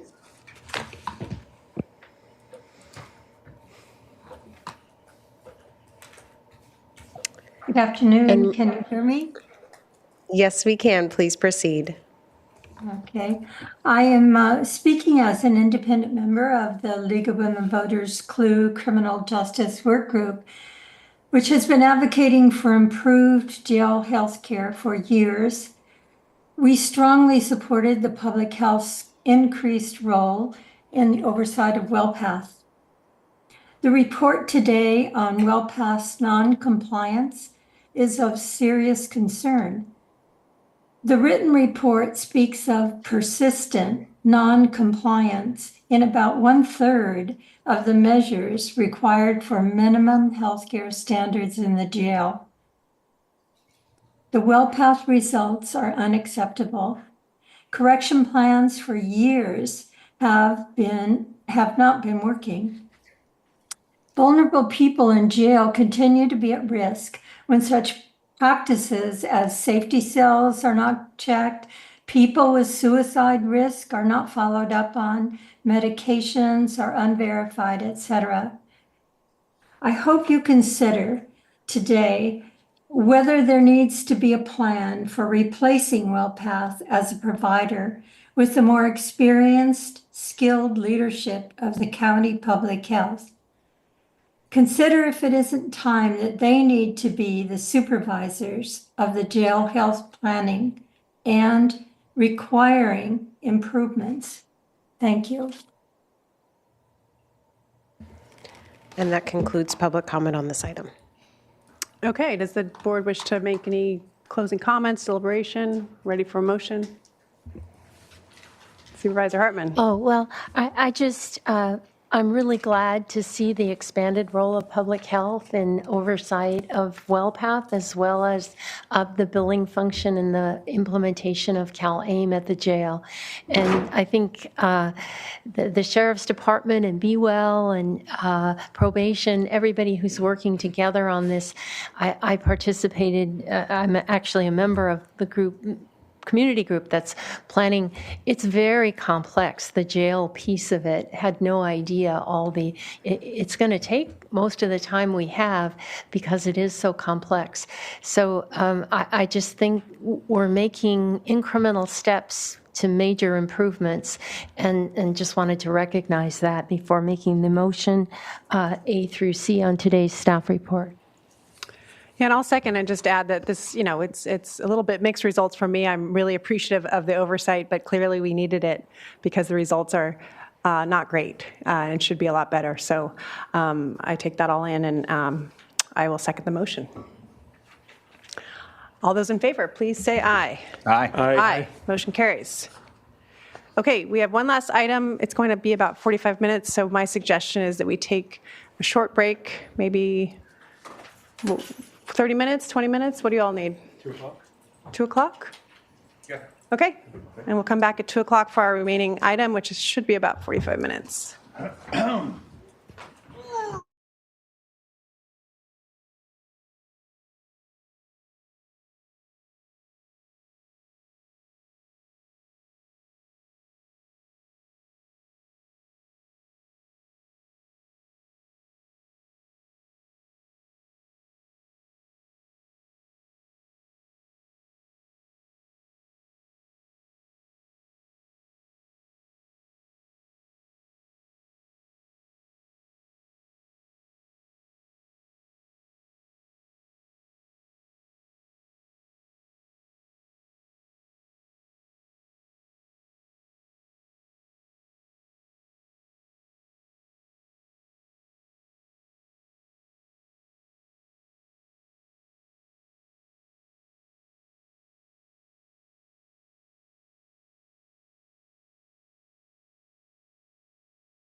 Okay, welcome back. We're back for our last remaining departmental item of the day, which is departmental item number 3. Madam Clerk.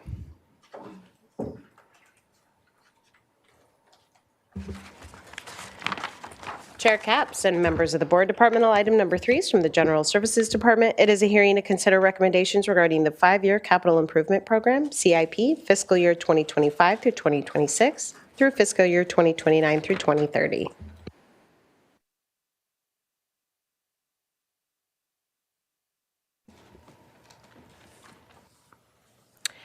Good afternoon, Chair Capps and members of the board. I'm Diana Sorga, Capital Division Chief of the General Services Department, and today I'm joined by Jill Van Wee, Capital Program Manager, representing the Community Services Department, Parks Division, as well as Chris Nedden, Director of Public Works.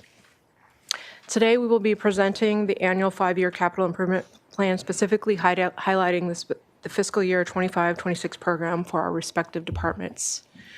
I'd like to take a moment before we start our presentation to acknowledge all of the hands and hard work that went into developing this program. I particularly want to thank the capital team, John Green, Kirk Lagerkist, and Daniel Contreras. I also want to thank our facilities and energy divisions for all of their participation. In addition, I want to thank Sarah Gill from the CEO's department, as well as Jill and Chris and their team, their staff, as well as Julie Hagan, who did a lot of the coordination for preparing this program.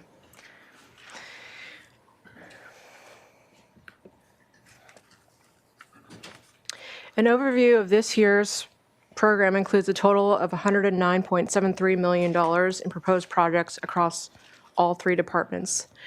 These projects fall within the following project classes, which you can also find further defined in Appendix B of the CIP book. They include land investments, land improvements, building improvements, equipment, IT hardware and software, infrastructure, and maintenance projects. And to the right, you'll see just a sample of CIP programs ranging from paving and accessibility to bridge replacement and parks programs.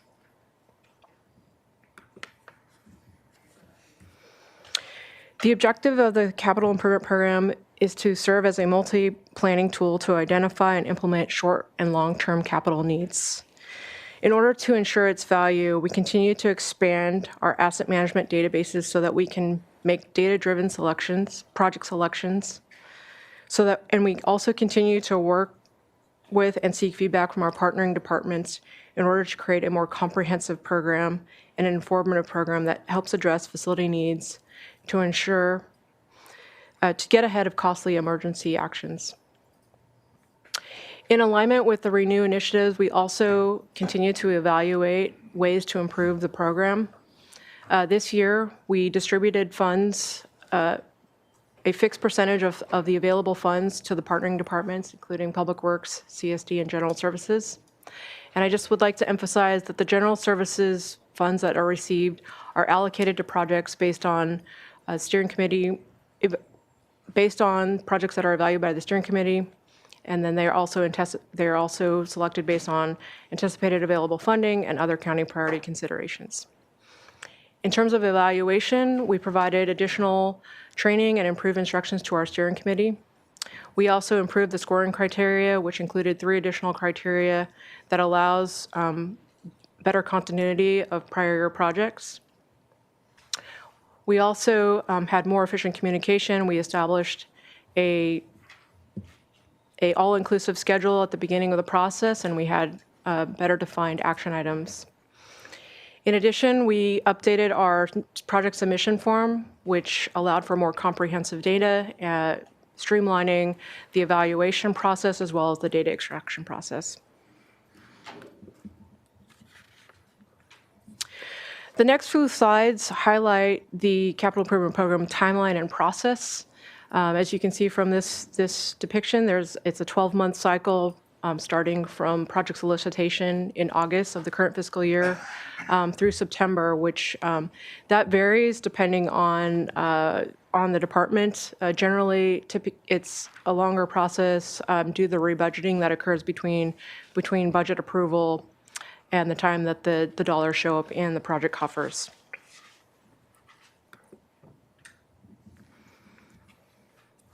As I mentioned, the solicitation process begins in August. This is when capital project nominations are submitted by county departments and consists of improvement facilities and infrastructure maintained by general facilities. At this time, we also solicit for projects from our partnering departments, which is CSD and Public Works. The new project nominations, which I'm referring to, the ones that the ones that are maintained by General Services or managed by General Services, are project nominations that are evaluated by the steering committee based on 10 criteria, which is identified in the board letter.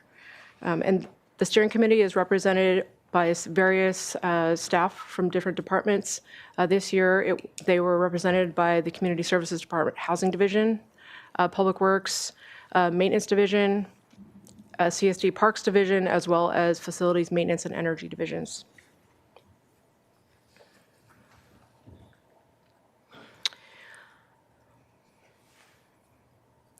The list of scored and ranked projects are then sent to the Assistant CEO of Municipal Service Department for review and recommendation.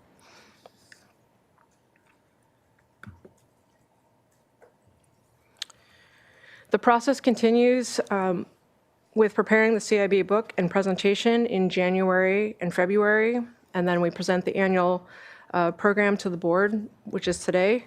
And then we continue by participating in the annual budget hearings in April, approving the annual budget in June, and as I mentioned, the allocation of funds occurs sometime between July and October. And we hope that this overview provides a better understanding of the solicitation, evaluation, and selection process for the recommended projects and programs to receive one-time discretionary funding. However, before we proceed to presenting the 25-26 recommendations, we would like to highlight some of our accomplishments for fiscal year 24-25.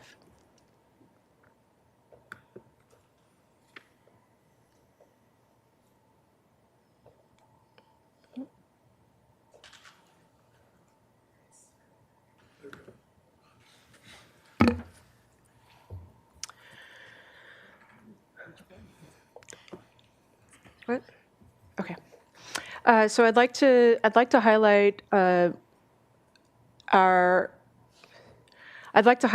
courthouse roof replacement project. In fiscal year 24-25, we completed phase 2, which was the south portion of the courthouse.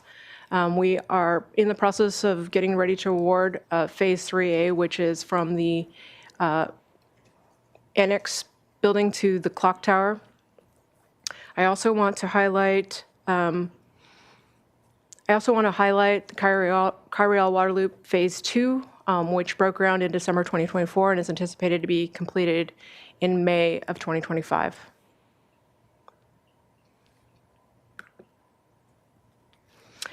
Some of the cooperative projects that we've been working on include the completion of the Hedges House Commercial Kitchen, which was in partnership with Good Samaritan, as well as the Community Services Housing Division.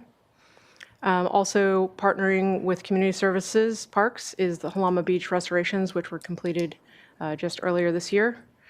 And I just want to, in terms of our facilities projects, I want to emphasize that our facilities maintenance team responds to over 10,000 work orders a year, and in addition to that, they also complete smaller maintenance projects, and this is just a list of their most recent projects completed.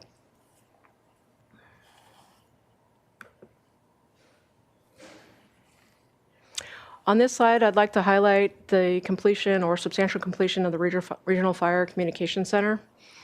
I'd also like to highlight the Santa Barbara Behavioral Wellness Headquarters, we've initiated project design, and we plan to present the concept design to the board in July of 2025 with the hopes of transitioning directly into a design-build contract. Also want to highlight the Santa Barbara Probation Headquarters, which broke ground in September of 2024, and we are currently on schedule to complete in summer of 2026.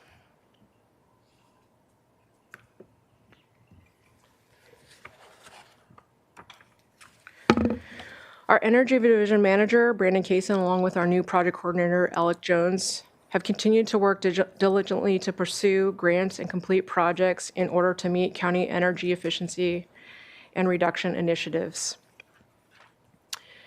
This year, they were awarded $4.7 million to expand the electric vehicle charging infrastructure for government, fleet, and public use.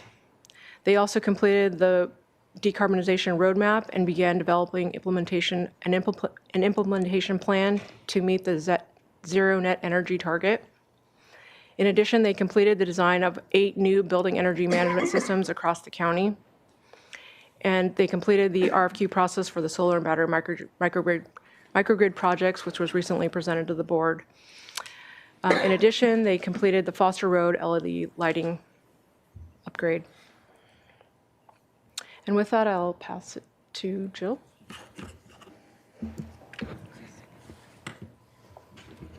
Good afternoon. I'm just going to tick through some of the accomplishments for the Public Works division by division. In transportation this year, we were able to finish the emergency restoration work, emergency opening work for the storms from 23 and 24. We still are waiting on some FEMA funding and approvals to do permanent restoration, but all the sites have been addressed. That's allowed us to pivot to some of our longer-term capital improvement projects that we've been trying to get to construction over the last few years. You can see them listed out here. The picture on the right shows East Mountain Drive Bridge in Montecito, which will be, that's a girder being placed right now, but the bridge will be open next month. We also were able to get the MODOC multi-use path right-of-way completed, and we got construction allocated with the California Transportation Commission, so we'll be going to construction in 2025 on that. For our road maintenance annual plan, we completed about 50 lane miles of pavement preservation and rehabilitation work, as well as several hardscape projects throughout the county. In water resources and flood control, we completed major operational improvements at many of the South Coast debris basins. These have 3 really beneficial components to them in all these projects. The first is obviously they'll help with the protection of the communities that they're serving. Secondly, they will improve the operational efficiency and the ability to keep them clean and respond to emergencies and get them cleared out. And then thirdly, they are set up in a way that helps protect the natural resources in the areas. So they have multiple benefits for these projects. Resource recovery and waste management. The expansion project approved by your board has gone to construction. That will ensure that we have the capacity to serve the region through 2038. We also have a series of projects that were completed to help with compliance and regulatory requirements, such as the advanced stormwater treatment system. And then in Laguna Sanitation, we've completed our major upgrade project, and that's fully online. We're also working on projects to deliver recycled water to golf courses in the area and studying. We completed our indirect potable reuse study as well. And I'm going to pass it off to Jill now. Thank you, Chris, and good afternoon, supervisors. The 9 projects that are noted on these slides here for CSD Parks, we tried to hit every district available, except for Lavaninos. Sorry, Guadalupe Dunes, I think, is looking good. So thank you. I'm okay with that. Okay, Looks good, great. Good.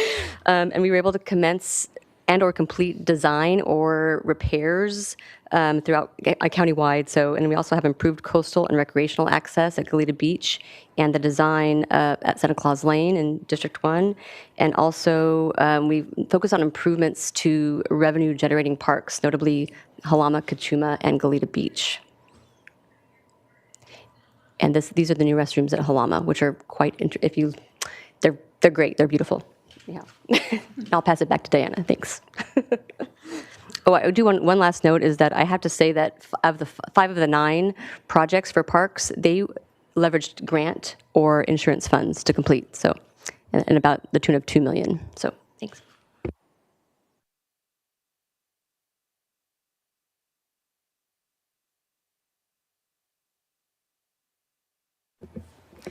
General Services would like to recommend that 18% and general fund programs represented here continue and be received for the fiscal year 25-26. This table represents both of the deferred maintenance and deferred capital project categories that identify some of our most critical needs.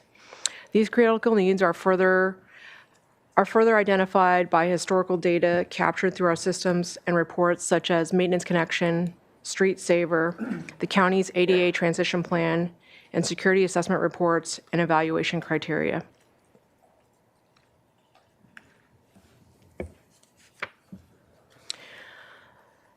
This table represents General Services projects recommended for one-time discretionary funding in fiscal year 25-26 based on their ranking order on anticipated available funding and additional county priority considerations. They represent the many categories from tenant improvements to energy efficiency and reconstruction projects.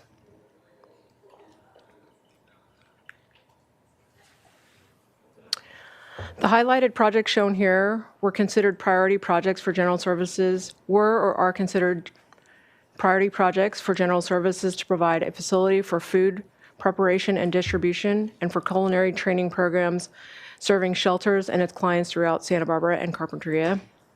It's also to provide an updated, functional, and efficient workspace for the probation department, and to provide a regional communication center that centralizes dispatch functions for county fire and updated joint information and call centers for the county's emergency operations center. This slide highlights some of our ongoing multi-year projects that are also included in the fiscal year 25-26 recommended budget. They include the Santa Barbara Probation Headquarters, Santa Barbara Main Jail improvements, the Public Service Radio Network, the Orchid Library and Community Center, the Santa Barbara Behavioral Wellness Headquarters, Kyriel Water Loop Phase 3, Santa Barbara Courthouse Roof Replacement Phase 3B, and the Kyriel Master Plan.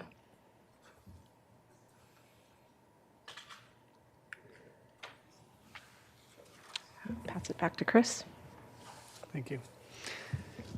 In Public Works Transportation, we've categorized them by programs, but you can see that this capital program includes approximately $52 million worth of work in the various categories. We have several unfunded projects or partially funded projects. So these are projects where we have some seed money to try and get the projects working through development, but they would need further funding to get constructed, or sometimes doing the advanced design as well. Some highlighted projects that we have going forward in this plan are the Modoc multi-use trail, which I mentioned earlier, will be in construction summer, fall of this year. We also have the Clark Avenue streetscape improvements, which will improve parking, traffic circulation, and has complete streets and pedestrian mobility improvements as well.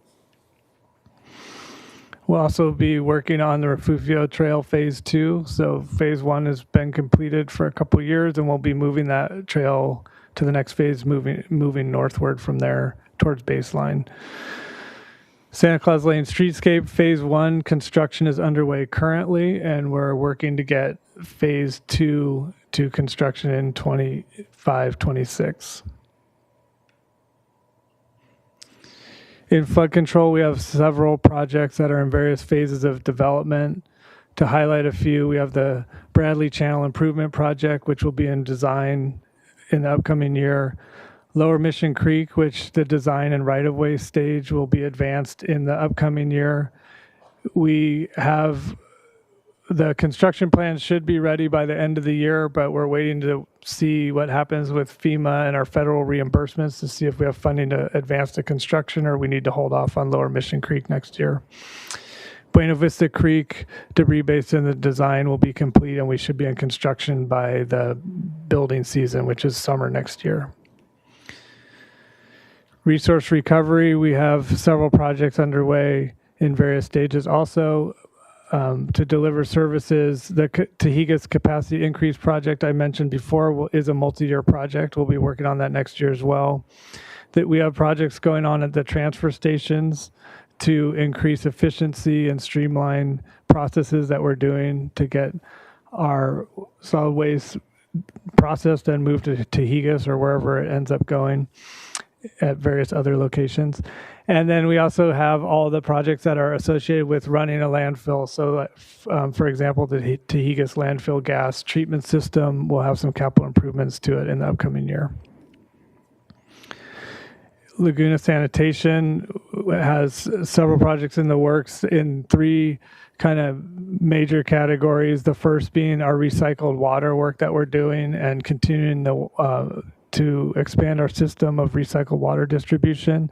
The second is to ensure that our plant is maintained and up to date with the latest technology. So we'll be replacing a tertiary skid that's been in service for almost 20 years and is due for replacement, and then taking care of our collection system. So the over 128 miles of pipes that we have for our sewer system collection, programmatically rehabilitating and replacing those as needed to make sure that we have a robust system. And then we have many multi-year projects that are underway and that we will be bringing to your board in future years as part of the CIP program. So these are kind of a preview of what we'll be seeing in future years. Thank you, Chris. And as far as parks goes, in the next year's fiscal year budget, we anticipate about $11 million in parks projects going on. That $11 million is a flash in time and represents about $50 million in projects that we have in process, 30 million of which we have secured funding for. And the overall capital program for parks is about 350 million, FYI, and about 73 million of that is for deferred maintenance and paving needs, so FYI. Our highlighted projects for this upcoming year include the Goleta Beach Park storm repairs. We have pier repairs that should be able to be implemented this summer, and the remaining parking lots at Goleta Beach. Santa Claus Lane Beach access, we are finalizing the design with the California Public Utilities Commission and the Union Pacific Railroad. And hopefully we'll be able to commence construction this year if funding is available. And a new park in Vandenberg Village, hopefully we'll get to commence with phase 1 of that. I know the community will be extremely excited about that. And multi-year projects, similar to Public Works and General Services, we have many multi-year projects that are phased over time due to the scoping, the size, the funding, and or sometimes environmental constraints. Oh, and here's the highlighted unfunded project. It's still in our fiscal year 25-26 capital plan. The importance of this is that the funding is required by Caltrans and what of it, Santa Barbara SBCAG. But Public Works and CSD Parks is working with them to try and find funding, whether it be grant funding or other modes of funding, so we can implement this project. The importance of this is that the county has a CPUC permit, and the timeline is, we're reaching that timeline this coming fiscal year. So it's important to implement commencement of that project this year.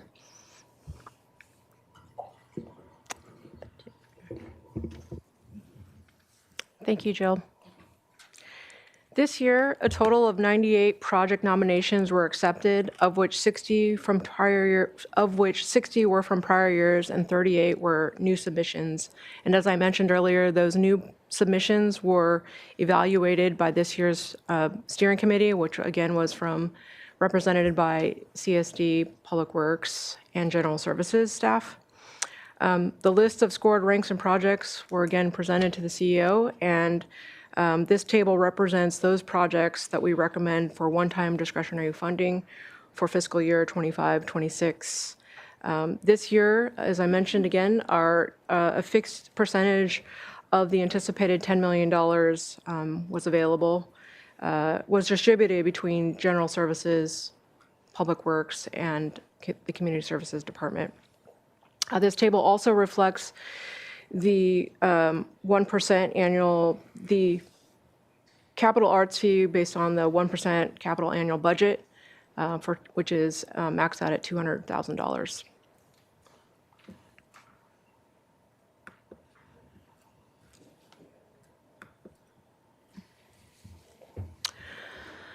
This slide represents our deferred maintenance backlog.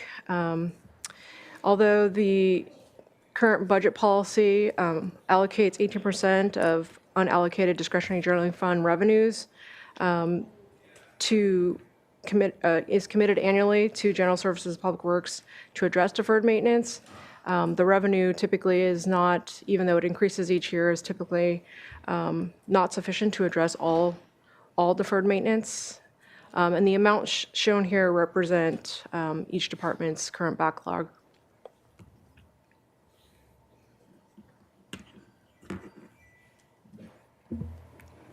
I'm going to jump in here and just show that CSD Parks was crushing it. We actually had the go down a little bit, and I have to say that's really in part to the Kachuma RV area renovation project that eliminated about $12 million in deferred maintenance needs. So thanks.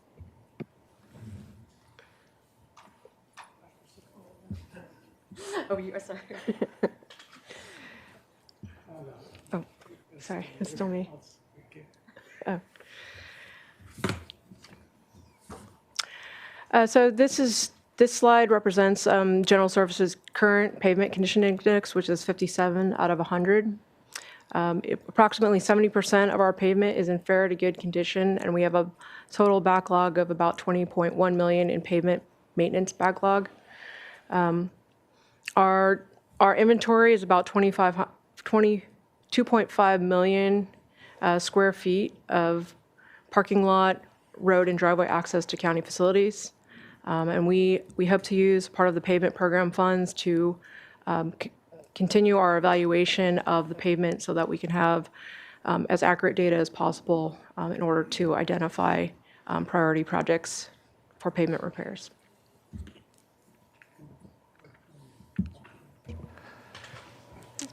And the numbers in transportation are 152 in pavement maintenance backlog, and we're holding at 57 for our PCI this year. And we'll be bringing the road maintenance annual plan to talk about this and the other assets that we maintain for transportation. Thank you, Chris. And Parks holds at about a PCI rating of 54. The pavement maintenance backlog is about the same as last year, a little bit higher, but I expect that to go down, or we expect that to go down next fiscal year. We have a number of paving projects in the works, or planned in the works. So this concludes our presentation. So we ask that the board now consider the following recommended actions. Receive and file the detailed 5-year capital improvement program for fiscal year 25-26 through fiscal year 29-30. Review and grant preliminary non-binding conceptual approval of the projects contained in the CIP. Refer new CIP projects to the Planning Commission and request analysis of these projects proposed for planning, initiation, and construction in future fiscal years for conformity with the county's comprehensive plan per Government Code 65401 and 65402. And also determine that the proposed actions do not constitute a project within the meaning of the California Environmental Quality Act per section 15378B5. Thank you. Okay, thank you, Mr. Storga, Ms. Van Wee, and Director Sneddon. Questions from the board? I see Supervisor Nelson. Yes, thank you, Chair Capps. Santa Claus Lane project, right? So that's a project that's part of SBCAG environmental document. And so even though that there's a requirement there for the county to make sure that project gets delivered, what is that relationship on the funding there? Because I'm concerned about that, especially potentially eating into some of our other general fund projects. It seems that SBCAG has been pulling down state and federal dollars as well as Measure A funds for all these other things. Are we on the hook for this one, or how does that work? Supervisor Nelson, through the chair. Thanks for that question. So SBCAG and Caltrans are responsible for funding. They're actually responsible for delivering the project. The county entered into an MOU with SBCAG to take the lead in delivering the project, but they're responsible under the MOU for the funding. Gotcha. It's not a but. The project costs have gotten bigger over time, so there is the need to kind of like adjust the resources to match what the current project is for a variety of reasons. Okay, just want to make sure that we're on top of that, because that's a emerging concern. Going back to the PCI and the various departments, and I like that you guys are getting competitive about that here. Especially Public Works, we're at 57. What was it last year? Was it 57 as well, or did we drop down from 58? I don't recall off the top of my head, but yeah, it was plus or minus probably, I think, 1 point from last year. Okay, well, it's really important that we maintain that number or get better. Again, as we talk about the CIP as a budget item, for me and my support on the budget includes maintaining at least our PCI in the Public Works space. And just as we look at the aggregate deferred maintenance backlog, I think it'd be really important that we look at that number year over year, especially as we go into the budget hearings, because, really, if we're adding more to the deferred maintenance backlog, in that case, we're actually just adding debt, we're debt financing that budget. And so just really trying to keep that arrested is crucial for a truly balanced budget. I know that we really expanded the deferred maintenance program from 10 years ago to where we are today. And the amount of investment that we're making on capital is impressive, $110 million. So I don't want to discourage those efforts, but I also want to make sure that we realize that if we go ahead and our capital program, we're continuing to add additional backlog, and that is ultimately debt that's going to have to be resolved at some point in the future. The other just comment I'd like to make is just on the selected $10 million of projects. I want to acknowledge the team that there was great effort made this year to be a little bit more equitable countywide. I think last year we were talking North County, about 10% of the projects were in the North County. This year it's about 36%, so we're making some progress. So I don't want good to be an enemy or perfect be an enemy of good here. So thank you, but it is an area that I think that we need to continue to invest in. One of the arguments in the past was that we have all this deferred maintenance and issues down the South Coast because these are aging infrastructure, right? But my pitch has been, well, we never built it in the North County to begin with, so we don't have to replace it yet, but we should actually be working on that, at least that new capital. So it's a different discussion as we're delivering services to especially our unincorporated areas in the North County that might be underserved by our investments in capital projects. Thank you, Supervisor Nelson. Supervisor Lee. For the Santa Claus Beach Improvement Project, can you confirm that the railroad crossing will allow vehicles to pass as well as pedestrians? Supervisor Lee, through the chair, it is only for pedestrians. We did build it strong enough to where we can have lifeguards access the beach, but that permit was pulled through planning and development before parks involvement, direct involvement in that, but it is not for vehicular access. Can vehicle access that, but only county employees, or because oftentimes there is a boat or even a well that wash up in the area, and then for cleanup you need vehicles to access through that point. Is that something that can be put in the project? Only for emergency users? Not according to planning and development. It would need to go back through the permit process for vehicular access, even emergency vehicle access of that nature. Okay. But that's a conversation that I think we should definitely have. I know that Heal the Ocean and other folks have reached out about that, but it would be good to at least get on the same page on that one. Thank you. Yeah. Supervisor Hartman. For Public Works, Mr. Sneddon, could you elaborate on what the study, I think you said a little bit about it at Laguna San and the potable reuse and where we are, where we expect to be? Sure, Supervisor Hartman through the chair. Yes, so we completed the first phase of the indirect potable reuse study, which was kind of like a feasibility study. And then they're doing some more work to look at it with some of the South Coast agencies and also just seeing what the potential is for taking the next steps. There's looking at sort of like the cost to actually implement it, what could be some of the trade-offs in terms of like having water to purvey and how that would work with the other water purveyors in the area. And we're kind of at that stage of the studies currently. Well, I'll always remember looking at that 1 million gallon tank and how much, I think you fill that up every day or two. And I think it's great to be used for golf courses, but I'd love to see it even for a higher use if it's not too expensive. So keep us apprised. The other question I had was about the Lompoc Animal Shelter. So I guess this money would be added to if Congressman Carbajal had a community benefit project slated, I think, for $425,000 for the Lompoc Animal Shelter. I don't know the status of that. I don't know if anybody does, but I guess if that comes, that would be on top of this 646. Supervisor Hartman through the chair. Yes, that's correct. They are still waiting on the status of that grant. I see. And the overall project would be, I think we wanted 2.3. So would this be would we wait till we had all the money, or if we have half of it, would we move forward? I think the intent is that we move forward with the development of the design with the current available funding. Thank you. Supervisor Lavigno. Thank you, Madam Chair. First off, Supervisor Hartman, there is no higher use than a golf course. Okay, that is, at least in the eye of this beholder. But I want to look at page 35, Public Works, multi-year projects.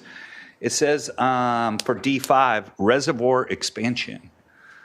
What are we talking about?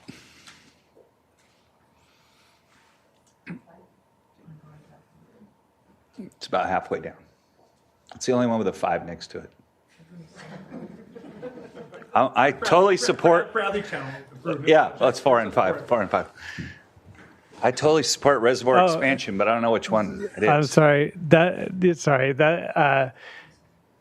That's the reservoir for Laguna Sanitation District that is on the north side of the property. I believe that's 4. Yeah. Is it? Okay. Outside of right. All right. Yeah, CEO. Could you get to the slide to the general funded projects? It's towards the end, Diana. I just want to look at this no, I'm sorry. Is it in there? There. I just want you to take a look at this, and for those who have been here a long time, to appreciate this. For those who are new to the board or our new staff, you think $10 million in capital and general fund, that's not a lot, but that is a lot. We do 18% maintenance, as well as past funding that you've seen, but this is $10 million in general fund, and it's basically from savings from last year. So you had a report from Paul Clementi, my budget director, that said we are probably going to have a $10 million surplus at the end of this fiscal year. Well, what we do is we save that money and we fund the capital for the next year. And in tight times, we have not been able to do this. This is probably the second or third year we've tried to make sure there is money for capital projects. And so this is not something that happens every year, and we are going into tight times in the next couple of years with a deficit ahead of us in 2-3 years. And so I just want everyone to appreciate that it's $10 million. It may not happen every year. And for departments on the board who look at what one-time money is available, there's not going to be much one-time available, if any, when you have your budget deliberations in April at the workshops and in June when you pass your budget. So if there's other big one-time needs, the reason we're having this come to you now is because we are funding our capital with it. If there are other things that you wanted, we need to have that conversation, because once you adopt this, we're saying this is the one-time money is going towards these capital needs. Yeah.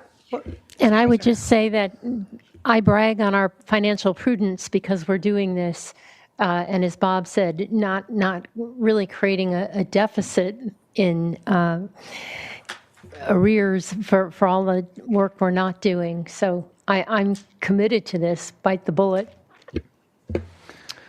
So I just had a couple questions, unless you. Oh, I was you just have going more? to say Go too, ahead. though, that and the thing is, none of this stuff is the quote unquote sexy stuff that we could do something else and get a ribbon cutting and all that other kind of stuff. You know, doing the Santa Barbara Road Yard restroom ADA remodel. I'm not going to put out a press release, but it needs to be done, you know, and I'm glad that we're actually tackling these items. And it, like you said, it does point to, you know, taking a long look at where we spend our money. So I just had a couple questions. Mine really fit in the lens of making sure our climate action goals are integrated as much as possible everywhere. So I'm glad that Dr. Armas is here, because I just want to make sure, and I don't want to get too granular on you, but that's the nature of my questions, is that I really appreciate that saving water and saving energy was one of the primary criteria by which the evaluations were made. So thumbs up on that. But I just want to make sure that it's not just at the beginning of the process that it's evaluated that way, but all throughout. So for example, maybe you don't know the answer to this, but Fire Station 51 is getting a new HVAC system as well as a B-well building in Santa Maria. Would those then be transitioning to heat pumps? Oh, good, I see some nods. Okay, excellent. That's music to my ears, especially coming off of a great conversation last week on solarizing. So again, just always trying to make sure that that sustainability effort isn't siloed. So really appreciate that. Thanks. Any other questions? Supervisor Nelson. Yes, thank you. One question and then one comment.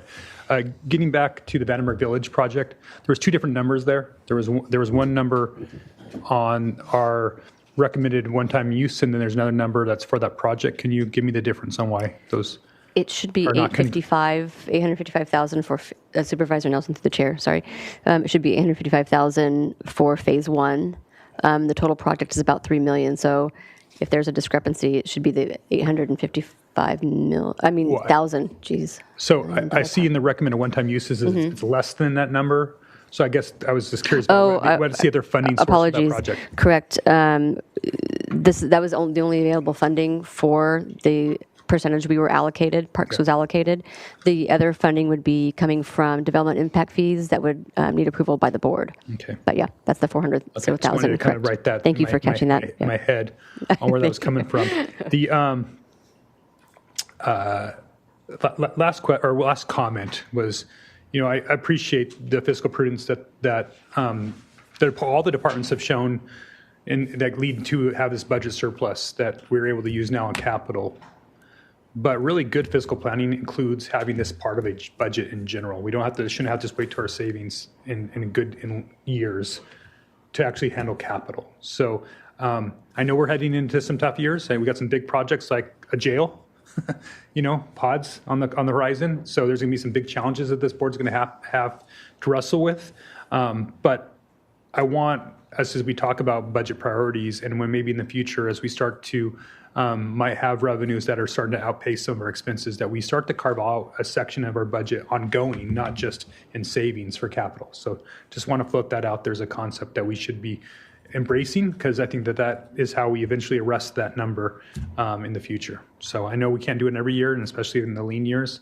And I think the other thing that needs to be celebrated here is, you know, a lot of our neighboring jurisdictions right now are not having the same conversation, right? They're talking about layoffs, talking about austerity measures, and that's just not city counties, that's surrounding counties and cities. So again, I think we should all pat ourselves on the back that we've been good stewards of these funds, you know, as well as during that time we've taken on significant initiatives. I mean, it's not that we haven't taken on big challenges, whether it's homelessness or criminal justice reform. We've done big things in this county and been able to do that with fiscal prudence. And so I just think that that's a story that should be celebrated. And I don't think that our budget staff and my colleagues get enough credit for that, but I want to make sure that I acknowledge that.